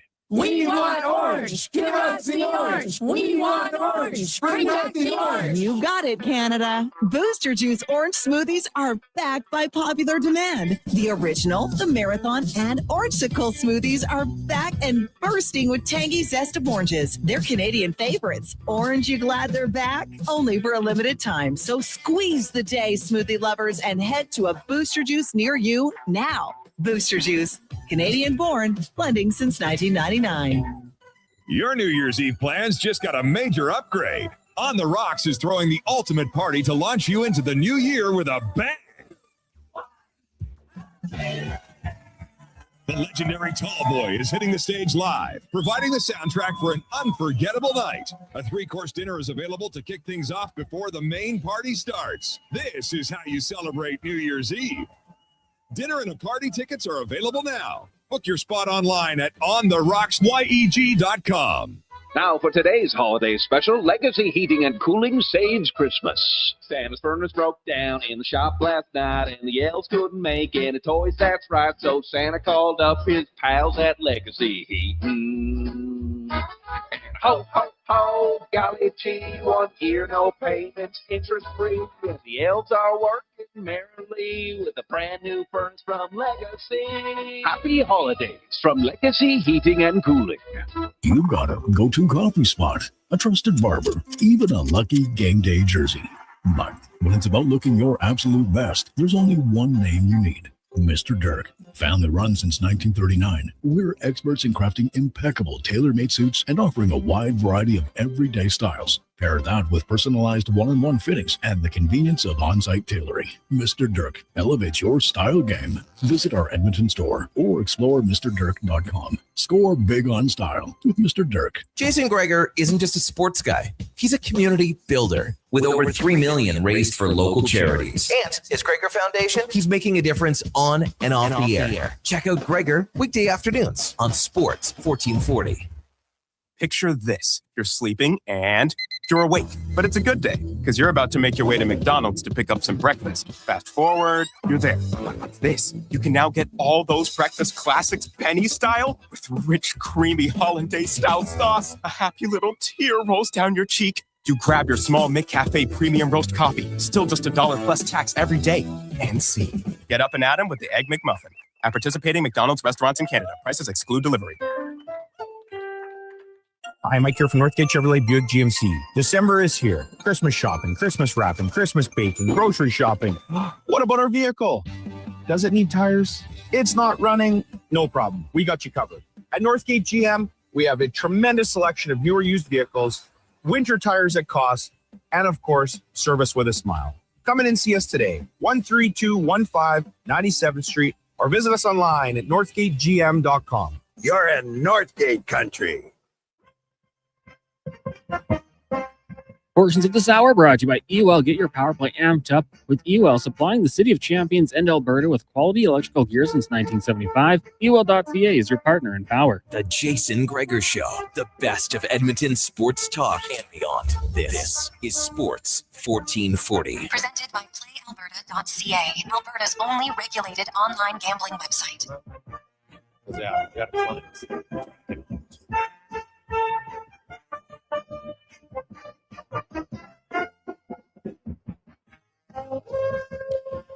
Positive Friday. Welcome back, Jason Gregor, Connor Halley, Sports 1440, sports1440.ca, YouTube, Facebook, X, and Instagram. As always, brought to you by our title sponsor, PlayAlberta.ca, where if you want to use the Jason Gregor Show odds boost, you can. On the site, you'll see it under sports. And we got an NFL one for you. We got an Oiler Wild one for you. So you can go check that out, get some odds boosts, and good luck at PlayAlberta.ca. Of course, the Oilers, man, they trying to go 4-1 on the road trip. That would be a massive end. Even if they could squeak out a point, would be good. But yeah, 2 points would be massive. They do find themselves today anyway, 2 points out of first place in the Pacific Division. Now, Vegas does have 3 games in hand. They are going to face Vegas on Sunday night. Vegas is in Calgary tomorrow to take on the Flames. So both teams will be playing back-to-back. A little bit more travel for Edmonton, but The Oilers will be home in Edmonton before Vegas's game is even over in Calgary. So, the rest, I talked to some people today that they say, you know what, hey, that afternoon game in Minnesota, and you gain an hour coming back. So there'll be some advantages there for the Edmonton Oilers. And then you take on Vegas, and then you have Calgary before the holiday break. And then they play Calgary again coming out of it. It's a back-to-back with 3 days of Christmas cheer in between. Of course, you play them Tuesday in Edmonton, then we'll have Wednesday, Thursday, Friday off, and then they're in Calgary on the 27th. And then the Oilers, you get into January, and they have a pretty good slate of home games. Like the Oilers, they go to Calgary and Winnipeg on Saturday and Monday. Then they're home. They have the Boston Bruins on New Year's Eve to ring in 2026. Then the Flyers, and the Predators. Then they're on the road for one game against the Jets. It's kind of a weird schedule. They're Jets, then they go back home to LA, then they go on the road for 2 games, then the Islanders at home, then at Vancouver, and then from the 18th of January till the end of the month, they're not on the road. They don't even have to leave the province because the only road game they have is in Calgary. So that's they get a lot of rest coming up. They'll start to see more Pacific Division teams. They haven't seen a lot of those teams, and I'm not sure the Pacific Division is that great depth-wise. Like the Oilers are good. I think the Oilers are very good. I still think Vegas is pretty good. The Ducks have improved a lot, but the Sharks are a gritty, more competitive team. But Seattle, I don't think is very good. I don't think Calgary is very good. Vancouver, now Vancouver on this road trip so far has played well, but I'm still not. Like the Canucks have been the proverbial underachiever, but they've had a good start tonight. They're 3-0 in Long Island. Kiefer Sherwood has 2 goals, and David Camp has scored his first as a member of the Canucks. Jordan Stahl has his 10th. The Hurricanes lead the Panthers 1-0 as well in the early games. Hey, we're $200 shy. Does anybody want to come in and be the hero to get us to $16,500 for Adopt a Teen? We also have $6,500 for the suite from Evan, and that's going to the Christmas Bureau. So $200 gets us to $23,000 for the day. So if you can help out, that would be fantastic. 833-401-1440. 833-401-1440. Just 2 guests, 2 listeners at $100 each. It's minor stuff. Now, I also should mention, Monday we're going to do something we've never done before on the month of giving. It's kind of like Mystery Monday, but it's going to be a lot of fun. So I think many of you will like it. Lots of different packages. Not big ones really, but small. Well, they all add up pretty quickly, but some unique ones for sure. I think people are going to like, from food to activities to events. So that's coming up on Monday. But if you're looking to make a donation, $100 or $200 to get us to our $23,000, that would be fantastic. 833-401-1440. You can text or call us to get that in. Let's get to Wanye's World now. Brought to you by EWL, your partner in power since 1975. For all your electrical gear, think EWEL.ca. There's a lot of exciting hockey on tap coming up between the World Juniors, the Winter Olympics. Yep. And that will lead nicely into a stretch run by the Oil and hopefully a third Cup appearance final. I'm wondering, what storylines are you looking forward to seeing at the Olympics this year? I mean, I'm really excited for one. They're able to, hopefully there's no chicanery with the arena in Milan. Yeah, I think it'll probably at the end of the day end up being just fine. But Connor getting to wear the Olympic jersey to me is extremely exciting. Well, he'll be excited for sure. Like the Olympics is a big deal. Like totally. Leon Draisaitl for Germany, he's gonna, his dad played for. I talked to Peter, of course. I did that article with for Leon for his 1,000 point recently, and I've talked to Peter about the Olympics, and he was very excited for his son to get to. He was like, it's pretty rare, man. Like I knew what the Olympics is. It's hard to explain until you get there. And he actually said, he goes, I really hope they get to experience the village, because when he went to the Olympics, like experiencing the village was one of the greatest experiences of his life. He said. Really? Oh yeah. Like there's just, you meet so many athletes, and like, you're there in your country and somebody in bobsleigh wins and the whole village is going crazy, right? Like there's just lots of excitement around it. And he says like, it's just, you're always part of a team, but now you're part of like your country's team. And he just said it was a big deal. So, and I remember talking to Sidney Crosby about 2010, and kind of what it meant to him there too. So that was pretty awesome. Oh, So, That's crazy. The golden goal is 16 years ago. Don't you think? yeah, it is kind of wild. When you put it like that, yeah. Yeah. What other Okay, story what are was you your looking name? forward to seeing at the Olympics? Well, I'm kind of curious to see if the Canadian women can catch the American women, because right now Team Can I just USA get your just phone looks number, Catherine? faster and better for sure. So Mm-hmm. we'll see about that. And then well, I love all the downhill skiing, right? I like the moguls. I've really gotten into those short track speed skating. Like there's almost any sport, man. Like figure skating, I always watch. I'm amazed by it. Just the athleticism. They're always pushing, like in any sport, to get better. But yeah, short track speed skating, even speed skating itself is like, it's unreal. Man. Like I love just watching high level athletes compete. And when it's the best of the best, it's great. Do you guys want some good news or some great news? Sure, let's go. So Catherine did come in at 200. Okay. So you got there. But just before that, Terry said, hey, what does the 200 get you guys to total? 23. And he said, why don't we make that 25? Ooh. Donated 2,200. 2,200. 2,200 from Terry. Terry, you're a beauty. I love it. And Kirk from the Parks in at 200. So now we're even at 25 too. That might be a new record for one day on the show. Unreal. That is unbelievable. Terry, I love it. Awesome. And Kirk from the park. And who did the because Catherine did 200 as well. Oh man. So that is fantastic. So I love it. So that is an ultra positive Friday. So thank you. Thank you very much. Thanks to everybody today, man. From the $100 starting out, I think Allison and Aaron were the first two at 100, and Conrad, and then Todd at 500, and Sean at 1,000, and Pearl, and all the way up, all star at 1,000. Now we got 2,000s and 200s, and it's what, that's what's great about our listeners and our audience is everybody comes together to help out others. And I hope that you sit down tonight, you can cheers. Have a cheers to yourself or your family and say, you know what, we're in a good position that we could help others, because that is something we should never take for granted. And for those, I know lots of people who can't, that's okay. Just listening and no one ever complains when we sometimes talk a little bit about the charity stuff. So no one ever complains, and that's fantastic. So thank you all so much.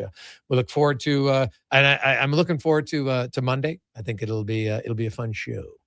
No sneak peek of what the mystery is going to be? It's just little. That's why we call it Mystery Monday. Wow. Mystery Monday. Could be anything. Well, there's lots of different packages. Yes. I'm going to say from food to entertainment to athletics. It's all kind of mixed in. And then it'll be up to you on what you want. But will you get what you want? That's why it's a mystery. All right? It's a little bit of fun.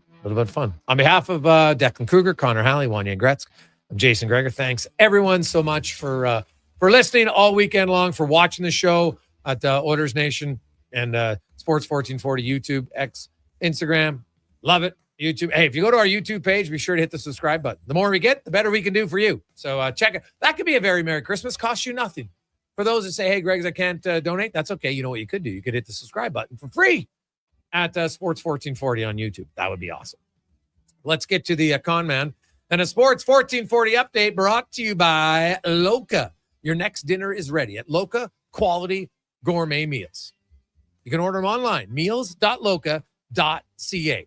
Ready to eat, heat, and repeat. Meals.loca.ca. Good night.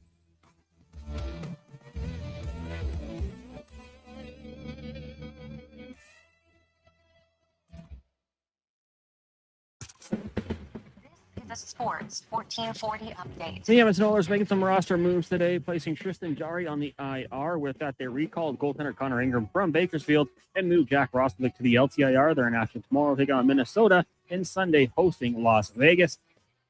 In the NHL tonight, great start for the Canucks. After 20 minutes, they lead 3-0. And out in Florida, Panthers trail the Hurricanes 1-0. Later tonight, Jets take on the Avs, Mammoth up against the Devils, and the Stars in Anaheim in the Association. 5 games tonight, 4 underway. In the second quarter, Heat up on the Celtics 49-42. The Knicks lead the Sixers 40-36. Hawks at home trail the Spurs 19-25, and Bulls Cavs tied at 13. Later tonight, Thunder taking on the Timberwolves. In the BCHL, Spruce Grove in Brooks taking on the Bandits. That one will start at 7. AJ, you've got 5 games. Kodiak's in Calgary. Wolverines meet the Bobcats, and Drayton Valley heads to Bonnyville. Those games have been going at 7. And college football playoffs beginning tonight. Number 8, Oklahoma, hosting number 9, Alabama. That one gets going in about 5 minutes' time. That's going to do it for us here on the Jason Gregor Show. Up next, it is Fox Sports Radio. Live local coverage resumes tomorrow morning at 9 a.m. with the Saturday Sports Setup, followed by Hoop City with Paul Sir and pregame coverage with Donovan Paulson. I'm Connor Halley. This has been a Sports 1440 update. Sports 1440, a Stingray radio.